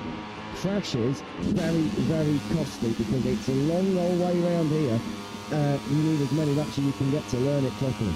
Yeah, we've seen numerous times already so far this weekend alone that if you crash anywhere at the circuit that isn't close to the pit lane on the other side of the circuit as well, and you don't get your bike restarted, it takes a while, especially for the bottom of the hill. You've got to climb all the way back up to pit lane. I think it's around about 70 metres the difference in undulation. So yeah, at this stage, course, anywhere we go, a crash at this stage of the session is not what you want, but especially with such a long lap, less laps, of course, to try and get yourself into that top 14 as well. So I do expect riders to be pitting a little bit earlier for fresh rubber in the next couple of minutes and getting back out, as Jesus Rios then gets a little bit frustrated at Cormac Buchanan, and yeah, not sure if that was something to do with a little bit earlier on, but Rios feeling that the New Zealander was slightly in it. I think Buchanan was maybe a bit slow on the racing line, but on the direction change, obviously he's coming across it, so he was trying to also get out. Oh, wow, that a bit of rugby tackling going on there between Casey Gorman and Jesus Rios. Jesus Rios is not making too many friends at the moment out there on the Moto3 track, and Casey Gorman absolutely will not be taking any nonsense from his fellow Honda rider. Both riders at the moment are inside the top 14, but I think back to Buchanan, I think he was just trying to get out of the way, and on that direction change took advantage of doing so. They had to slow at the same time to do it. So Jesus Rios obviously not very happy because he was impeded. Now he gets his own back on Casey Gorman and makes a little bit of a mistake at the bottom of the hill at turn 5. And Rios is now released to look at the back of the number 83 KTM up ahead of him, of Alvaro Carpo. That all started with Rios driving the inside of O'Gorman at the first corner, and then obviously with doing so ran slightly wide through the corner, and on the cutback O'Gorman was able to get back up the inside for the turn 2 kink. A little bit of rubbing his racing, let's say, a fast part of the circuit as well as the kink at turn 2 as Denise tries to cool himself down, sitting P5. A decent session once again for the FP1 table topper as the level of MTA mechanics get to work on Esteban's bike. As we saw, it doesn't look like it's too damaged, and of course there's not too much time to panic yet. This is the sort of time where we are going to get riders, plenty of them already in the pits, looking for a bit of fresh rubber, and then let the games begin. Let the games begin indeed. Some of them can't afford to play the game though. Esteban is okay provisionally in 8th, but 18th degree okay, not ideal at all for him. Kilos comes in, that'll be a solid long run for Kilos. 10 laps I reckon he's just done now on one set of tyres, so very, very good stuff indeed for Kilos. And I'll manage to do the pits as well. The highest profile he's got, and it's Carpo. There in 3rd place at the moment. Good to see Alvaro Carpo already up inside the top 3 with 13 minutes on the clock, because there's been a couple of occasions this year where the Mercian rider has not been taking advantage of practice. Yeah, exactly. Outside of the top 14 on a Friday, in Barcelona, in Le Mans, in Brazil as well. Not been inside the top 10 on Friday since Correct when he was P9. So yeah, Carpe hasn't fully enjoyed his Fridays so far in 2026. As I mentioned earlier though, has managed to reel it back in, and especially in the last 3, podium in the last 3, P2 in Barcelona, P2 in Italy, and of course P3 last time out. So look, when you're not having a good Friday, I mean, it doesn't count the results for anything. If you're picking up the podiums and points on the Sunday, that's all that matters. But knowing from speaking to Carpe, he recognises that just hitting the ground running a little bit quicker, making a couple of less mistakes on a Friday will help him out for the rest of the week.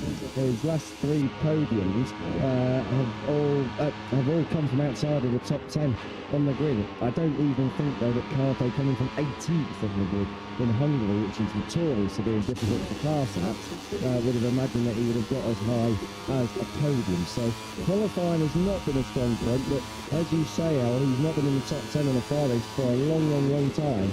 The last 2 occasions he's been 12th and 13th was last time out, so he's been scraping through on a Friday afternoon. At the moment there's no need to do any scraping, he's up there in 3rd, so he's having a calm before the storm. We're looking at just over 2 minutes a lap, so 2 minutes, let's say 2 minutes 6 to be on the safe side. Opening first lap's going to be 2:15, so they're going to get out there. By my reckoning, they'll get maximum 5 times lap, but mostly 4, depending if anyone's going out there now. Yeah, exactly that. You've got to count for the yellow flags as well, potential crashes, and sitting up out of laps trying to get a tow or looking for some fresh air. I don't think Keelers and Almanza are going to have the same situation as they faced earlier on in the session when they were just happily quietly going about their business at P1 and P2. They will have radars locked onto them, and riders trying to look for a bit of a tow to gain an extra advantage. Marco Morelli is still P13. Fingers crossed we get Morelli back out the circuit. We're going to be already. The riders looking to get inside that top 14 who expect to be there. Valentin Peroni and Peter Katama on the number 9 machine, watching there in P16. Ogden has been in the top 14 plenty of times. Guido Pini, I know he struggled on a Friday and crashed this morning, but he's a race winner in 2026, and certainly an A-part would expect him to be in the top 14. Just with regards to Morelli, I'm not sure if he is out on track yet. He just not come back. I think maybe the bike hasn't come back. Well, the bike, we did see the bike in the box though, so that's why that's true. Back out on track. We'll find out soon. Indeed, if Mr. TV Director is listening, and if we can find the number 97 somewhere, it would be muchly appreciated, and that debate can be put to bed. 10 minutes on the clock now. I'm just looking outside the top 14.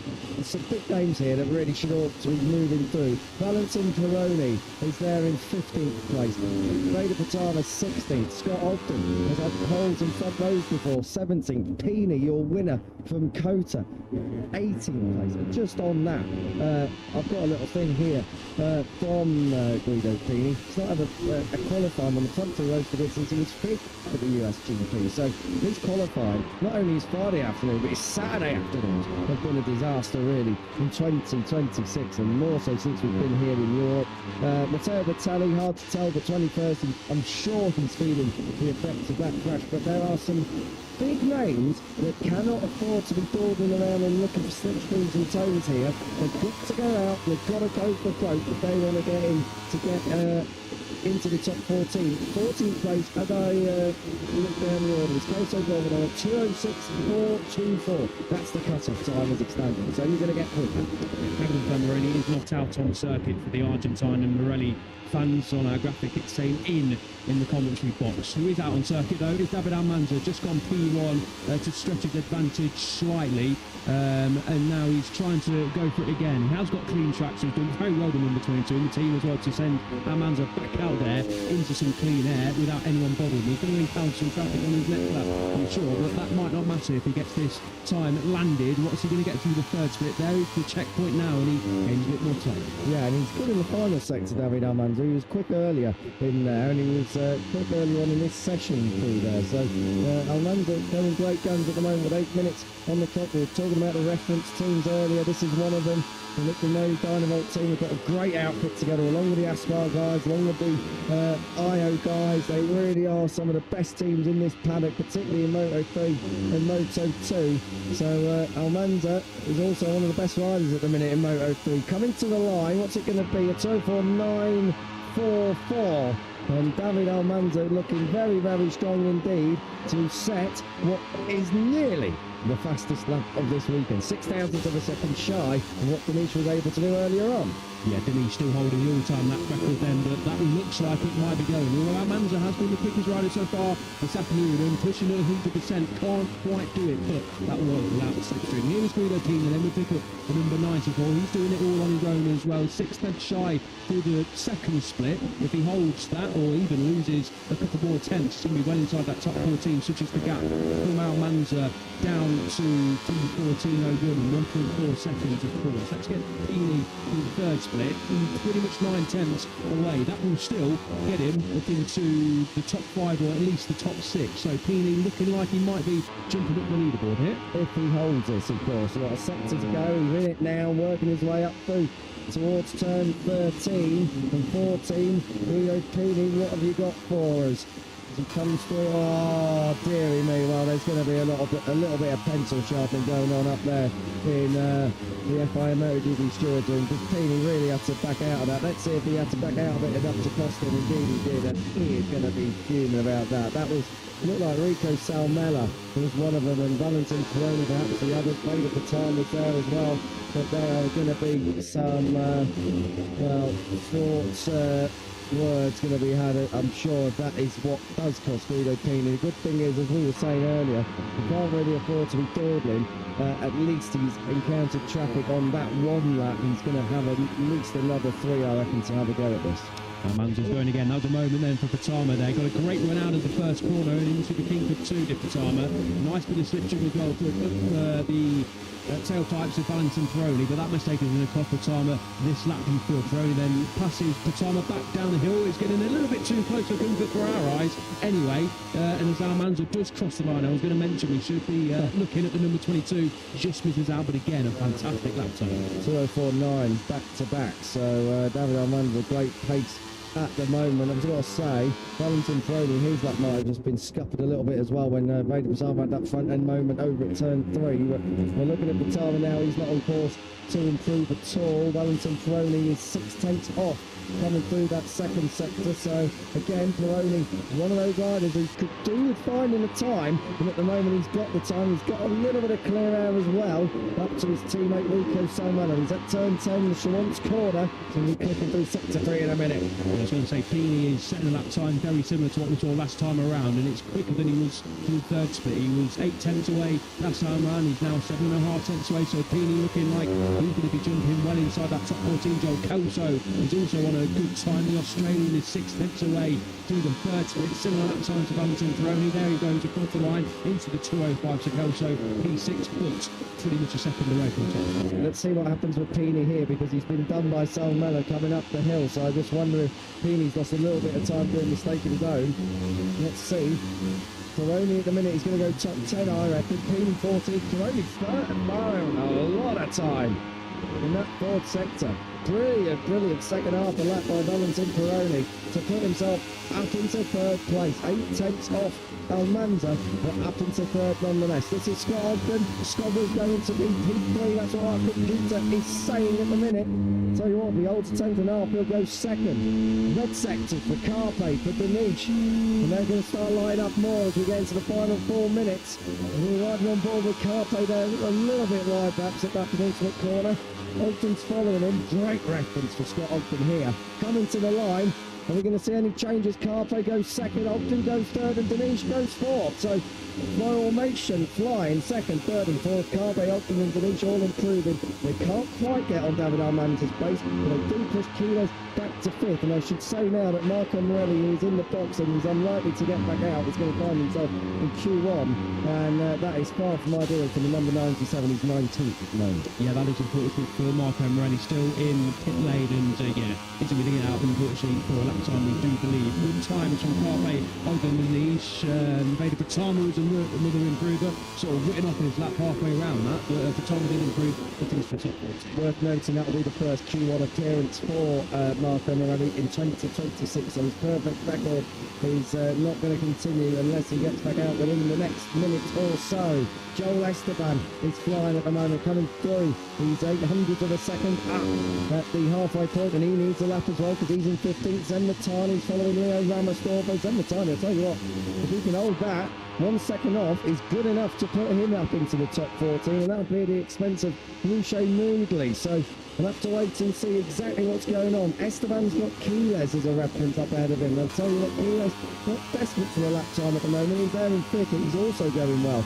Matani goes up to 17th, just misses out. Ramastorbo goes 15th, not bad at all from the number 5.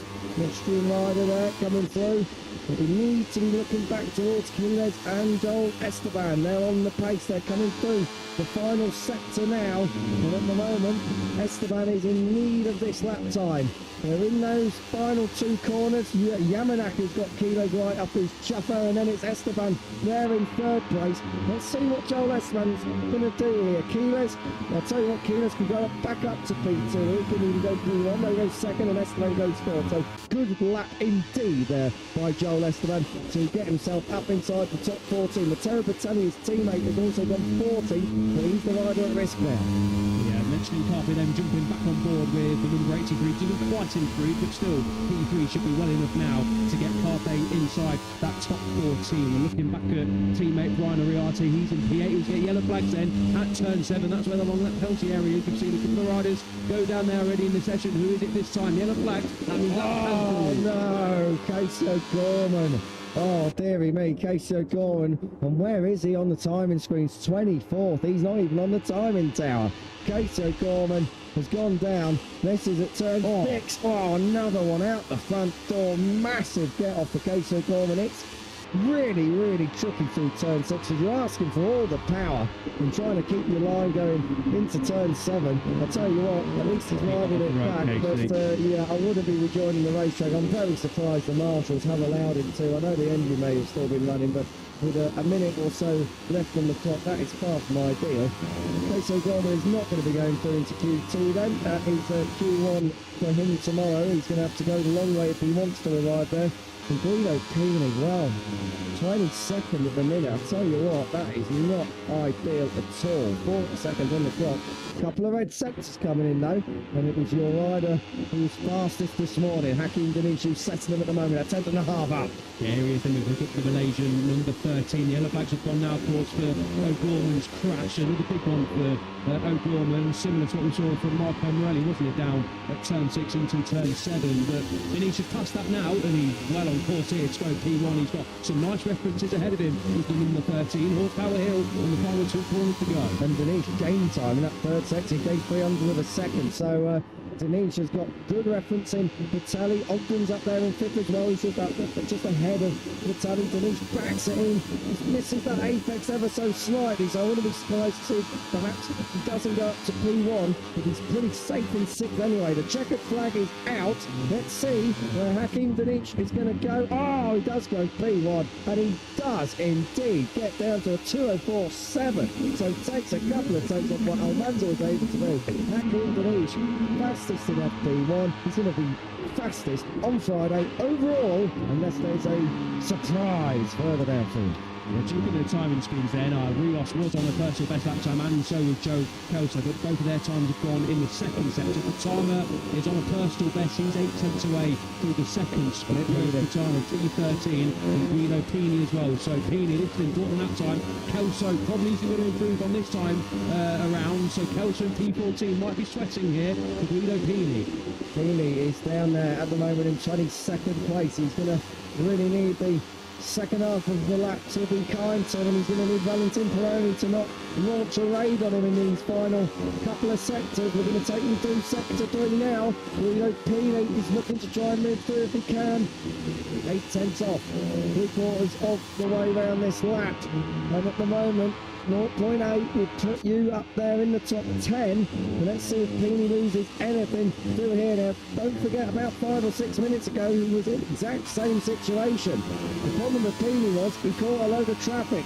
Surely everyone's going to keep out of his way. There's no one to even get in his way. So Guido Pini is looking to try and move through. Kelso did improve his time. That pushes Patama down now as well into 14th. And Pini, nicks it right at the end to get him to Q2 directly for the second successive round. Christian Lundberg watching on, and he has got, well, one of his riders in, because I was just looking to see where has Adrian Fernandez gone. 22nd. So Guido Pini may as well have just scraped in, but Adrian Fernandez lost in 22nd. I'll tell you what, Kelso did think there, grey sectors in sectors 2 and 3, and then a personal best one in the final split, and how crucial was that as well, because if he'd have stayed where he was in P14, it would have been him and not Patama, who were watching on our screens, who would have been knocked out of the automatic Q2 places. You're looking for Patama and able to improve on that time around. Kelso didn't. It means Kelso sailed through with teammate O'Shea into Q2. Patama, though, facing Q1. And Q1's tasty as well. Vader Patama, he's been into Q2 a couple of times as well. He's going through Q1. Adrian Fernandez, as we said.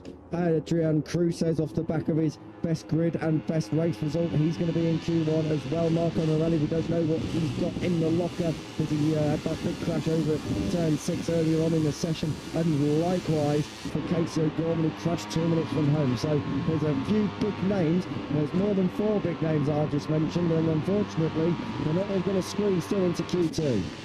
No, they're not. Q2 and Q1 coming up later on tomorrow, of course. What a day it was for Danish and the Malaysian fans. Plenty of them tuning in, of course, and remember those pictures over the Italian Grand Prix when yes, Denise was on the podium for the first time. The celebration was, the World Cup hadn't started by then, but that was pretty much what you could imagine. Fantastic support over in Malaysia, and they'll be very pleased with what they're seeing. It's almost like us on Wednesday evening watching England put 4 past Croatia. More of that to come next week, of course, when we are going again. Assen, there'll be a few World Cup matches of interest for us over there. As we have a look at Max Kilo's very, very solid session up from Kilo's, I've got to say. Our third overall, but a brilliant, brilliant run. 10 laps on new tyres earlier on in the session. Brilliant, brilliant stuff indeed from the championship leader. But no one can lay a glove on Hakim Danish at the moment. 04754, a new lap record. A couple of tenths quicker than David Almanza. Max Kilo's not quite in the tour fourth, but he'll be okay. He's there in third. Carpe, Esteban, Ogden, Uriarte, Rios, Salmela, Peroni, O'Shaker in 11th. Bertelli, Kelso and Guido Pini just about scraping in to Q2. Everyone else is going to have to go through the jungle of Q1, and that is coming up tomorrow at 12:45. That's the next time we'll see Moto3 out on track in Anger. They have got FP2 and 4, but it doesn't mean anything in the morning. And practice is continuing. Moto2 is up next in the company of Lewis Sudbury and Elstone Cook. So I'm out of here. Enjoy.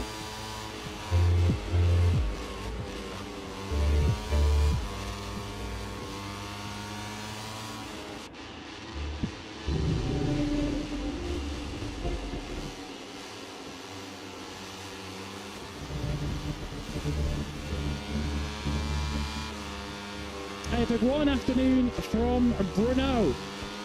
Blazing, boiling Brno on this Friday afternoon at the Czech Grand Prix. Temperature nudging 30 now. Potentially thought to go up by a degree or two before we're done with this afternoon. Our first visit last year was certainly affected on the opening day by rain, and not a sight of it today. So we're expecting this summer heat wave to certainly play its part on this Czech Grand Prix weekend. One of the favoured circuits on the calendar for riders and for fans. So plenty of perfect vantage points, particularly in the stadium section of turns 7 and 8. And we've seen the fans getting into the Moto2 spirit already today, with one of their own taking part in this Moto2 class, taking star billing for this 9th round of the Moto2 World Championship. It's of course Philip Salac, who backed up his podium finish from Hungary a couple of weeks ago by taking second place in FP1 earlier on today. Here he is on screen. It's Lewis Sudbury and Elliot York out always with you for Moto2 Practice coverage here at the Czech Grand Prix. And well, we wanted to write a Hollywood script for this weekend as we see the Salac fan club, or at least a part of it, Phillip Island it says. Suddenly a variation on the theme in support of Philip Salac this weekend. They are getting their airtime in already today, cheering on their home hero. Yeah, as mentioned, Elliot, we're writing the Hollywood script. I think the first chapter was followed earlier on this morning. It already feels as if we're set for a shootout this weekend, if FP1's any indication at least, between the World Championship leader and the home hero. Certainly does. Good afternoon to everyone. Good afternoon to you. Lewis, looking forward to this session and seeing if Salac can take it to Manu Gonzalez and whoever else fancies getting their name in the script as well. A brilliant morning for Salac, and yeah, how many times do we want to see those guys this weekend? There's another Czech flag there with the number 12 on it as well. Plenty more people, I imagine, will be coming into the Brno circuit on Saturday and Sunday when it really matters. But of course, practice matters, of course. Top 14 all important this afternoon to try and get yourself into Q2 automatically. Sleep a little bit better this evening, and yes, I imagine if Salac wants to sleep a little bit better, he will be inside that top 14. And I imagine, judging from this morning, he will be. Aussie fans here as well, of course, and I've just seen that on the screens, repeating Aussie, Aussie, Aussie. And yeah, last time we went to Phillip Island, of course, the actual Phillip Island, not this Phillip Island as we can call this now, judging from those fans. But yes, Salac versus Gonzalez. We'll have a little bit more of that throughout the weekend, and those fans and plenty more who are coming for the weekends will be hoping that Salac can take it to Gonzalez once more. They were the top two this morning and the ones who looked most comfortable, but the gaps were pretty tight. Danny Holgado was P3, David Alonso we're looking at was down in P7, just over 6 tenths away, so sets us up quite nicely for this afternoon. We're going to learn a lot more, of course, in the next half an hour or so, and then of course going into tomorrow morning where the race wins will be unfolding. But yeah, looking forward to this one, Lewis, and it did set us up very nicely for the weekend this morning, seeing Salac again repeating what he has done for the last couple of Grand Prix, but especially over in Hungary. It's not just a one-off Grand Prix with seeing Salac now in that top two and fighting for the top positions. It looks like he's figured it out, and yeah, he's looking like a real mainstay at the top of the time sheet. For any ticket holders who are coming on Saturday or Sunday, I think they'll be rifling through their old cupboards, finding some empty cardboard boxes and carving SALAC into them to bring to the circuit over the weekend, because our cameramen and women will find you if indeed you are showing your support for Phillip Salac in that particular manner. Here is Manu Gonzalez, the World Championship leader, by 49.5 points. He's certainly not dealing in any half measures at the moment, is he? 3 consecutive victories for the series leader. Fastest this morning in Prix Practice 1, sending a firm message to his title rivals and to Phillip Salac that victory at Brno's weekend will not come easy the form that Manu Gonzalez is in at the moment. Yeah, it describes the Hungarian Grand Prix as the toughest of the year so far. Obviously, Salac was winning in close. He had his teammate a couple of seconds down the road as well for plenty of that. So for Gonzalez to describe that as the hardest Grand Prix of the year so far was, first and foremost, kudos to Phillip Salac, but also the nature of the circuit as well. But Gonzalez is just continuing to plough on in 2026 and looking like his 2025 self in terms of getting to a circuit, having that base setup up and running, and being quickest on a Friday morning. Joe Roberts we're looking at a good session for Roberts this morning, which was good news for last year's race winner. 6 tenths away from Manu Gonzalez was Roberts this morning, but good to see. And the team enjoyed it as well. We got a nice little snippet of Eton Football and the team celebrating Roberts rising into that top 5. It ultimately was a P6, but another one of the contenders who aren't quite in the mix of the Gonzalez-Salac battle as things stand after FP1. Early days, of course, but Roberts right in there with the likes of Senna Regius, Sodium Senna Rada, David Alonso, Ethan Guevara, just inside that top 10 as well. So a lot of riders not quite on the same page as the top 2 this morning, but in the mix going into this afternoon, which is good news. Turned 29 earlier this week did Joe Roberts, and Brno is a major part of the Joe Roberts Grand Prix story. Here's a story that's developed over the lunch break.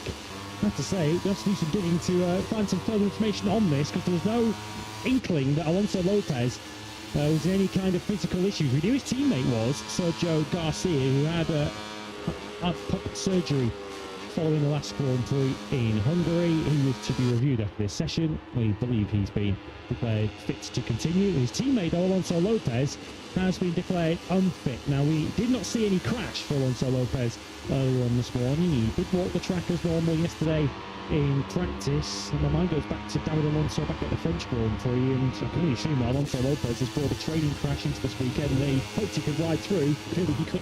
Yeah, I was thinking the same thing when we got that news, trying to think back, did we see a crash? No, we didn't. Completed 14 laps this morning, did Alonso Lopez, 1.6 seconds off the pace. That's not where, of course, we expect Lopez to be. He's been much higher than that so far this season. So, yeah, I mean, we've got to assume that it's some sort of form of injury that's picked up 3 weekends, kept it on the down low, which you can understand, of course. But ultimately, after FP1, decided that no, can't continue, and he's off to get some further checks on that. So fingers crossed for Lopez that he's all okay and can be back on track next weekend at the Dutch Grand Prix. But yeah, shame for Lopez, shame for the team as well to have one rider missing through injury, and another rider on the other side of the box, Sergio Garcia, still not 100% fit. So disappointment for Lopez and the Gosling team. Tricky start for the weekend for Celestino Vietti today. They had a technical problem, it would appear, on the Speed RS Boscascuro on his outlap of free practice 4 and 1 at the start of the session earlier on this morning. Cost him around about 8 or 9 laps compared to the rest of the field. On today, Vietti 21st on a 2:00.007 was his overall lap time, 2.5 adrift, fair enough, on Manu Gonzalez. So Vietti with a bit of work to do and a bit of catch-up to be played in this afternoon's session. It was certainly not the most eye-catching of mornings for the Boscascuros. I alluded to it earlier on today that Boscascuro have never won here at Brno in either of their guises, either as Boscascuro or as Speed Up, and only one of their bikes was inside the top 16 earlier on this morning. That was Ethan Guevara in 8th. Yeah, and Guevara was over 6 tenths away, so a tricky morning for the Boscascuros. Celestino Vietti did get back out on circuit after we saw that technical problem. Was a fairly quick fix, but obviously not a good start to the weekend for the Italian, who sits third in the championship standings. Again, comes back to the point where Gonzalez is rolling out the box week after week, up inside that top 3, finishing P1 on a Friday morning. We're obviously yet to see what happens so far this afternoon. A lot can change in the upcoming session, but when you're seeing your championship contender and the rider who's won the last 3 Grand Prix just not having an easy time of things, it's never easy out there, but looking very, very comfortable, and you're suffering from technical issues at the start of the weekend. It's just not what you want already. I mean, 3-4 laps in, you're already on the back foot coming into the weekend, which is not what the chasers need. Of course, already at this stage, we're now going for Q2 places. Practice underway. I'm sure you're aware of the format by now, but in case you're not, 40 minutes, top 14. Go forward, automatically through the qualifying 2 to afternoon. Everyone looking backwards, goes into qualifying 1. Celestino Vietti knows that particular format all too well because he was in qualifying 1 last time out in Hungary, to avoid that particular fate. Overall in this Moto2 World Championship, there are 8 riders still with 100% Q2 records. They are in rider number order: Ivan Altola, Celestino Vietti, Danny Munoz, Manu Gonzalez, Ethan Guevara, David Alonso, Colin Vine and Danny Holgado. And then there's Holgado's teammate Alonso leaving pit lane. Only 4 riders with an automatic Q2 record of 100%. That's Altola, Gonzalez, Guevara and Colin Vire. And only 3 riders have scored points in every Grand Prix. That is the top 3 in the World Championship of Gonzalez, Guevara and Celestino Vietti. Moto2, and so often is the case, is unforgiving if you're just a little bit off your game, if you're in a position where you make the odd mistake, perhaps brake a metre or 2 late into one of the heavy braking zones around this Brno circuit. It costs you so much, even at this stage of a weekend. The pressure immediately is on in scorching conditions here in the Czech Republic.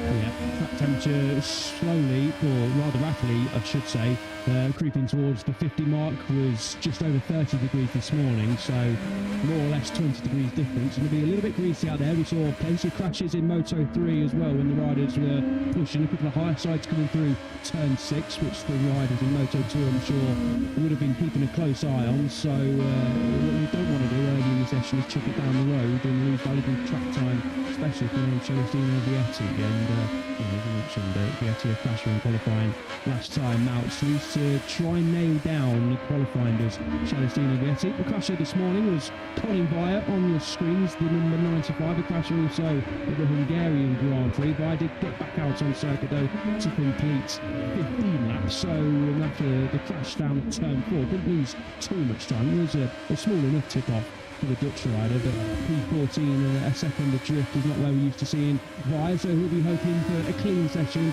and a quick session to get himself in that top 14. I'm hoping at least this weekend potentially he's got the crashes out of the way in practice, because he has had a tough recent run, it's fair to say. The young Dutch rider with his home Grand Prix on the horizon, 4 non-scores in the last 6 Grand Prix for Vire, all as a result of crashes. Down at turn 5 when he was running inside the top 7 in Hungary last time out. He's still got 2 flashes, of course, the most obvious of those back in Jerez when he took pole position and finished on the podium, but has been able to string those Sunday results together so far.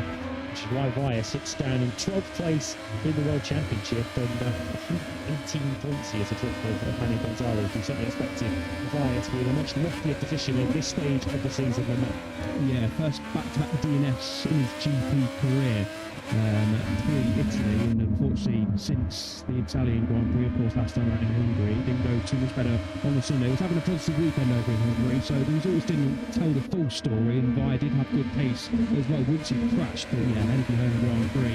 Via will be hoping to get a decent haul of points, challenge for the podium, if not maybe a little bit more come Sunday as well. It's only 7 points though Via picked up since his ref podium, so not the winner form we were expecting, nor Via, of course. He knows he's capable of much better than that, so it was going to click at some point for Via, and fingers crossed it's this weekend ahead of his homecoming in Exon next week.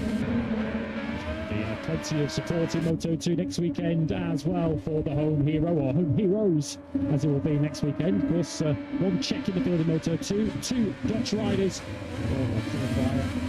21-year-old and 20-year-old Zonta van den Gorberg. He will be sort of tied next weekend for a big result. Van den Gorberg comes here on the back field and takes the points for the season with Marcello. Great first lap times on the board then. Fastest lap so far this weekend, of course, came this morning. Manny Gonzalez, a 1:58.585. We're expecting the all-time lap record to come under threat this afternoon, though. Barry Baltus's pole lap of last year, a 1:58.3. I think there'll be odds shortening on that being beaten this afternoon. Yeah, especially after the first lap. There was a 1:58. Manny Gonzalez being followed by a certain Philip Salac. Not a bad idea for Philip to be following Manu around. Maybe with more goals already so far in this early part of the weekend. We know Gonzalez likes to go and lap alone, and yeah, not a bad thing for Salac, who was pretty much on par with Gonzalez this morning. Got a good look at Gonzalez at the Hungarian Grand Prix as well, with the 2 benchmarkers this morning. So potentially the American racing team just playing some games, and Gonzalez might look to the message that he received on the dashboard and has noticed what's going on. So yeah, nice for us to watch. Intriguing to see how this one plays out. And Philip, after seeing Manu slow down, said, "No, do you know what? I'm quite happy where I am, Manu. As a matter of fact, I'll stay behind you and see what you're up to." I did notice at the start of the practice session that they came straight back up pit lane at the end of their outlaps. This is their second outlap that they're on. Gonzalez and Salac, and clearly Salac just followed Manu straight through the pit lane and decided to stay onto his rear tyre. If anything, Manu Gonzalez should be very familiar with how it feels to be followed by Philip Salac, because that will finish the second half of his Hungarian Grand Prix too. Yeah, exactly that. And the first half was obviously Gonzalez shadowing Salac, and Gonzalez did tackles, but he was learning a thing or two from Salac as well at the Hungarian Grand Prix. But it seems like, from what Gonzalez was saying, he just kept his rear tyre intact a little bit more than Salac did, and once he pounced, Gonzalez wasn't comfortable, but had enough of a margin in hand to keep Salac out there. I'm just wondering if Gonzalez mysteriously makes a random mistake somewhere around this lap, and then Salac follows him in. Salac is closed in on this lap time around. Plenty of the sessions to go. These aren't the lap times you think that are going to count towards the top 14 a little bit later on, but we have seen in recent weekends Ivan Guevara early lap times come to mind. Not last time out in Hungary, but a couple of other rounds. Guevara setting his benchmark times early in the session,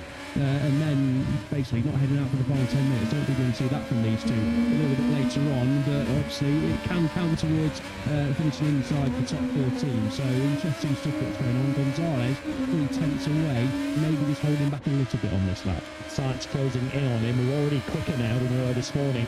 David Alonso, 1:58.511. That is the fastest lap of the day so far in Moto2, and I put the emphasis on so far because there are 32 minutes for that still to change this afternoon. Philip Salac might be about to change it as he visibly closes in on Manu Gonzalez. That's what it looks like to have a home hero and thousands of Czech fans bearing down on you, all cheering. This is the situation on Sunday afternoon.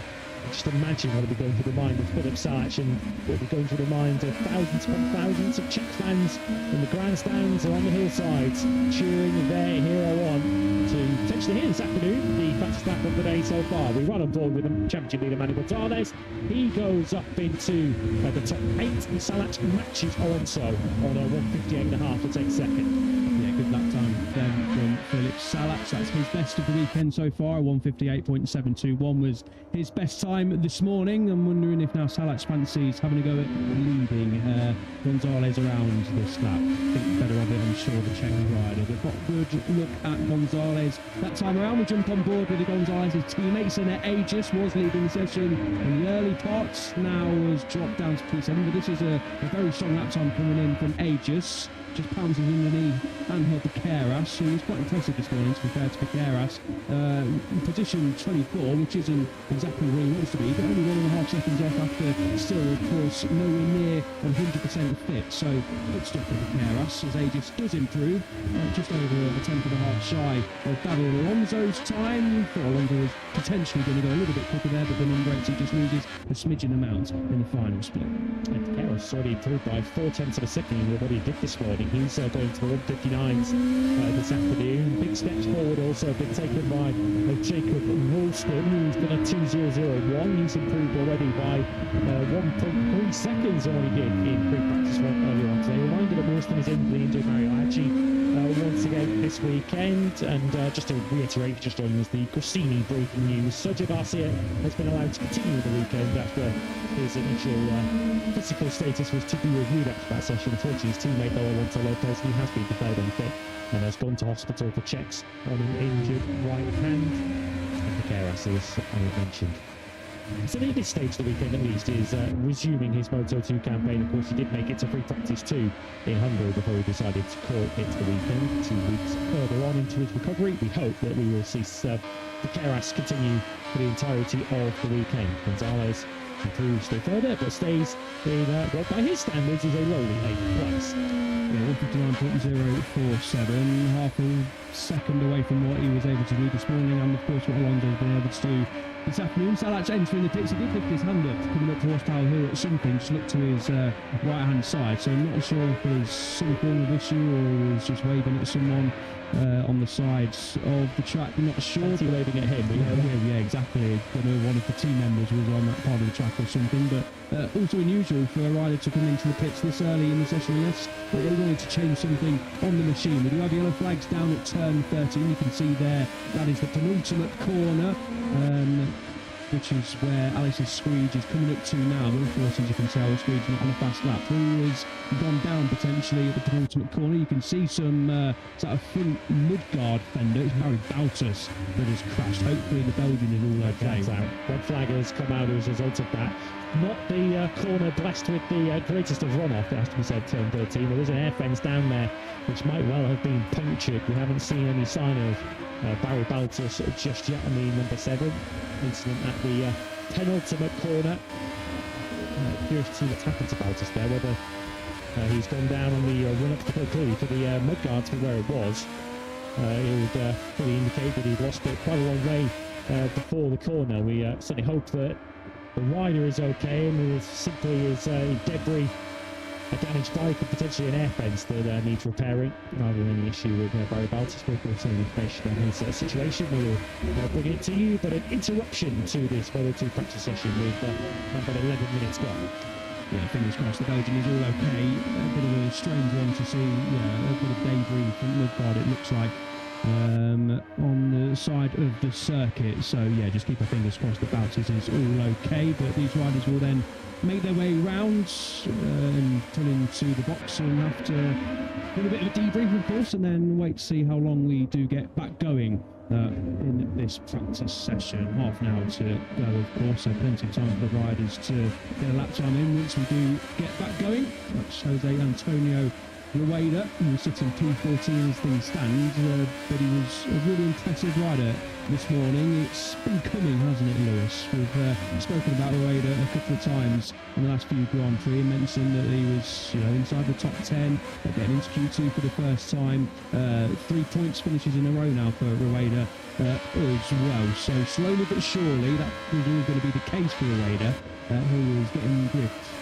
getting two grips, I should say, in Moto2, and to see him in P5 this morning was another sign of that, and a job well done for him. It's just to see Jose Antonio Reda smiling again after the year he's been through since winning the Moto3 World Championship. Absolutely ran away with it here last year, the Czech Grand Prix, which he won with relative ease. We do have some good news to bring you, that the Moto2 practice session is going to restart in a minute's time, which I take as good news regarding the status of the rider, but he's not requiring urgent trackside attention following a crash. Perhaps it was the nature of the crash, potentially an air fence or just the debris that was by the side of the racetrack on the outside of the final corner. I don't think it took a braver marshal than me to go racing out there with riders circulating at racing speed and fetch that from the edge of the racetrack down at turn 13, given that you're scrubbing off thick end of a couple of 100 kilometres an hour when you approach that corner. Yeah, exactly, and it's obviously the debris is offline, but if a rider does go down there and runs wide, you can't have a piece of debris sitting on the edge of the circuit. So yeah, hopefully that does mean Bautis is all okay. Yet to see the Belgian, of course, or his bike. Hopefully the bike is relatively intact as well, because obviously Bautis will want him to get out for the rest of the session. He's down in P16 as things stand. So we're trying to look to see if we get any glimpse of Bautis, obviously, who's come back through pit lane or back through the paddock, which we can see a little bit of from our vantage point. But no can do so far. So if we do see him, we'll obviously bring that to you, and hopefully the pictures do gather in at some point. But the session has restarted very quickly indeed, and Salac, Bautis conscious, which is obviously the most important thing, which is good to see. Fingers crossed it's nothing too serious for Bautis, but that is good news. Bautis, who of course was the pole sitter and podium finisher here last year. The 6 second places that Barry Bautis has had in his Moto2 career, one of those did come here, and we certainly hope that Barry is going to be able to continue in the weekend. He has been taken to the medical centre. Very painful impact for the Belgian, who's due to make his 100th Moto2 start here this weekend. We certainly keep our fingers crossed that that will still prove to be the case. As Barry currently in the status is in 16th place, so what we can say with certainty is that if he does continue on the weekend, Barry Bautis will be in qualifying 1 for the 4th time this year. Yeah, and it was here last year where he picked up a podium finish as well, so yeah, fingers crossed for Bautis. That's just precautionary, nothing too serious, is it, with the Belgian? Yeah, keep our fingers crossed that he is all okay, but conscious is the main thing, first and foremost, and obviously he will get taken good care of in the medical centre. So yeah, any more updates will of course bring you, and fingers crossed, as I say. Gonzalez, though, back out on his own this time, not having Philip Salac, the home hero, chasing. This is Danny Holgado. Pistolero, it says on the back of his crash helmet, the nickname that Danny Holgado has given himself. He's been shooting blacks in recent times in Moto2 after such a strong start to the season. Solitary podium in Mugello in his last 6 Moto2 starts, which of course was that horrible run from Austin through to Le Mans when he only scored 5 points in the Grand Prix, following his victory in Brazil. A rider who I think many expected to fight for the World Championship, much like his teammate Gary Alonso, who we discussed a little bit earlier this morning. It's clear to understand where Alonso has fallen short, particularly on a new tyre in qualifying trim and in the early laps of a race. But I have to say, when he won in Brazil, I didn't expect to be discussing a Danny Holgado 78.5 points off the World Championship lead after 8 Grand Prix this season. No, absolutely not. Of course, had a good weekend over in Thailand, so sticking on the podium, front row, of course, there as well, and then pole position to the win in Brazil. Like you were all thinking, okay, here we go, Holgado's title charge is well up and running. Unfortunately, that hasn't been the case. He's gathered it up slightly in the last 3 Grand Prix, top 5s, of course, the podium over Mugello as well, but yeah, nearly 80 points away from the championship leader, who's on our screens now, Manu Gonzalez, is what they've got awarded for Holgado, more on the inside of the box for Alonso. Holgado last time out just said he struggled with the rear tyre, had less grip and lost speed and lost the battery, of course, with his teammate as well. Holgado saying Alonso simply had better pace than me and I couldn't really respond or attack when he overtook. But what he did take away from it was that he was performing a lot better at Balloton Park than he did in the year previous. So the positives were taken away from Hungary for Holgado, but P5, not a bad result, not a bad weekend, but if you've got any aspirations of fighting this rider for the title when he's collecting 25 points weekend after weekend and you're picking up sort of 10 points and not much more than that, 11 points of course for a P5, then you've got to start trying to challenge Gonzalez and take points off him before it gets a little bit too late. Ben Holgado's been relatively hard on himself, it has to be said, in recent races after that difficult run, and he says that he's asking a lot more for himself. He's going to be working hard on himself. This is what he said after the Hungarian Grand Prix. He says, I have to do my bit in terms of not just expecting more from the bike and more from his team, but certainly pulling his weight as well. He tries to get himself back onto winning form once again. There was his teammate David Alonso, who continues to lead this session at the Jet 5-1-1. Salah second from Aegis Escort on the forward four. Then Togado, Guevara, Ortola, who remind you has a long penalty this weekend for taking Danny Munoz out in Hungary. Gonzalez changed to be 8th. Fernandez once again doing a very good job on his Boscascuro for the Blue Corner team. He's 9th ahead of the Dutch duo of Van den Goldberg and Fire. Tony Arbolino's 12th ahead of Adria Fenn. So what did he do with an automatic Q2 passage, because his qualifying run of late has been truly awful. He started qualified either 27th or 26th in the last 4 Grand Prix. If he stays where he is, he would be at the very least 8 or 9 places higher than that. Is Jose Antonio Rado at the moment completing the final place in Q2, which means we're still yet to see anything substantial from Celestino Vietti so far. The rider 3rd in the World Championship ended this morning in 21st place. To this point in the afternoon session, he's only climbed 1 position. Yeah, and still sat in the box by the looks of things. Celestino Vietti down in P20, 1.2 seconds away. So Vietti has now just re-entered the fray, which is good news. Just pulling out the window to see Barry Bautis' bike back in pit lane. Not expecting Bautis to be back out on the circuit, unfortunately, but his bike is now back in pit lane, looking rather second-hand. So it was obviously a big one, unfortunately, for the Belgian. Gonzalez continues on his way, loses around about 3/10 in that final split. So what I was wondering when he was ahead of Salach, was he just sort of sandbagging a little bit to not give Philip the full show of what Gonzalez has got so far this weekend, but judging from the pace he's doing on his own without Salach, one of his main contenders this weekend behind him, it looks like Gonzalez, I wouldn't say struggling as things stand, but not quite on the pace as we probably thought he would be after topping the session this morning. Not looking quite as strong as expected. Followed by upwardly mobile in this session after his crash earlier on today. Going to be 95, approaching the very corner where Bowser's crashed earlier on in the session. Easy to detect any marks on the racetrack to indicate what direction Baltus went. We know he was off to the gravel track and to a halt, but we don't know at this stage when we see any footage of the crash, whether he must have been braking or he took the front part around the corner or not. The Via does improve in time, not in position, up into 11th place.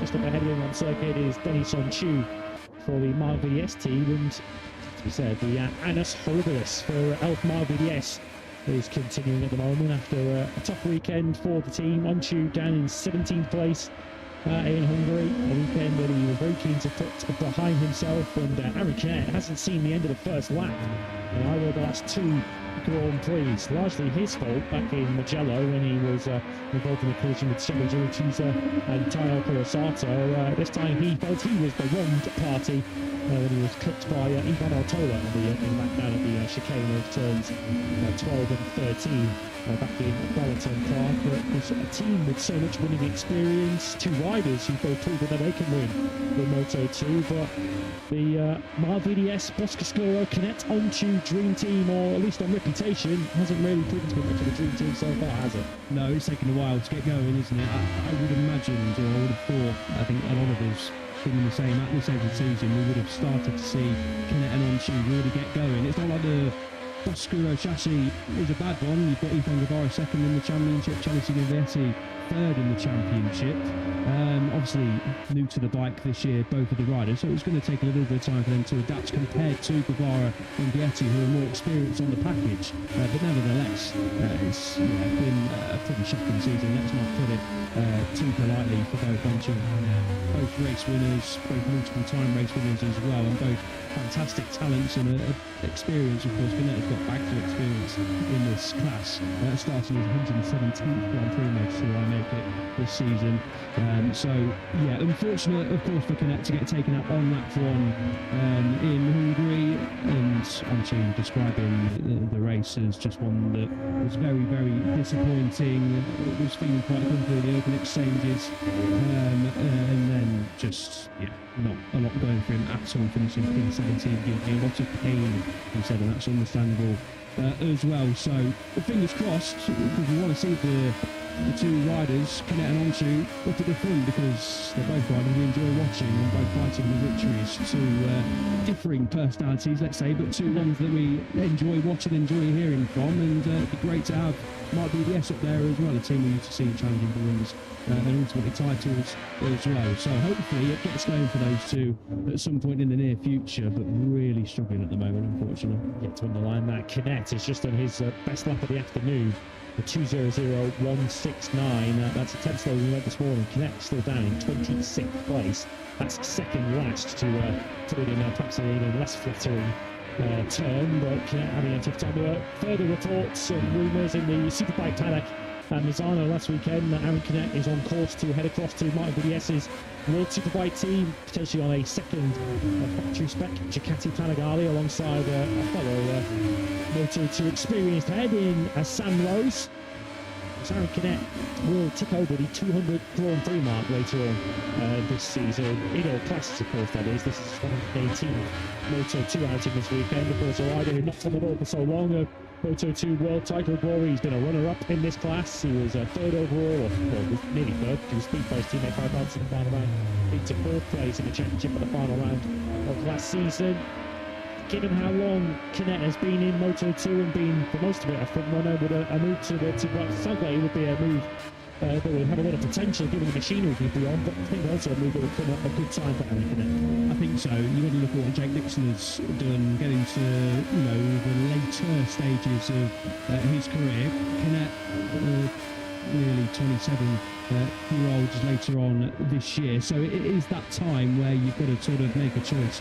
MotoGP move doesn't look like it's going to arrive for Canet, unfortunately. You could have argued in the past that he's definitely deserved one, Canet. This year, of course, if he'd have had a really strong start this season, who knows what might have happened, but it does feel like the time where Canet is going to have to decide, does he continue in Moto2 to try and win a title here, or does he move on to Passenger into the World Superbike paddock, a fresh challenge, of course, as well.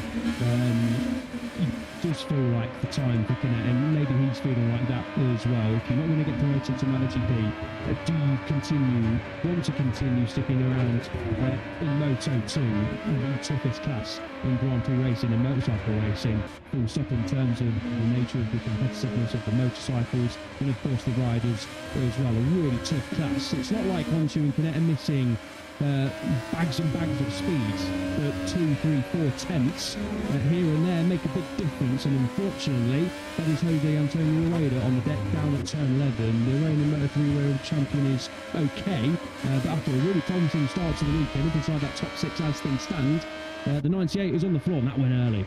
Oh, very early, up towards the air fence. It's how it even appears if he touched it, or if we could have a second stoppage to this session. Crash apiece now for the Red Bull KTM IO team, and those mechanics might well have just got finished helping his teammate Colin Vyers repair job earlier on today. Well, they're going to have one of their own coming up into the evening. So Antonio Rueda might well have done enough anyway with that 1:58.848, because we'll find out in the next 16 minutes, but it might be just as well that he got that 58.8 on the board. And it looks like his practice session might well be over. He was trying to get that restarted or figure out a way of getting that restarted, but you can tell by the damage on the right-hand side, Brady was like, yeah, no, that's not getting restarted, and immediately looking around for a scooter to hop on the back of to get back into pit lane. That's unfortunate then for the number 98. He's got a little bit of time to play with, but of course the time attacks are yet to really be launched, so it's going to be interesting to see if Oeda can hold on to that. I do fear that that might not be enough. We'll obviously wait and see in the final 15 minutes or so. But yeah, really promising weekend so far for Oeda, just dampened slightly by that fast crash at turn 11. Yeah, we're in that sort of calm before the storm of this Moto2 practice session at the moment, as the riders put in some hard work on used rubber. So pretty representative conditions these for the Moto2 race coming on Sunday, which are expecting to take place in very similar temperatures, around about the 30-degree mark of air temperature, temperatures well in excess of 50 degrees. Even at the end of Prix Practice 1 earlier on this morning, the ground temperature was 35 degrees, and it's only gone upwards since then. Guevara moved upwards in this Moto2 practice session 7 at the moment. Of course, we're having to talk about Guevara in very different terms than we did in previous years. He has made a sizable jump forwards in what is essentially Guevara's fourth Moto2 season, having won the Moto3 World Championship back in 2022, taking his time to demonstrate that talent on a Moto2 bike, but certainly with the news that broken during the lunch break of the signing of a collective agreement between MotoGP Sports Entertainment Group and the 5 manufacturers that will compete into, at the very least, the next 5 MotoGP seasons. It surely will not be long before we're officially describing Yuki Guevara as a MotoGP rider in the future. Yeah, hopefully. I think everyone knows that that's going to happen now. It's just not been officially launched yet by Yamaha, which is understandable. That is the agreement that everyone was waiting for. So, yes, we're going to learn that Ethan Guevara, Dad Alonso sounds like as well, Danny Holgado to name another, and yeah, maybe a couple of others as well, Senna Regis, Manu Gonzalez. We're waiting to see what happens to those. But this rider, it definitely sounds like he'll be moving to MotoGP next year. Yes, thankfully. It's going to not be a case of us saying, maybe this is happening, maybe it's not. It's going to be a case of this is happening, and all you guys at home must make sure have read the stories that have been out for the last few months, and that can be official, and we can actually speak to the riders about it as well. But yeah, first and foremost, concentration for Alonso, of course, on the job at hand, and he's doing a good job so far, just doing a little bit of homework there in the back of the box, as they always do. This is Colin Byard chatting to his team.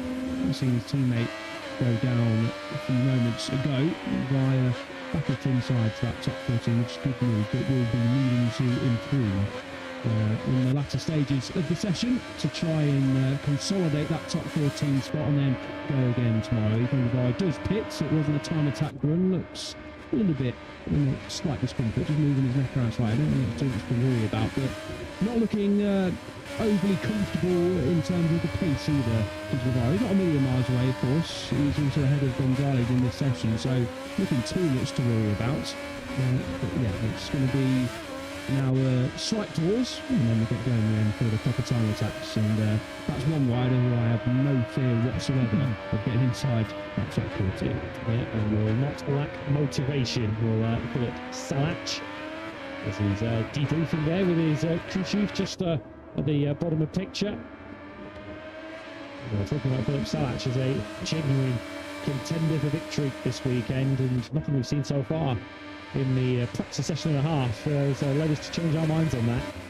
Feels as if he really is building towards something very, very special, and truly in his wildest of dreams, this would be the place that he would love that first Moto2 victory to come. So Philip Salach, it's his 86th Moto2 start this weekend, his 136th Moto2 Grand Prix of all classes, which hasn't won either class he's raced in so far. There's a little look at the crash for Moto3 champ Jose Antonio Rueda.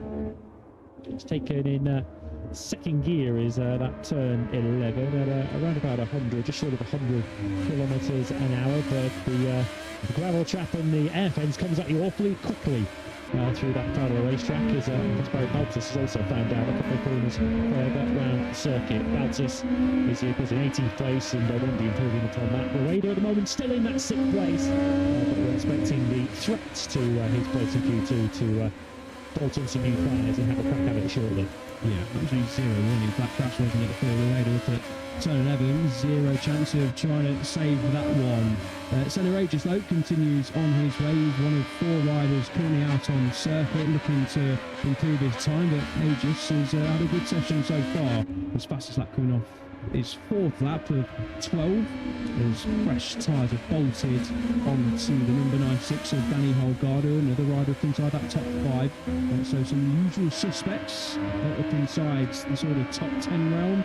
Gonzalez, they won't be happy to see his name down in P9, and we're expecting a lot more from Gonzalez in this session. So we'll see once the time attacks do come in, if Gonzalez can once again put his name on P1, and of course really looking forward to seeing what Alonso can do in time attack mode, because that's been his weak point so far. We know his race pace has been strong pretty much everywhere he's been so far this year, but does need to sort out qualifying. So if he can top the session here or be sort of in that mix once the time attacks come in, that's obviously positive signs for Alonso heading into qualifying tomorrow.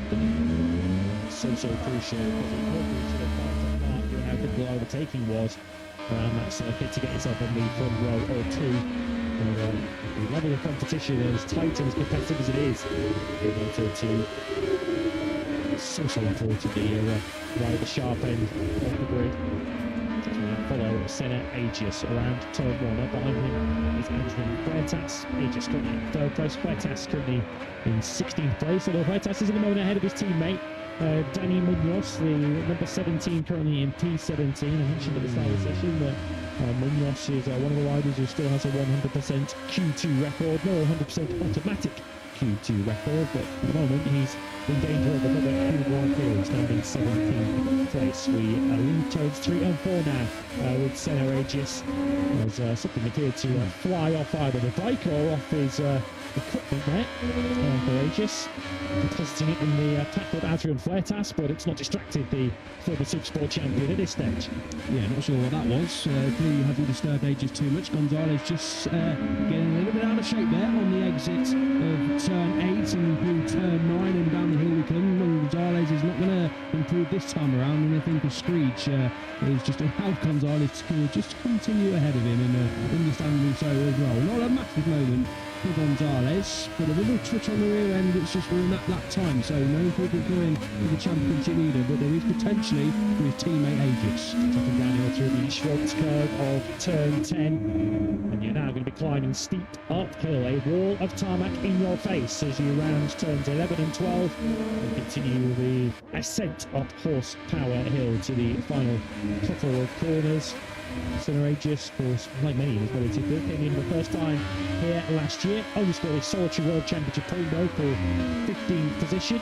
Will be setting the sights a lot higher for this weekend, as he's potentially a very close 3-way battle for second in the World Championship, which Aegis still hopes will become a second half of the season tilt at the ultimate prize of the Moto2 World Championship. No improvement for him on that last lap of 158.869. Huertas followed him over the line, also failed to improve. Improvement coming in though from his teammate Danny Munoz, but at this stage not enough to lift him into Q2. Yeah, so 9/10 away then for Munoz. The cut point for Celestine Vietti, who's currently still in pit lane as well. Vietti, we saw him take a little bit of time earlier on in the session to come out of pit lane, but that was potential reason why Vietti should hopefully try and get out there as soon as possible, because yellow flags could be a possibility. Looks like it was just a small error there, popping up with the yellow flags. There's the timing screens, you can see there, P14 Vietti still sitting inside pit lane.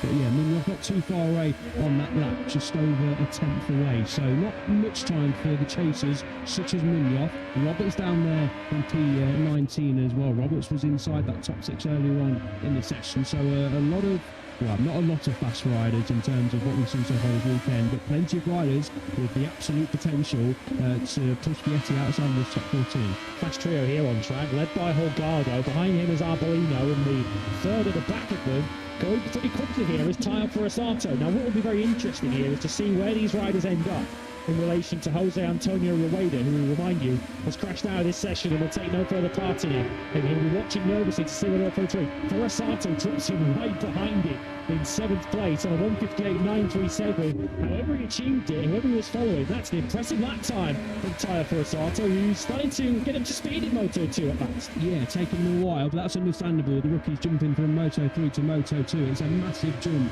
underestimated jump up to Moto2, and that's Hiroshi Oyama, a famous notebook for Hiroshi, noting down whatever he's seen, the lap time potentially for Forosato. Points last time out, and potentially the first automatic Q2 of the season. And Forosato coming up, good job from the Japanese ride.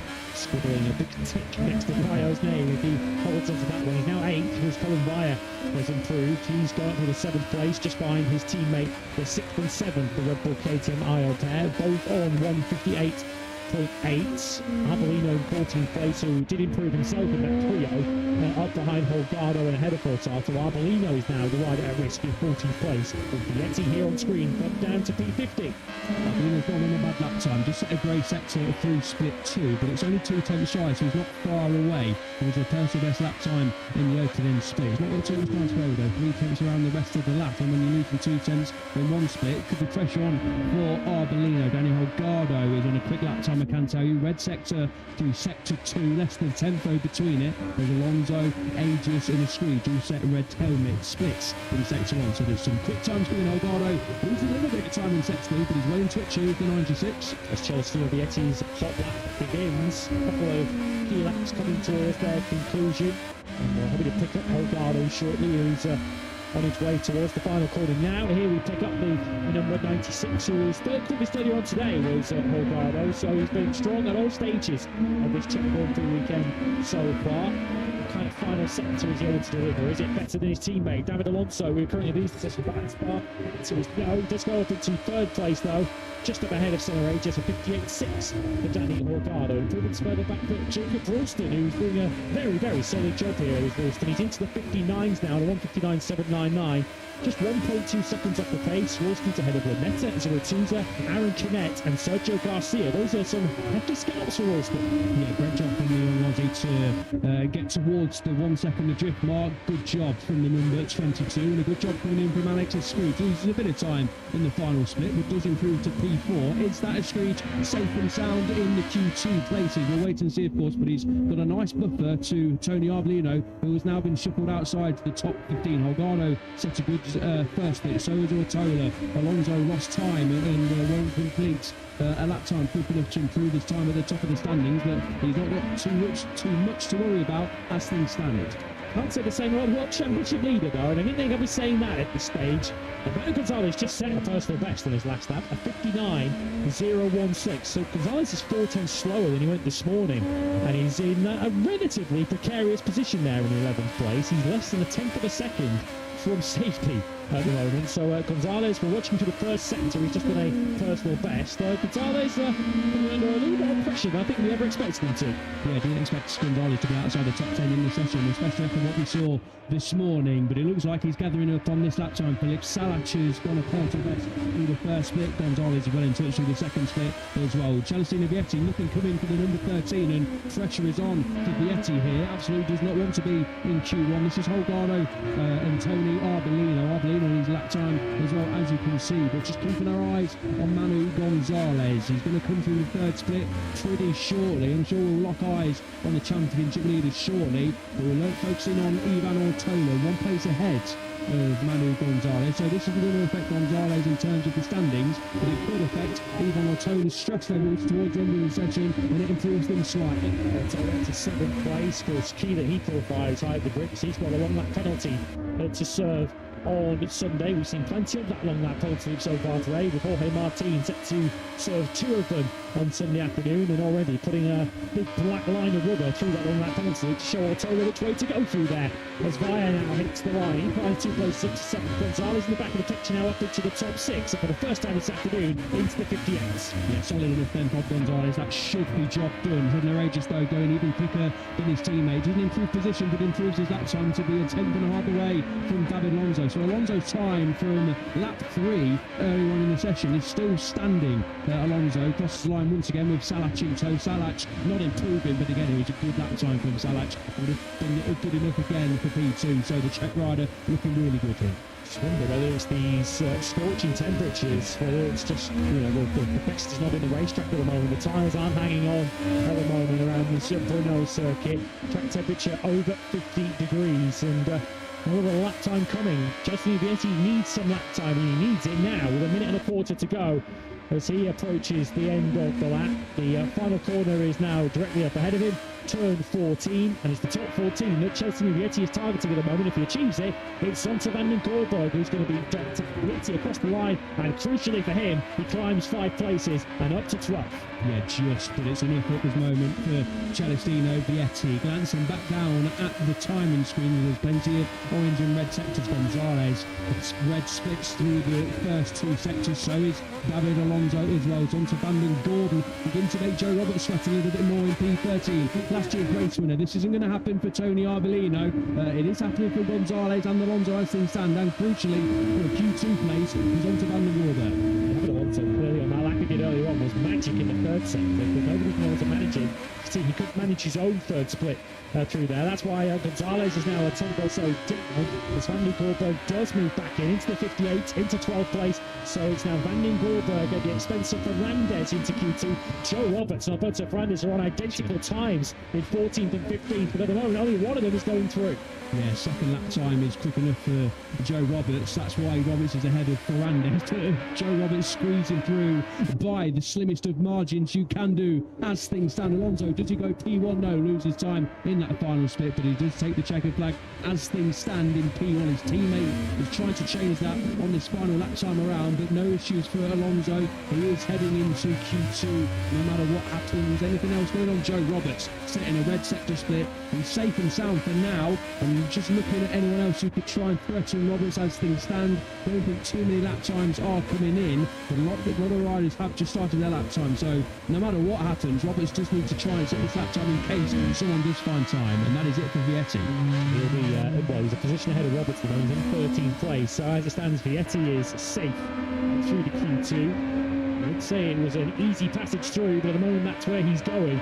With the number 13 in P13.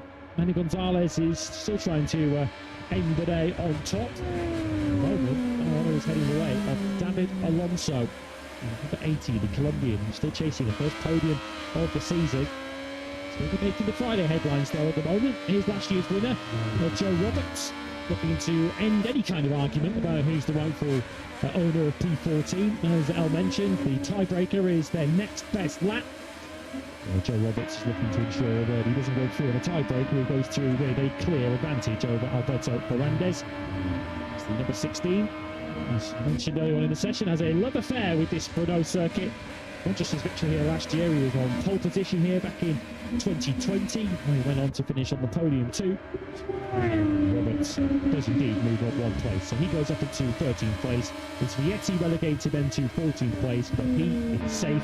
He moves through to qualifying 2. So it's Alonso quickest from Salach and Gonzalez. So once again, Philip Salach top 2 in both sessions today. Gonzalez top 3 in both sessions. Holgado 4th from Aegis to Screech. Guevara 7th from Via Ortola. But I had to give a shout out to not one, but 2 rookies who moved through to Q2. Rueda, despite that crash, still comfortably through in 10th. First Q2 appearance in his Moto2 career. Chitayo for Osato, who's through in P8.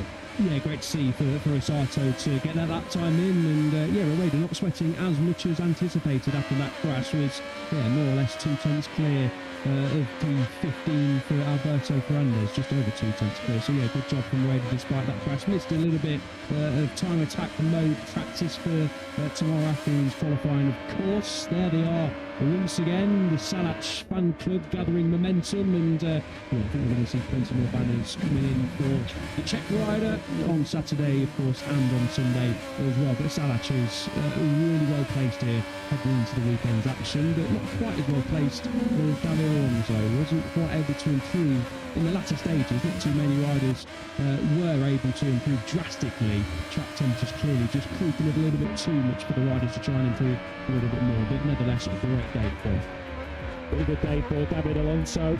Well, that record in the end didn't go due to the hot temps, but David Alonso was plenty fast enough. 158.511 sees Alonso fastest on Friday. Philip Salich, the home hero, second, and very much in contention to challenge for victory here this weekend. Manuel Gonzalez third from Holgado, Aegis Escreech, and Guevara via eighth ahead of Ortola and Rueda, who survived in 10th despite his fall. Tyler Sato, first Q2 appearance for him in Moto2, 11th from Van Goldberg, Roberts and Celestino Vietti, who squeezes through in P14. Ferrandez, Arbolino and Sasaki miss out. Munoz into qualifying one. For the third time this season, but he has got a 100% Q2 record so far this year. On the bottom of your screens, you can see two Brasini riders. Garcia, of course, recently out of arm pump surgery, 26th. And Alonso Lopez declared unfit before practice began due to a hand injury. At the moment, P1, at the end of day one, is in the hands of David Alonso, the third being quickest on day one. In Moto2 here at Brno. MotoGP's 1 hour practice session where Q2 places are also on the line. Comes up next week.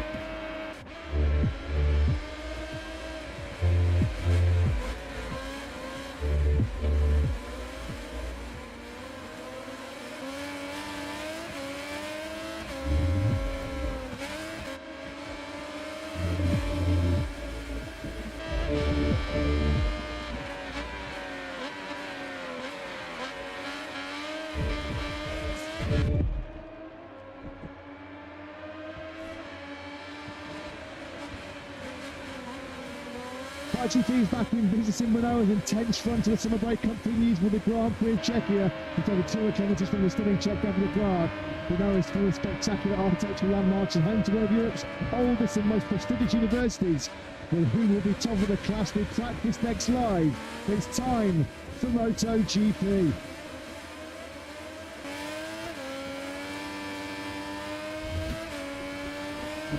So the magnificent Brno circuit on the outskirts of Czechia's second city.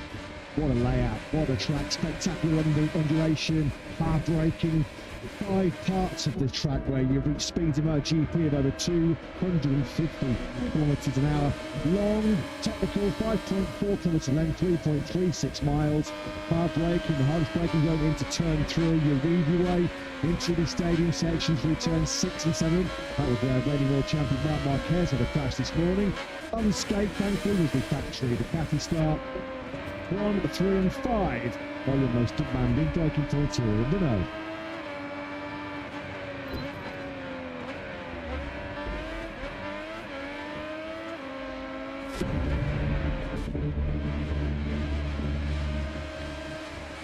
Good afternoon and welcome back to a beautiful Friday afternoon here in Brno. Temperatures around 30 degrees for this afternoon's MotoGP Practice action. The official stats said this morning when Marc Marquez led the way in our opening FP1 session, ambient temperature already 28 degrees. I have to say, even this morning it felt a lot hotter than 28, 31 degrees. As you can see on the graphic is now the ambient temperature as we experience something of a Central European heat wave. Right, then it's all about hot laps on track and who can find themselves inside the all-important top 10 at the end of this hour-long practice session to get themselves directly through into Q2.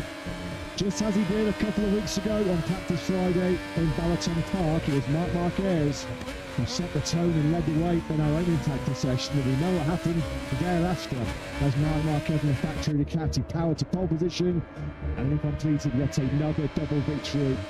William started his win in the sprint in Balaton, and after a great mid-race skirmish, a real big battle with Pedro Acosta for the 100th time in his Grand Prix career, Marc Marquez took the checkered flag at P1 in the Grand Prix. P1 then, the 33-year-old Spaniard was this morning. Despite that hiccup, a little tip-off on the factory Ducati at turn 7. Fabio Quartararo was second fastest on the factory Yamaha. We've got a couple of caveats to cover off from this morning's action. Marc Marquez in first, Pepe Bagnaia in 6th and Fermin Aldeguer in 7th. those three Ducatis, that trio of Ducati GP26, they were the only riders that didn't change one or both tyres in the final stages of this morning's opening practice session. What is incredibly hot conditions then for this practice session coming up next live. It's Matt Burton, Lewis Siddeby in the commentary box, Jack Appleyard down in pit lane. A minor blip this morning, Lewis, for the reigning world champion, that spill when he was slightly straying offline going through turn 7. But other than that, it was another brilliant and rather ominous start from our reigning world champion, Marc Marquez. Exactly 2/10 clear of anybody else on track this morning. Yeah, that 2/10 of a second advantage kind of flatters the opposition, really. He was a lot further ahead than that before queue had been closed in the latter part of the session, with many going for new tyres. That was why Marc Marquez's session ended a couple of minutes early with that fall coming into the stadium section of turn 7. That also prevented him from taking part in the practice start session, but I'm sure Marc Marquez won't be too concerned about that. Good news all round for the Marquez family this morning. Alex Marquez, who was to be reviewed at the end of free practice 1, that review has given him the all clear to continue this afternoon. Well, you must be slow or fast, but you must get to the line. Marc Marquez not able to get to the right line going through turn 7 now on the factory Ducati. Alex Marquez, impressive return, you have to say, from Alex. Fresh off the recent surgery to repair an absolutely destroyed right collarbone, 4 fractures in that right shoulder, a neck fracture to boot as well, after Alex had that horrendous scary crash in his home Grand Prix in Catalonia. Back looking pretty strong this morning, a 154.519 put Alex in 18th place. Jorge Martin, it felt like he spent as much time in the long lap penalty this morning, Lewis, as he did actually circulating the no circuit. 14th quickest for the Martinator. Looking to get his world in motion again after a tough Hungarian Sunday, when of course he instigated that horrible first lap pileup. Well, certainly horrible from the Aprilia point of view, because 3 of their riders were involved in it, but it was quite entertaining actually, wasn't it, watching Jorge Martin trying to master the long lap penalty here at Brno. There's actually a black line of rubber that's been laid through the green tarmac on the outside of turn 7 where the white penalty loop is. That is all courtesy of Jorge Martin. Fresh tyres helps Fabio Quartararo find some fresh impetus in what has been a real tough period of late for the 27-year-old Frenchman. Top 3 on the Friday morning session for the first time since San Marino last year. Aided and abetted he was by a new medium front, a new medium rear tyre, but the factory Yamaha rider, second quickest. He'll take anything that comes his way right now. Only Fabio, a 153.503 set on his 15th of 16 laps this morning. Yeah, it's fair to say that he's not missing Balaton Park and the experience he had there, which certainly tested Fabio Quartararo's morale, tested his motivation. Expected better here in Brno, when we're seeing much better. Perhaps second was a bit of a false position, given that he went for brand new front and rear tyres this morning. But certainly much more like it for the 2021 World Champion. You saw Raul Fernandez there, who finished the morning in 3rd place. Didn't go for a brand new rear tyre, but did go for a brand new medium front. But Raul Fernandez, the leading Aprilia on the Superfile Trackhouse bike earlier on today. Yeah, a switch to a new medium front at the end of the session was a tactic employed by his Trackhouse Aprilia teammate Aguirre, who we're looking at on screen right now. Aguirre-san, 5th this morning. Fabio Antonio and Luca Marini, 2 Italians also in the top 10 this morning. They also went late on onto the medium fronts. We've just got a sense already this morning, ground temperature, surface temperature was 42 degrees. And that was around 11 a.m. local time this morning. So you've got the impression that some riders starting the session initially on the soft, and maybe because of the baking hot conditions and because of the extremely harsh braking zones around this Brno circuit, they just weren't getting a straight up and down support from that soft tyre. And so those 4 going late on the medium. As I mentioned, Marc Marquez, Paco Bagnaia and Ferdinand Aguirre spent the whole session really medium. It did not change, did not deviate. It was a tactically played off below trio of Ducatis. Well, Dramé was 4th fastest this morning. His factory Honda teammate Luca Marini 10th, so a decent start, a solid start for HRC here this weekend. And I'd like to say joining Jack Brown in pit lane is the boss, Alberto Cruz. Good afternoon, gentlemen. Yeah, good afternoon to everybody at home. And speaking to Alberto off the back of confirmation yesterday that Yukihiko Kawase will be taking over the team manager role. Alberto, as you step into a role of HRC advisor from 2027 onwards. We also understand Davide Brivio moving into Honda in some capacity. So could you just explain what the the makeup of the management structure will look like at Honda from next year onwards? I can only tell you what I know and what was informed. No? And it's long time now we were thinking about Palacio as the manager, and this is one time it's going on, and we decided this was the right person, and this was the second working on. And we are happy to do this, and you know, I will be advising him and supporting him in many other aspects. Regarding the other guy, I have no idea. I mean, I know this was launched by the Italian media, but nobody explained nothing here, and we know nothing, so maybe you could outside of that. Okay, we'll try find out and work it out. Of course, this weekend, a lot of focus on 2027 with the 850 test, which is coming on Monday. Can you just confirm which riders will be testing the 850 for Honda on Monday, Alberto? Yeah, we will be using our current riders. Yeah, I mean, we will be using our current riders, John and Luca. I mean, it's what it is. I mean, it's the situation we have, and we think they are the guys that know better our bike. So we are going like this, and we will try to get the best info from them regarding this new bike, and then for the next future test, we will see what we do. We understand that Johan, he confirmed it to us in Barcelona, and Luca will be leaving Honda at the end of the season, whereas Diogo Moreira will be staying at Honda and driving this 2027 bike next year. So can you just explain the decision-making process there to not have Diogo take the opportunity to try the new bike? Well, what you said is not exactly like this, because there's another test. But more mileage the better, surely. Important is to try the bike, and we believe that but now, with the current situation, the plan we made was the best, and there's no, and we are happy for this, and we will go from there. Is it a decision both Diogo and the LPR squad are happy with, but do they understand the reasoning?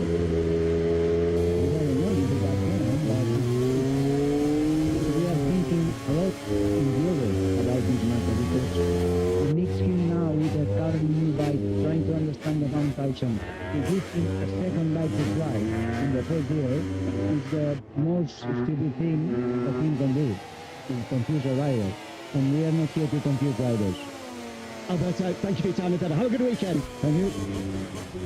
Well, we're going to miss some brutal Alberto Food. Honestly, I'll be down in pit lane next year when he moves on to a new consultancy role in HRC. Thanks very much down there, Jack. So confirmation, no great surprise that Dranmere and Luca Marini, despite the fact that they will not be on next year's Honda 850 CC machine, will be at least on top of that bike here at the behind closed doors top secret test as we really start to ramp up preparations for 2027 and beyond. Top up Baz Gaglioldi, he'll soon be looking forward to the new 20 tyre era in MotoGP, and looking forward to potentially a spot in Q2 later on in this session, because Toprak's immediately got himself into the 153s this afternoon. He was briefly there this morning, but he's just set his best time of the weekend so far, the 153.758, and just to say that Marco Bezzecchi scores Toprak's fun from those top.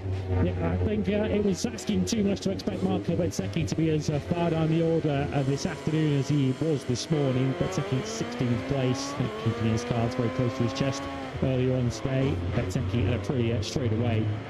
Showing a little bit more potential this afternoon. Bezzecchi at 53.5. Fastest lap of the morning, Marc Marquez with a 153.3, which was on a 9-lap old rubber. The first tyres that he ran, the only tyres that he ran in this morning's Prix practice session. So that's the kind of benchmark that they're going to be aiming at. Track temperature this morning, though, in Prix practice 1 was 42 degrees. It's substantially hotter than that now. Yeah, Mark was pretty rapid out the gate this morning, wasn't he? The all-time lap record, Pepper Van Ride 152.3. So in extremely hot conditions this morning, Marc Marquez pretty much within a second of the best ever MotoGP lap we've witnessed here in Czechia. So a bunch of lap times are being improved here, including from Fabio to Gian Antonio. Still, he's carrying some battle scars from the hefty incident instigated by Pedro Acosta's failing KTM, which ultimately then cleaned out Alex Marquez and Alex in his last couple of Grand Prix. And that's a favour that slammed into Fabio Antonio's left hand. That's been an injury he's carried since our Catalan Grand Prix. Had to get that wound on his a little pinky finger on the left hand, redressed after Balaton Park. Certainly not hoped his physical stay by the clattering he took in turn 1, instigated by Jorge Martin. But did you now lose a 153.360, which is almost half a second of anything we managed this morning. Yeah, two riders walking wounded or riding wounded this weekend as a result of that crash. We saw Jorge Martin shaking his left arm and shoulder out this morning. Marco Bezzecchi here on screen said he had a little bit of pain in his back yesterday, and he's carrying a pulley on his back for this weekend, given that Martin's going to have 2 long lap penalties to serve on Sunday afternoon. Bezzecchi now down to a 153.080, flexing his muscles early on in this afternoon session as the World Championship leader. That is the fastest lap of the day. And that's not easy to do that because he's got a slight tear in the muscle in his right leg. After we've got a total one for Martin in that first corner incident. He has not been able to do any riding at all on any form of 2 wheels, be it a push bike or a training bike. Back at home in Italy, complete the rest was the other day for Bezzecchi. Well, we've heard the official factory Honda story about their first look into 2027 next year with no Logan Herrera on Honda's 850 here on the post-race testing Monday. Well, let's get the Brazilian team boss's thoughts on that situation. It's Lucho checking on it with Jack. Yeah, if Alberto Puig asked me to do something, then I'm always going to do it, Lucho. I just spoke to him a second ago and said, do the LCR squad and don't Diogo understand the decision for not having tried the 850 bike on Monday? And Alberto said, I don't know, ask them. So here I am asking you, do you understand that decision to not have him ride the 850 and instead have 2 riders that are leaving Honda at the end of the year try it instead? Absolutely, we share this opinion with Honda already last week, and also before we were discussing. The matter is that the overall focusing on riding and using boost and riding the current bike. There is no really urgency, to go quicker and to go quicker. We want to prepare the best as possible and improving in the current performance. So both you and Diogo be here on Monday, at least to get an understanding of what the riders are saying, how the new Pirelli tyres are reacting, how the new 850s behave, just to try and do a little bit of homework. Yeah, definitely. We'll be on track, following and watching. Again, the current will continue to be developed. I believe that Honda, the current specification is not the real specification we will use next year. So there is no point to rush, and that's why we are keen to stay here to see, but without getting stressed because we are not testing. Just finally, we saw some great images on social media coming into the weekend of Johan Zarco, at least in the gym, trying to get some training going, even though he's still waiting for an operation on the knee. Have you got any further update on when that operation might come? And I imagine you were the same, a smile on your face, seeing that Johan back to doing what he does best, playing the guitar and training. Well, as you and as many past, I am training. It's very important, very positive that the surgeon, the medical staff decided to let him test. To let him try again, restart his training, and then this will definitely help very much. Thanks to Lucho checking him out. So when he's upright on 2 wheels, so Marc Marquez has been incredibly fast. But this is crash number 2 of day 1 here in the Grand Prix of Czechia. We saw him watch the front out at turn 7 this morning, and now it's turn 11.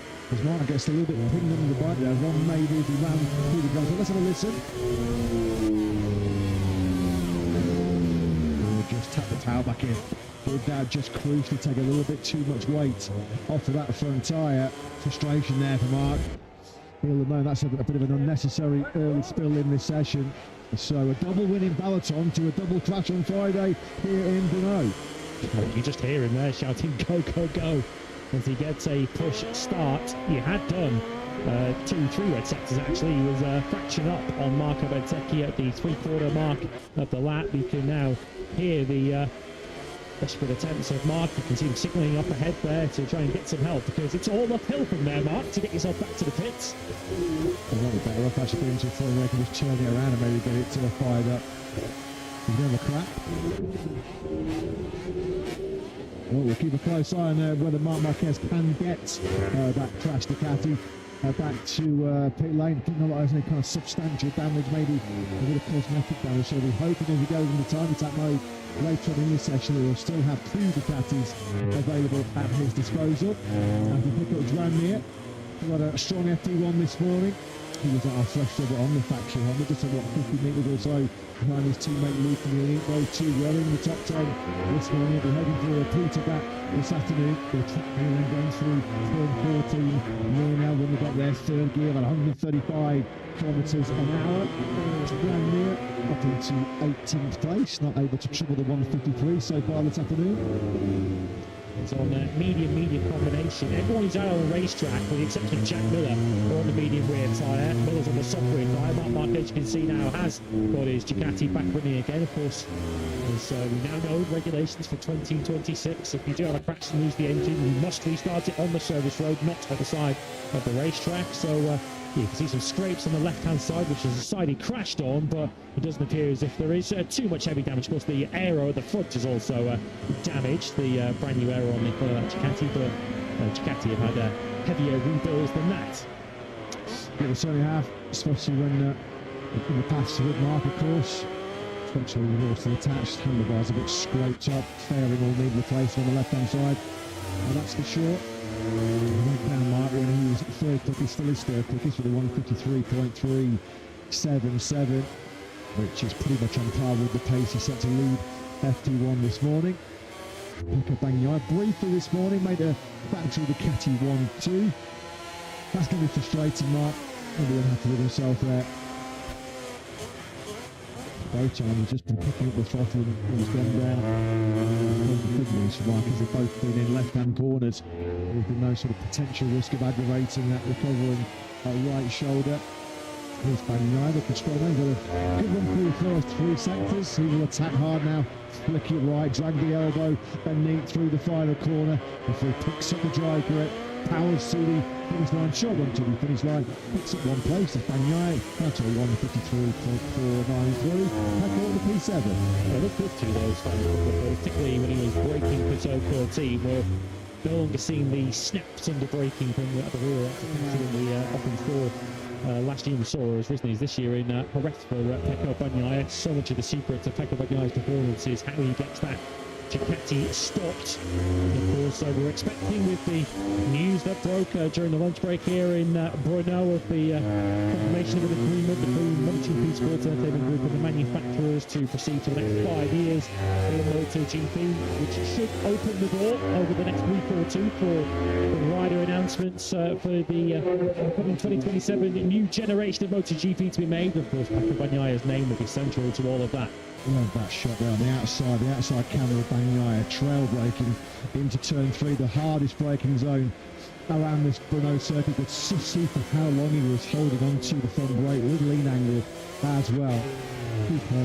Love that, brilliant stuff from our production crew and from the MotoGP World Champion as well, as we pick up Diogo Moreira. Well, he'll have to bide his time, he'll have to be patient before he does get his first taste of Honda's 850cc machine. Lucho checking over there, just telling Jack Diogo, and we also fully understand the reasons why Diogo's 850cc debut will be delayed. Maybe he'll have a play on it after the post-race test at the Red Bull Ring in Austria in late September time. But what we do know is when he does run at 850, he's going to be very, very quick indeed. A big Honda star of the future is Diogo Moreira. Superb last time out in Balaton. 6th place he was at the rider line. Best result by Brazil in MotoGP. Alex Barros was 5th at Phillip Island 19 years ago in 2007. Fair to say Brazil have a new MotoGP superstar to roar on.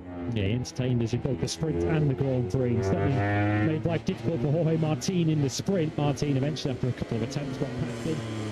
actually, when the first corner chaos was unfolding back at Baltimore, Moreira actually came out of the second corner in third place behind Pedro Costa and Marc Marquez, but then was passed by Pecco Bagnaia and a couple of others coming through turn 4 on that first lap. Without that, who knows, we might have been talking about Diogo Moreira as a podium finisher already in MotoGP, but I don't think we're going to be waiting altogether that long for the internet feed. Expect Diogo Moreira on what is expected to be a very competitive 850cc Honda. So much positivity surrounding that project into the new generation of MotoGP. Moreira to be a major player on it. Top 10s in the last 3 Grand Prix. Peloton was a breakthrough weekend. First time he scored points in both the sprint and the Grand Prix. There is Fuji, Klaus Noles.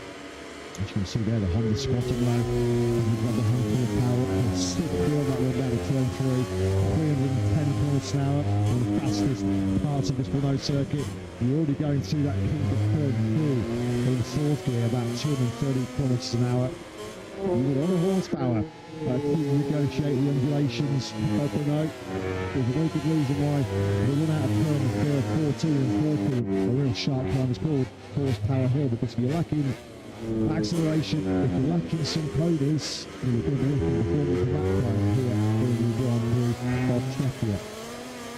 Close on Moreira at the start of the session. While we were listening to Moto3 Practice, we only had 21 rides, had set lap times, and Moreira was either straight back into the pits after an early run, or there was some kind of transponder issue, but he is still down in 22nd place at the moment. He's only done 4 laps in this session, which is half of what Marco Bezzecchi, your session leader, has done. Yeah, Diogo Moreira, of course, came here for the first time last year and wasn't exactly fully fit last year when he arrived in Moto2, fortunately. He'd had that collision with David Alonso, had to start with a pit lane last year, and he only really came here last year to serve that penalty. But you could argue that this is the first time he's really visited the Brno circuit and lapped it in any sort of anger. Well, a lot of talk, a lot of gossip that despite the fact that we believe he is on to the factory Ducati next year, KTM will use the skills of Pedro Costa to test their 850cc machine here on Monday. All kinds of talk about who will be in KTM's lineup with Maverick Vinales, sort of not too forthright, being very forthright actually about his potential future with KTM. One man in the know as regards the Austrian man, as always, is the boss, Britt Byra, who joins Jack. Yeah, he does indeed, all off the back of a Hungarian Grand Prix where I imagine you're pretty sick of the name Marc Marquez. Pedro in fine form all weekend, but once again, that wait for a MotoGP victory for both yourself and Pedro goes on. How do you reflect on Hungary? I'm sure pleased once again with the performance, but boy, you want that win back. Yeah, you have to win races, so for sure you want that next win so badly, but I think that's a replay. I'm just confirming, getting a little bit excited, a replay of an earlier crash. So don't worry, it's none of your boys. okay. No, but you know, since we couldn't really make points in Barcelona and then had a really difficult Mugello weekend, so I was again very happy that we had a great performance at Balaton. And then, I mean, if you have Marc Marquez in his best form and best speed, I mean, running 10 seconds before third, it's an incredible performance. So I was happy the performance is there. I'm happy Pedro could get good points. Of course, we want to win. But I want to be also competitive, and that we have proven a marathon. So yeah, I left the place much more happy than sad because we didn't win.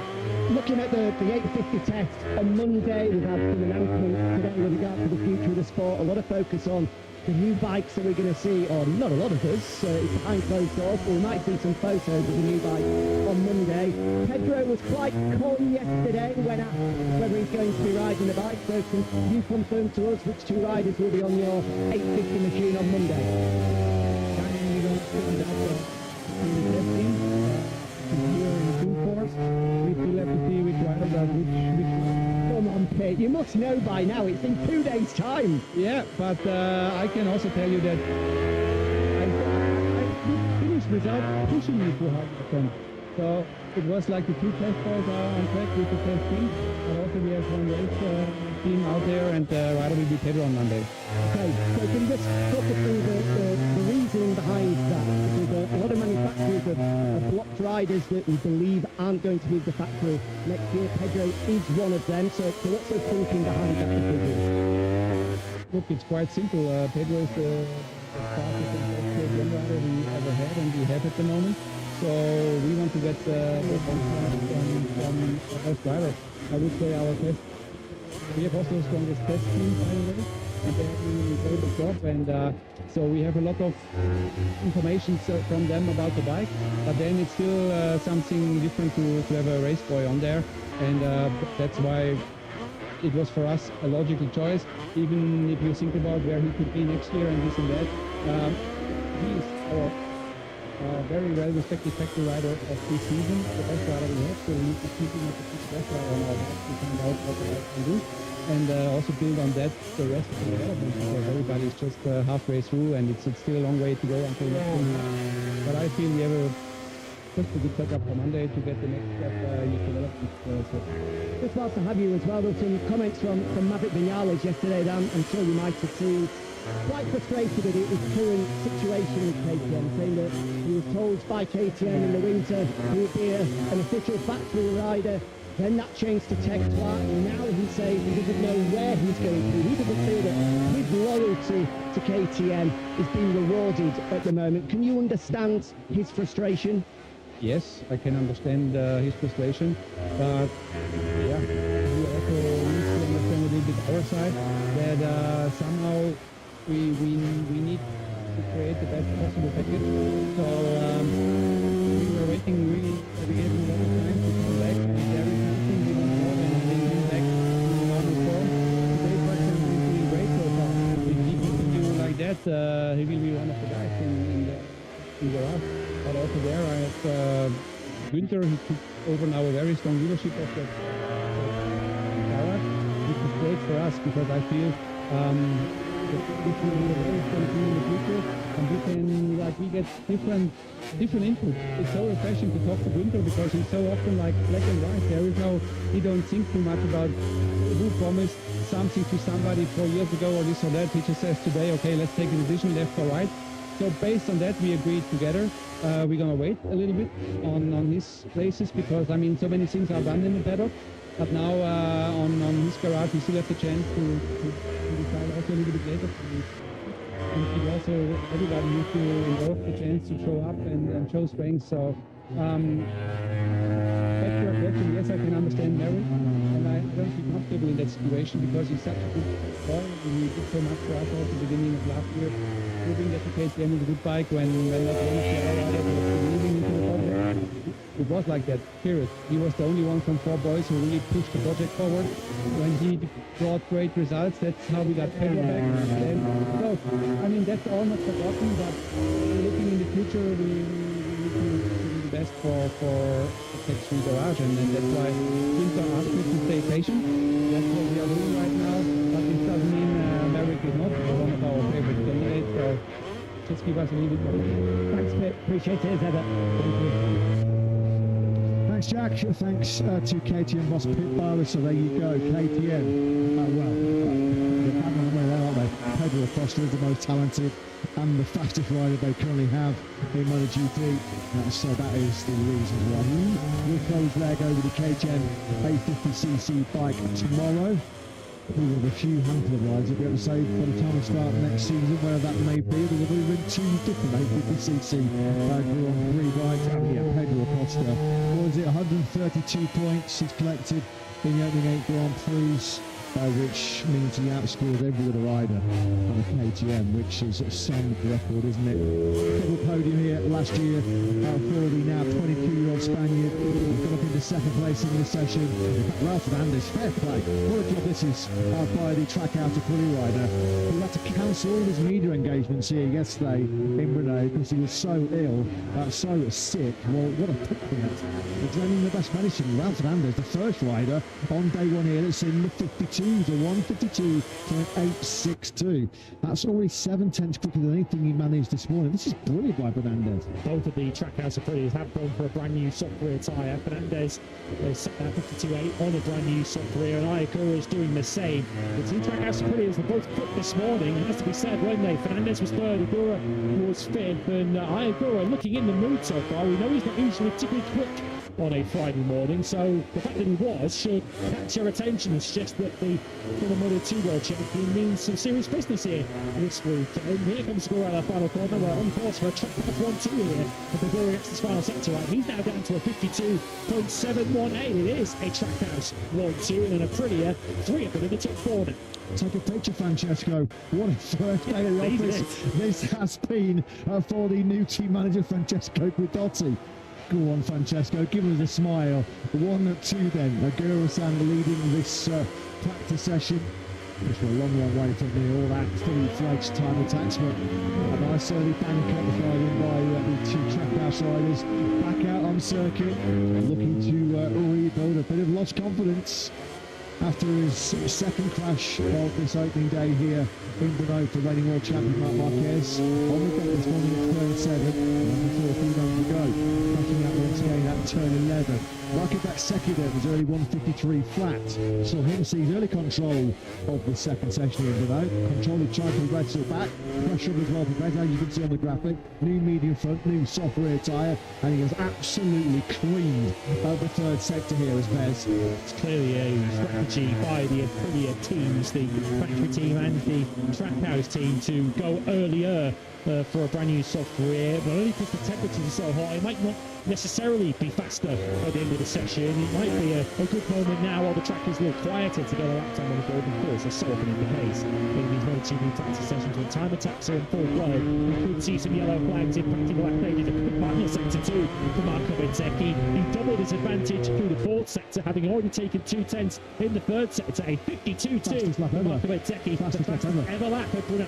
Wow, that is some lap by Marco Bezzecchi. He has just fired in a new all-time lap record, a 1:52.275, 4 tenths clear of the chasing pack already. Bentley Fez, never know Gurra can do on his latest flying lap. Wow, are we we're set up for 51, aren't we here? Surely. Already on his first flying lap, Marco Bezzecchi finds a new all-time lap record. That is some performance by Bez. Are we, for the first time in Grand Prix history, going to get a 1:51 here in Czechia?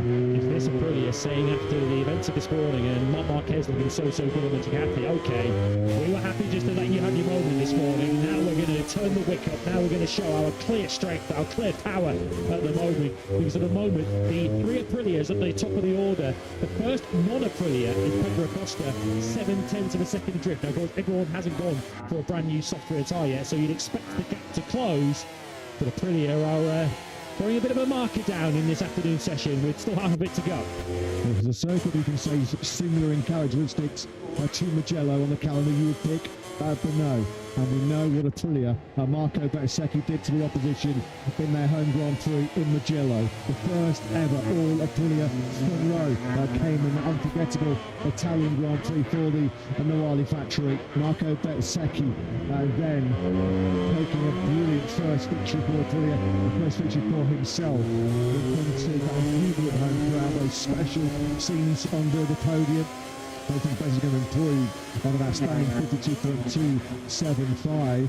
It's another 152 though, a mid 152. Some distinctness by Bez, a 52.2.75 followed by a 52.595. Yeah, that lap would have still put him faster than anybody else in this session. Marc Marquez goes 7th. He is still on older tyres. He's on the same medium tyres that he started the session with. So that's why Marc Marquez is a second off the pace. So we've got Aprilia's 1, 2 and 3. KTM's 4 and 5. Acosta and Vinales. And then Ducati's 6, 7, 8. Bagnaia, Marquez. And backwards Antonio Marc Marquez. That is, of course, Marini 9th on the first of the Hondas. And Jorge Martin, who did also improve recently, but of course hasn't made the same jumps. He hasn't gone for a fresh software tyre. Martin at the moment 10th.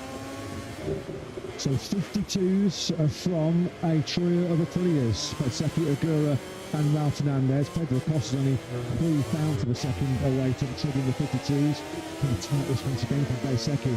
This has been some little surge of improvement from the world championship leader, despite the big mishap, despite the pain of that heavy crash, heavy impact from his teammate Jorge Martin at turn 1 in Baltimore. He still did actually increase his world championship lead over the course of that Hungarian Grand Prix weekend. He comes into this round 9 with a halfway point of the season approaching with a 20-point went buffer over Martin. What would really be hurting, aside from the physical pain for Bez, was the fact that he lost 30 points after his maximum haul of 37 over in Balaton. Not too far away, are we, from Balaton? A 300km/h drive away from our previous round was Besecki. We made a mess of that turn 13, he was in hot there. Getting close on Mark Marquez, he's still circulating in 7th. So Besecki goes through the gears, 53 flat. That helped as Mark Marquez has rolled out and pits on his factory Ducati. And that's still a faster lap time than any other non-Aprilia has done, except Pedro Costa, who's a bit quicker on a 50-0, even with that big mess up at the final couple of corners for Marco Bezzecchi. Quartararo here on screen has also put in a soft rear tyre. There was some fuel on board though for the Frenchman. He's in 15th place at the moment on a 1:53.578. We know Fabio Quartararo can go quicker than that because he went quicker than that this morning. Great virtuoso, a former MotoGP winner here in the Grand Prix of Czechia. And that was he had a few years ago, back in 2018, with Joey Lorenzo on the factory Ducati and Marc Marquez, of course, Ben on the Repsol Honda. Yeah, Maverick Vinales, who is, I guess we have to say, very much in shop window territory at the moment, trying to prove and impress on looking top 3 and KTM management, but he's worthy of retaining in 2027. Big weekend for Maverick, talking at MotoGP start, who is due to make this weekend a double century, looming for Tonga. I completely understand his frustration, if you want to call it that, at how his current situation with KTM has evolved over the last year, but I guess ultimately if you're making a decision right now on Maverick Vinales for 2027, to a certain extent you are guessing, because of course it was around this time last year where Maverick, forgetting that horrible year of shoulder problems with that qualifying at the Saxon ring, and can't really say we've seen much of Maverick Vinales at 100% since then, and that is ultimately, I guess, what KTM are waiting to see before they're confident enough to commit to Maverick Vinales for the long term. Yeah, there was at that stage last year, and talk about the worst possible moment, the worst possible time. Never a good time to get any kind of injury, of course, but Maverick Vinales in the first half of 2026, 2025 have really stood up and been the lead KTM. I think the tyre pressure penalty was costing a podium under the night lights in Qatar. In fact, yesterday, wasn't it? But in the Tour test conference, Pedro Acosta, after his double podium here last year, he came here, 5 weeks later towards the back end of July, and Acosta said this Grand Prix really was the turning point of his 2025. So we were getting to sort of round 11 or 12 before Acosta was even threatening podiums last season. Although we are dealing with a very different animal, a very different beast, aren't we, this year? Pedro Acosta has certainly matured a lot. He's sort of rid himself of that sort of petulance that was in the garage. He's certainly making a few mistakes. He talked about that in Balaton, saying last year in Balaton, probably 80% of the time last year, he would have done it and crashed out in that dogfight with Marc Marquez. But yeah, as mentioned, the Pedro Acosta of 2026 is a very different animal to the Pedro Acosta of 2025. Yeah, only 2 runs scored this year for the 12th in the sprint in Iraq, of course, when we had all sorts of chaos with the changing weather through the sprint, and of course the Sunday in Barcelona when he was knocked off at the final corner by Ayagura when he was going to be 3rd or 4th. So he's certainly squeezed every last drop and every last point out of that factory KTM so far this season, to the point that he is still, I guess, in the World Championship conversation as we begin to approach the halfway point of the season. By the time we head off our summer break after the Saxon ring in 3 weeks' time, we will be halfway through this 2026 MotoGP season, and Pedro Acosta is 48 points off the World Championship lead and just 6 behind 3rd place Fabio Di Gianantonio. I asked him in the press conference yesterday, has he seen enough in the opening 8 Grand Prix, given the fact that he is lead KTM by a mile, and he is only 48 points behind Marco Bezzecchi, given how supersonic Aprilia been so far this year, and he was, as always, very honest and just said no. The next mission, the next goal for KTM is to try and find a victory, because, I mean, who would have ever thought this? A stat we'd ever be reading out. Pedro Acosta is making his 50th MotoGP start here this weekend, and unfortunately the winning column still has a big fat 0. There's been podiums galore, 14 sprint podiums, just the 1 win in sprints. There have been 13 Grand Prix podiums, but still chasing that very elusive first victory is Pedro Acosta. And whilst I'm sure he will do plenty of winning in the future when he's in the factory-rated Ducati, we're expecting confirmation in the next week or so of Pedro Acosta, final confirmation that he is heading to the factory Ducati team to partner Marc Marquez from next season. I'm sure he would dearly want to hand KTM a victory before he departs them, because KTM and Pedro Acosta have been integral. They've been hand in hand since Pedro Acosta's Grand Prix career began as a Moto3 rookie when he won the title back in 2021. He has ridden nothing but a KTM, or for KTM, in his entire Grand Prix career. Brilliant. Brilliant production work again by our camera crews. You can just see there at the moment that these riders are just releasing the front bike through turn 4. Some shots there of Marc Marquez and Pedro Acosta. Now Jorge Martin. Turn 4. Next mid-corner area still in second gear. Just over 110 kilometers an hour. Looking for a real good drive out of there. But you move up to fifth gear on the run down to turn 5 at 280 kilometers an hour. Maverick Vinales. Well, he was saying to KTM, isn't it? Cut me out if you dare, because this was so Maverick Vinales, wouldn't it? Starting the weekend, given that he's been overlooked potentially, we've got no idea about where his future lies. It's Cal Crutchlow. That's the first time Cal Crutchlow has tipped off the LCR Honda since he's been subbing for Johan Zarco. But Maverick Vinales on course potentially for the top 3 here. Here is the Top Gun then into turn 13 he goes. Just the final right-hander remaining on the top 3 KTM. Is this indeed going to be a top 3 lap? He might be looking for Fermin Aldeguer briefly out of the top 3. Otherwise, he does. Second place then goes Maverick Vinales with a 152.577. Does not get any more Vinales in there. Yeah, still has plenty to offer, and it's why Maverick Vinales often does frustrate, because we know how good he is when he's at his very best, and everything both on the bike and in between the ears are heading in the right direction for Maverick. Good lap for him, a 52.577, the first 52 we've seen from a KTM so far today. Fermin Aldeguer a moment ago set the first 152 for Ducati so far. He did a 52.8 to take what is now 4th place, was 3rd when he came across the line. He's now on the brink of retaking that 3rd place. He was caught up in that incident in the first quarter marathon after all of his injury hell so far this year. The femur fracture in early January while testing in Valencia on a production bike. You just sense that the relief in the Brazilian campaign, particularly from Fermin Aldeguer. I thought it was reaching like a car tread in the car park, excellent marathon on Sunday, and there was just as palpable sense of relief that Fermin had walked away unscathed from that scary instant.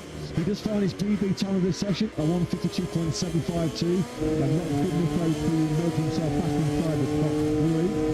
Haven't seen too much other than winning force so far this weekend from Jorge Martin, down in 14th place this morning, not helped by one of his RS GTs packing up on the movement later in the session. He has yet to trigger the top 10 so far this afternoon, the Martin. They're not a million miles outside of it, just 2/1000 of a second behind Luca Marini in 11th. Just the one front row start this year for Jorge Martin as he rolls out a bit around turn 3. You feel the front row start is essential for Martin here this weekend. If you go for 2 long lap penalties, you're not at the point of the race. A long lap penalty is going to drop you behind a heap of traffic, never mind if you're serving 2 of them. We've seen him practicing that already so far today. Jorge Martin then in 11th place.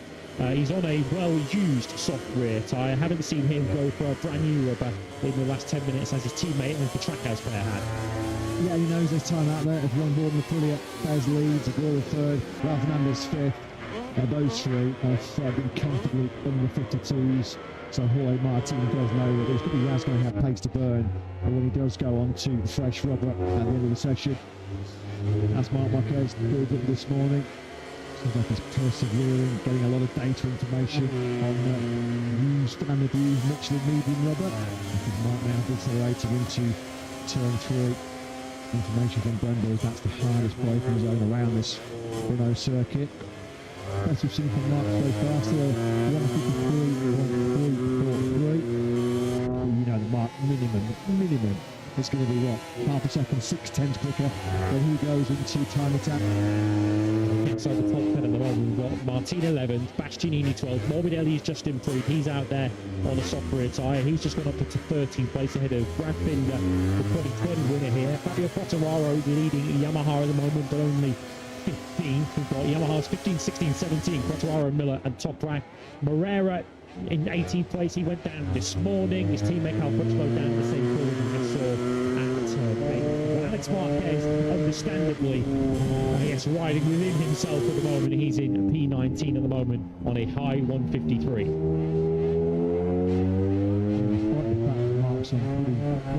Robbie was on course for a PB that time. I think he's made a mistake there, hasn't he, going into the Schwartz corner. So I think we might see Mark pretty in the session. You can see he's lost a lot of time in that third split with the mistake at turn 10. As Alex Marquez looks on, Alex 18th at the checker flag this morning, finds himself 19th. He'll just be trying to get rid of a bit of ring rust, won't he? Alex Marquez, and build up some confidence. Of course, the last time Alex Marquez was on top of the MotoGP bike, the worst experience of his Grand Prix career when he was caught up in that horrific incident with Pedro Acosta. Some battle scars that Mark's bearing here in Brno as he feels back into pit lane. But he's seen enough then on that medium combination. And now it's time to see what Mark, the reigning world champion, has got for us in terms of time attack mode. Battle scars on the ball. There's two, aren't there, for Marc Marquez over the years. He almost wears them as a badge of honour for all of the hard work he's put into bounce back through all the surgeries. The Balta Park victory just the latest example of Marc Marquez getting injured but getting back on the bike and getting back stronger. He said yesterday that he feels stronger than ever. He said, I have to be stronger than ever. If I'm not, I might as well stop. Yeah, Balaton Park, Mugello, just before that, the week prior to his brilliant success in Balaton, was the 8th injury comeback Marquez has made since the ref in 2020. 8 comebacks in just 6 years. He keeps coming back for more, and he keeps enjoying more and more success, doesn't he? With number 93, Van Meer's made a very big move. As soon as Meer's done 2 time attacks, this he did this morning when he was out on fresh medium rubber, Meer doing something before this morning, and he's gone one better so far this afternoon. The factual Honda star up to third with a 152.68 So we now have a clear from KTM from Honda, although that could change very, very quickly, rather imminently, because Pedro Costa is about to set a new all-time lap record, and he does.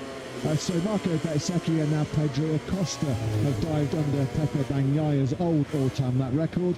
Quickest rider in Brno history now is Acosta, thanks to a 152.228. And his teammate Brad Binder is just behind him. He's also improved. Binder up to 8th now on a 52.865. He's going to need at the very least a mid-52 to have any hope of qualifying 2 here, because we've got the top 8 all in the 52s, down to Brad Binder in 8th place. We've then got Giancarlo on a 53.1 and Bagnaia in the 53.3. Marini now into the 52s in 7th. Acosta is now riding his bike, or trying to get his bike back up and running, taking the back entrance into the paddock. Technical problems for the 37. KTM have had their fair share of those recently. Well, straight off the back of the all-time lap record, this was just after he crossed the line and found that awesome 152.228. Tech 3, so the KTM RC16 cries no more. Smoke there, wasn't there, like under the screen. I mean, that is almost identical, it felt like, to the cutout he had right ahead of Alex Marquez in Barcelona. Yes, they have had far too many. The Matterbucket engineers will say reliability issues so far this year. Wow, what a sort of 25 seconds that was for Pedro Acosta. Racing to a 152.228 and didn't even get to the first corner on the very next lap before the engine said, "Time very much." He's heading for the top 10 here. 10th is exactly where he goes. He's into the 52s now in a 52.929. It won't last long, because you can see Gian Antonio's been very funky, but as it stands at the moment, all 4 KTMs are in the top 10. One of KTM's best ever days in their short MotoGP history came here in Brno back in 2020, and just his 3rd ever Premier Class appearance. Brad Binder, a Tucker, an unforgettable victory. Yeah, pace is hotting up here. The time was hotting the ambient temperatures, aren't they? Fabio Di Gianantonio starts to climb up horsepower hill. He's going to climb up the rankings from 11th, potentially into P1. All this is going to be top 10, unless he makes a right rickets of this final corner, which he doesn't do. So the number 49 was picture perfect today. He's just been 7, with a few metres up the road ahead of Fidget, and he does indeed go into third place. So 1:52.372. Not quite the fastest ever Ducati time here in Brno. So Marco Montecchi now second as he leaves pit lane, having led the session for around about 20 minutes after that early soft rear tyre attempt. But we've got Martin down in 15th, and we've got the factory Ducatis with Bagnaia and Marc Marquez 12th and 13th. Still yet to see them really show their cards on a soft rear tyre. Marc Marquez is on an outlap with a soft rear tyre fitted, so we'll get that answer shortly. Martin then heads out onto circuit. As it stands at the moment, we've got Pecco Bagnaia, we've got Marc Marquez and Jorge Martin outside that all-important top 10. They have got plenty of time to correct that particular scenario. I expect big laps coming in from the number 63, we're riding on board with now. I was going to say, so have a little listen to Pecco Bagnaia, but it was a very, very little listen, wasn't it? Because we pick him up now, powering out of the final corner, building up some speed on this set of tyres. Into turn 1, Pecco goes then. So this will be his first flyer on that medium front soft rear. That 240 kilometres an hour as you power through turn 2. And now approaching hardest braking zone. There's a little pause.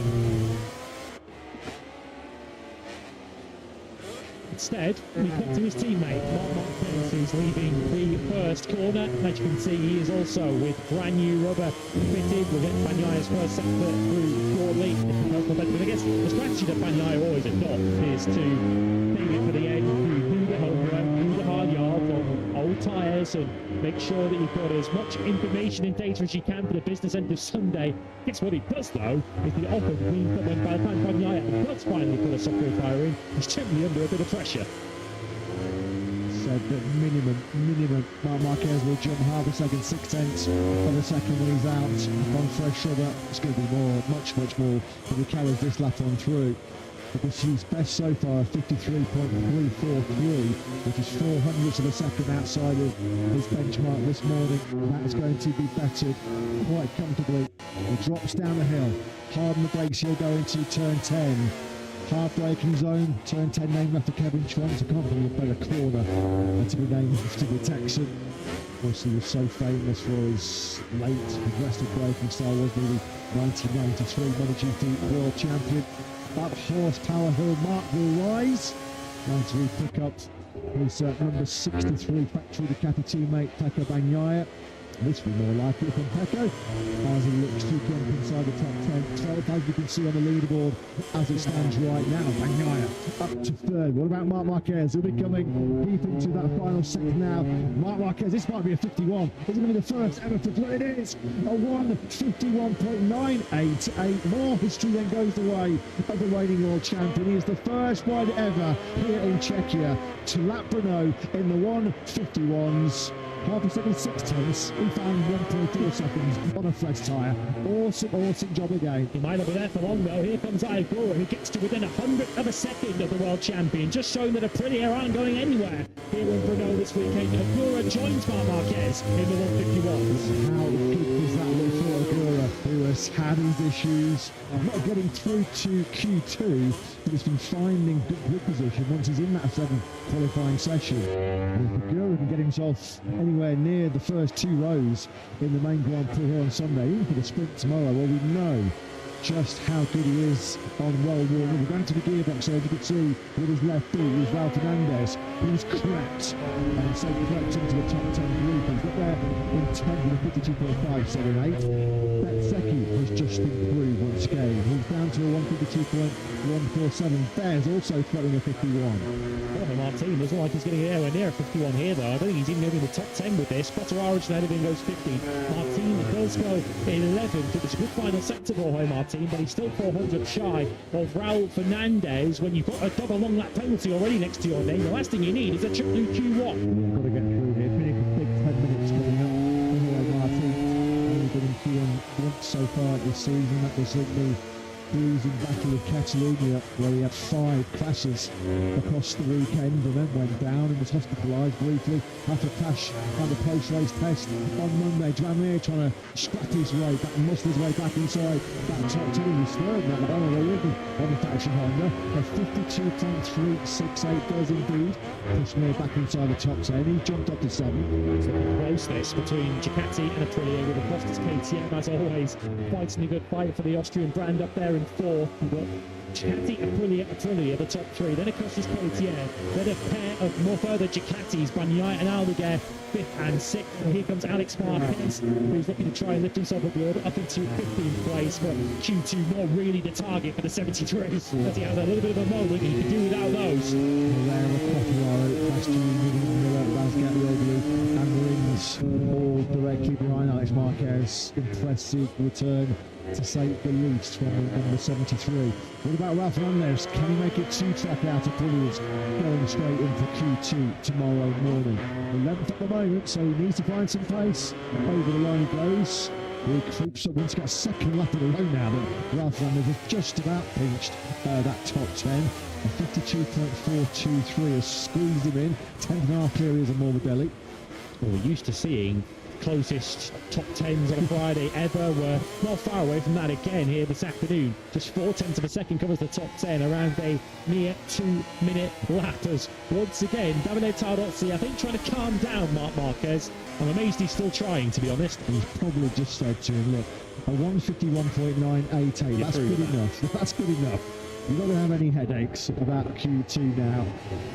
I don't think the word settle appears in Marc Marquez's vocabulary, does it? When has Marc Marquez ever settled for anything as a Grand Prix rider in MotoGP across all classes?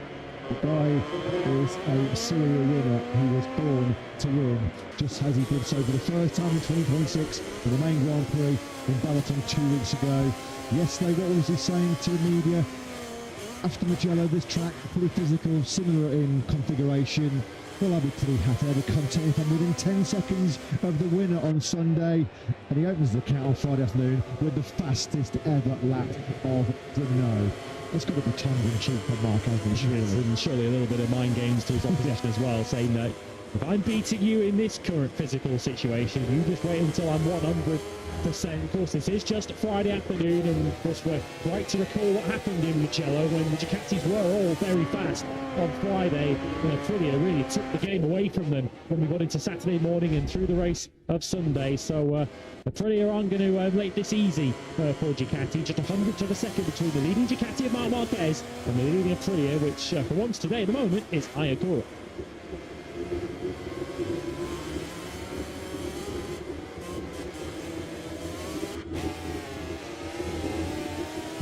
Quattararo on the factory Yamaha. We're just going to replay of him on the super slow-mo action. 17th.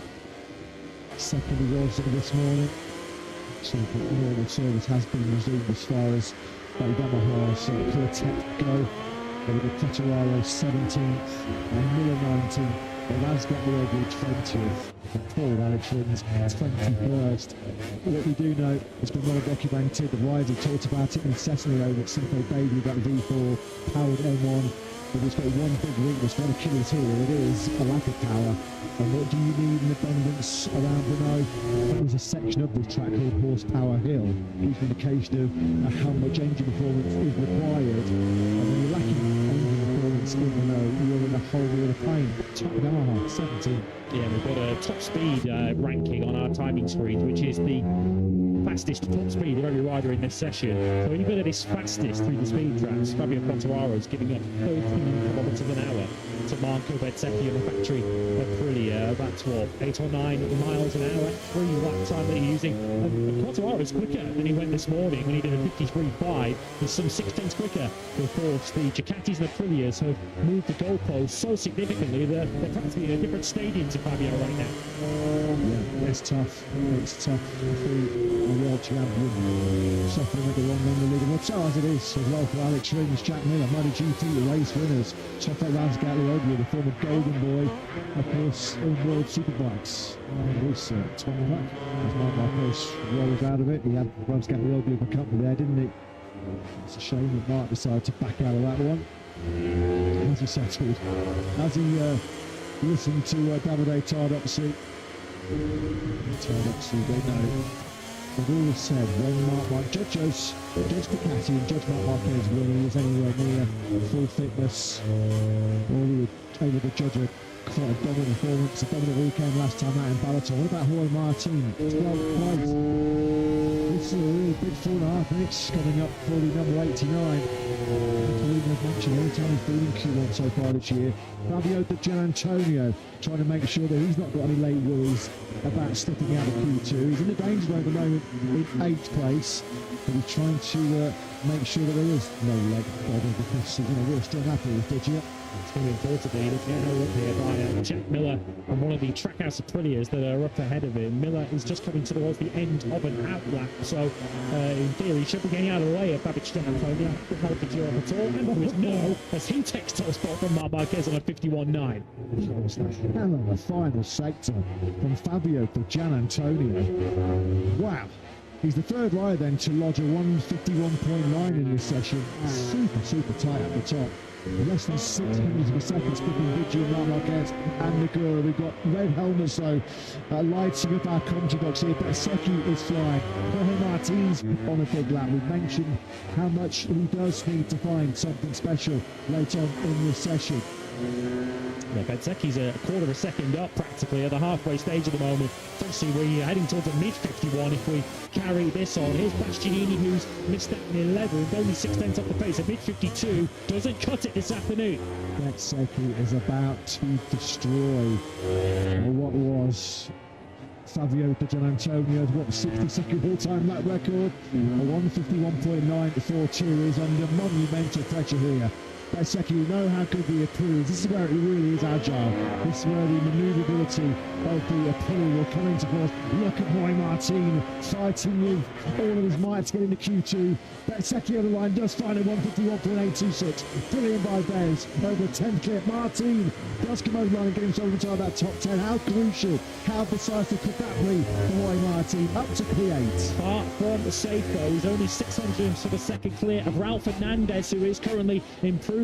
This was Martin wrestling the Aprilia through the final couple of corners. He's already, while you're watching this though, dropped a place to 9th because Joan Mir's gone up ahead of him. That is stark blading bonkers. That's insane. He also his shoulder down going through turn 14 there. Wow. He is just all action. He is spectacular to watch, isn't he? Jorge Martin. That was awesome. Yeah, he is now 10th. Ralph Fernandez did improve to 9th on the 52.354, so Martin is now just 38 thousandths ahead of Maverick Vinales to complete the top 10. Ayagura was super fast through the first sector. Was watching his timing screen as he was unfolding this lap. Can he join Bezzecchi at the top of the order? Ayagura with a stunning final sector. He takes top spot. Ayagura. He doesn't do Friday. Looking time attacks. No, I think we could maybe put that one to bed. That is something special from the former Moto2 world champion, isn't it? What a lap time from Ayagura. Joan Mir has taken a tumble at turn 7. That's going to bring out late yellow flags, isn't that? Could be costly for some riders. Mir's gone down though at turn 7 while in P7. Oh yeah, he tried to pick it up immediately and then he's just going to hit the gravel trap, and that's just pitching into a fall, so a slow speed crash there for Joan Mir, who is in 7th place at the moment, so it might actually save his bacon this afternoon. So Agura, where did that 51.735 come from? We've seen so often this year and be able to get himself through the Q2. But his best qualifying so far this year is 6 around 2 and good. He's getting even quicker here, getting even faster. What about Maverick Vinales?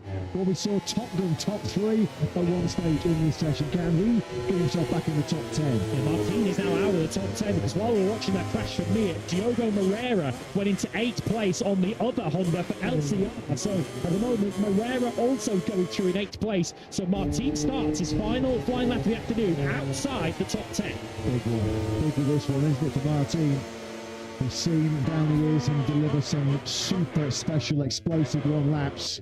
Well, he needs to find another one. He's got his teammate Marco Bezzecchi, who wisely moves out of the way. Bez has rolled out of it, and he's going to be second in this session, it looks like. Yeah, Martin's under the cosh here, isn't he? Under the cosh as he pounds into the stadium section. Into turn 7 he'll go where Joan Mir tipped off a few months ago. Yeah, already a quarter of a second down at the first sector point. That's the long lap penalty in the background that he'll be going through twice on Sunday afternoon. 4/10 down at the halfway stage, even by Jorge Martin's standards, as it's looking again a little bit uncomfortable there to the left-hander of 8. It's going to take something truly heroic for him to get into the top 10 from there. Right on the edge of the track limits there, wasn't he? Well, he's almost on the green, coming out of 9.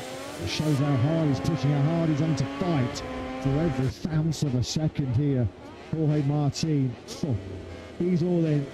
Well, he only knows one way, does he, number 89, but he's all in and it's over. Jorge Martin, then for just a second time in 2026, will feature in our opening qualifying session.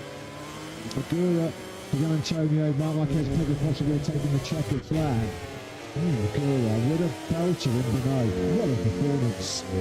We have in that session, we've got 7 riders that were inside Taka Bagnaya's old all-time lap record. Agura, Bezzecchi, Gian Antonio's your top 3, Bagnaia, Marc Marquez, Pedro Acosta and Joan Mir, all under the 2025 all-time lap record.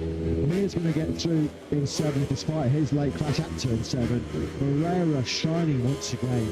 What a performance by Moreira on the El Honduras 8th. Aldeguer's in 9th. Ralph Fernandez through by a whisker by just 100th of a second. Relief for Fernandez in the top 10. Just Gudotti's got the Midas touch, hasn't he? First day in the job, and Agura from not quite nowhere, but not far from it, ends the opening day of this Czech Grand Prix on top. He was up the sharp end. He was back in Austin, wasn't he, earlier on in the year when Agura was very strong on Friday. And he had a big crash on Saturday morning, which robbed him of all of his confidence. As long as he doesn't do the same thing tomorrow, Agura is a genuine contender for, at the very least, a first front row start in MotoGP. He hasn't started higher than 6 so far this year. And look at his qualifying performances. There's been a whole chunk, a whole bunch of Q2 appearances, but 8th in Thailand, 11th in Austin, 11th in Jerez. That's Jorge Martin. Debrief for his coach, Daniele Romagnoli there on the right-hand side of the picture. Just to the left-hand side of the shot there was a pretty take by Fabiano Sturlacchini. Classic cross of the arms to indicate that the front end was tucking on him. It looked hard work, didn't it, for Jorge Martin this afternoon? And as we've mentioned on various occasions already today, with the double long lap penalty already to serve, Martin can forget any host of the podium if he doesn't get through Q1 tomorrow. Even forgetting the double long laps, he'll be starting outside of the top 12. So tomorrow morning now is absolutely huge to Martin's weekend, where he already trails Marco Bezzecchi by 20 points. Oh, well, this afternoon's been a slide all day, really. 14th this morning, 11th this afternoon. So right, who's second in the World Championship within striking distance to the teammate Marco Bezzecchi. Just 20 points splitting those two as we go into tomorrow's 11-lap Tissot sprint, 10-lap Tissot sprint rather, at 3 p.m. local time. Fabio Gian Antonio once again ends a Friday inside the top 3. Feels like he's been there on plenty of occasions so far this year. But take a bow, Agura. Absolutely sensational performance by the Trackhouse. Pugliarado right on track, isn't he, so far? So let's get a thought to his boss, Davide Brunio. Davide, we've been saying all year, if Agura can work out time attacks, then he's going to be a real threat. Looks as though he's worked it out. Yeah, everybody was waiting for a difficult qualifying. Now, also for us, I mean, we know which is one side that he has to improve, but this track, I feel, I mean, on a paper, looks like suitable for his riding style, flowing that he has, and yeah, it was great. He just was feeling good, great. It's not that he cannot do time attack, because, I mean, even from the first race, he qualified 5th, first ever race, whatever. I mean, sometimes when in a good condition, he can do. Of course, we have to be more consistent on this, yes. Well, a great first day. Congratulations. Thank you. Yeah, a great first day. Thanks very much. I mean, rather remarkably, somewhat amazingly, Agura's best ever qualifying in MotoGP was on his debut, his very first start when he was 5th. The lights out at the Chang International Circuit in Buran at the start of 2025. Well, it was spectacular to watch, but it just wasn't fast enough, was it, for Jorge Martin? He's got both wheels sliding along into that turn 13, 60 degrees of lean angle at 110 kilometres an hour. It looks great for us watching trackside, but crucially for Jorge Martin, not fast enough to get him directly into Q2. Bonus practice start session here, aren't we, at the end of MotoGP Practice? Didn't see this in the schedule, but that's what we're getting. So if you're wondering, like us, why Marco Bezzecchi was leading pit lane once again at the end of this practice session, that is your answer. Bonus chance to see the best riders in the world fire their 300 horsepower MotoGP bikes off the start line. Brad Binder. It was looking promising on stage, a little late on, and you felt that he was going to be a big threat for Q3. Unfortunately, commented down the order to 19. I think the South African most definitely the game. He played at 8.5 tenths divided with top 19 riders.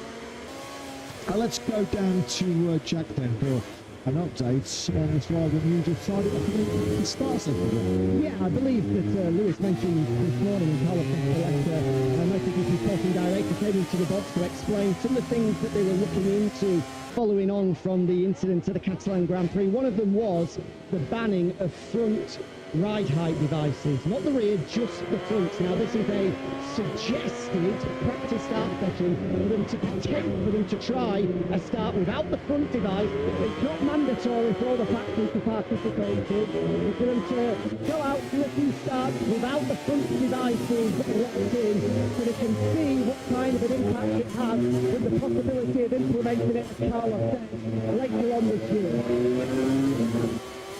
Thanks very much, Jack, for all those observations. You're not used to wheelies off the line, are you, boys? Yeah, we're seeing a bit more air between tarmac and front tyres, aren't we, as obviously Fabio for Gian Antonio. Starting with the whole shot device this year has been a bit of an issue for Diggio, hasn't it? So Marc Marquez has got his engaged because the front barely lifted there, just a momentary lift of the front tyre. And yeah, to underline what Jack said, not mandatory, it's a suggestion to do a practice start with the front tyre. Marc Marquez, the reason he won't be doing it with the front device engaged because he missed the practice start session this morning after he crashed late in MP1. Yeah, it looked like Logan Rare had his whole shot device engaged, just using this extra chance to dial in your launch control for the sprint and the Grand Prix here over the remainder of the weekend. Bezzecchi pulling into pole position. That's why the Aprilia is the fastest starting bike in the business. Yeah, and that's whole shot device. The Aprilia is just an absolutely rocket ship off the line, isn't it? Yeah, you can see the massive gap from the front fender up to the front fairing of the batch KTM there of Brad Binder. So you basically look for the gap between top of front tyre and the bottom of the fairing to work out whether the device is engaged or not. And some talk that maybe whole shot devices will be disregarded for the remainder of the season, from British Grand Prix done onwards, or part of the debate or part of the discussions. The chief executive Carlos Bletta, Sports and Friend Group, the director of the Conjugates from myself and Lewis and Magello, to explain some of the potential rule changes. So next year, both the devices, ride height devices, they will be banished to the history books. There'll be museum relics, these bikes, in about 6 months' time. That's the future head honcho Honda there, watching on from the pit wall. Confirmation yesterday of the long-term replacement for Alberto Prix, who is, as we heard from Jack at the start of the session, still going to be involved in a consultancy role. Yeah, Mikihiko Kawase, who I believe is involved in Honda's Moto3 World Championship success in the past. Project leader of the Moto3 concept from Lorenzo Della Porta, was world champion of the lightweight class in 2019. Most recently he has been at the sharp end of technical warfare for Honda, very close to Romano Albiciano. as with whole track device still very much employed on his factory Ducati. It does eventually get to complete his two-tactor start step on day one here in Brno, and what has been a very promising and a very encouraging day one for the factory Ducati rider. Quickest this morning, the fastest this afternoon, despite a couple of spills as well. In the Q2, has been in the gravel at turn 7 and turn 11 today. That trio when it leaves the line is like a bullet train, isn't it? Leaving the start line with its both front and rear ride height devices engaged, and that's why so often Marco Bezzecchi gets the first corners first, and genuinely does that and wins Grand Prix. That ride height device, you could almost credit that with his front podium in Hungary, because he got him into third place on the first lap and gave him the track position to defend that bronze medal over the remainder of the sprint, as the likes of Fabio Aldigo in particular could grow frustrated behind him. It might take a bit of getting used to, actually, won't it? Not seeing MotoGP bikes effectively become sort of 200 mile an hour choppers on their corner exits when they drop down to maximise acceleration, reduce wheelie with the ride height devices, which were pioneered by Ducati around 2018, 2019. That was all banned tech moving forward into 2027. Well, there is Ayagura, who I think it's fair to say probably shocked himself as much as he shocked the world here in Brno today. It's 151.735 is a heck of a lap time. I mean, it's pretty much 6/10 inside of Pecco Bagnaio's 2025 all-time lap record. A 152.303, which looks downright pedestrian now. We've returned 11 months later for the Grand Prix of Czechia. The two Prima Panac Yamahas. Tough day at the office for Top Hat, Razgat Waldry and for Jack Miller. It's too frequently, unfortunately, for those pair. And Miller 18th, Razgat Waldry 21st. Jack Miller confirming yesterday he did offer himself to Yamaha to test their 850cc prototype here on Monday, an offer which was declined, which is a bit hard for Jack, actually, to be honest. You feel they'd want the experience of Jack to Jack's a very professional rider, even allowing for what is a situation like here's the end of this season into next season. You know, you give the very best feedback to Yamaha, but that is their decision. The here and now, in day one in Brno, it's Ayagura. Bit of a surprise package, P1 for Trackhouse. Marco Bezzecchi, the championship leader, a strong second. Ducati third, fourth and fifth for Gian Antonio Bagnaia and Marc Marquez, all in the 151s. Pedro Costa sixth for KTM ahead of Joan Mir, who got away with the crash late on, still seventh ahead of Diogo Moreira once again through the Q2 for LCR, a fine eighth. Fabio Aldigo ninth ahead of Raul Fernandez in 10th. The headline outside the top 10 quite clearly, second in the World Championship, Jorge Martin. All of the double one lap practice, but he's in Q1 tomorrow. Yes, Martin, imperative with the double one lap on Sunday. He finds himself into Q2 tomorrow morning. I agree. Fastest on Friday. This is his work. And out on a used medium to start the session. Still to the mid-153 and that increase of first. And look at that, his final run on a brand new soft rear tyre, an all-time lap record, a 151.735. Brilliant underway by Ayagura. Marco Bezzecchi started the session on a brand new medium rear, and from there on did all his work on the soft. That second one potentially a bit of a dress rehearsal for the sprint tomorrow. Top Ducati in the World Championship in P3 overall. Top Ducati in P3 here on day one in Brno. It's Fabio with Gian Antonio shining once again. Goodyear on fresh front and rear rubber later in that session, put himself down to a 51.9. And Pecco Bagnaia left it later than most to go across to a brand new soft rear tyre, but when Pecco did, he also got into the 151s to secure fourth place.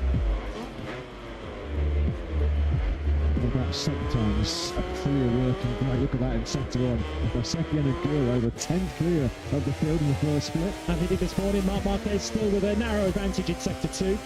Ayagura receiving control in sector 3. Just over the factory Ducati with Bagnaia and Marc Marquez. And hammering home that advantage in the fourth sector on his way to a 151.735. Well, we've never started a MotoGP race on the front row of the grid as Ayagura.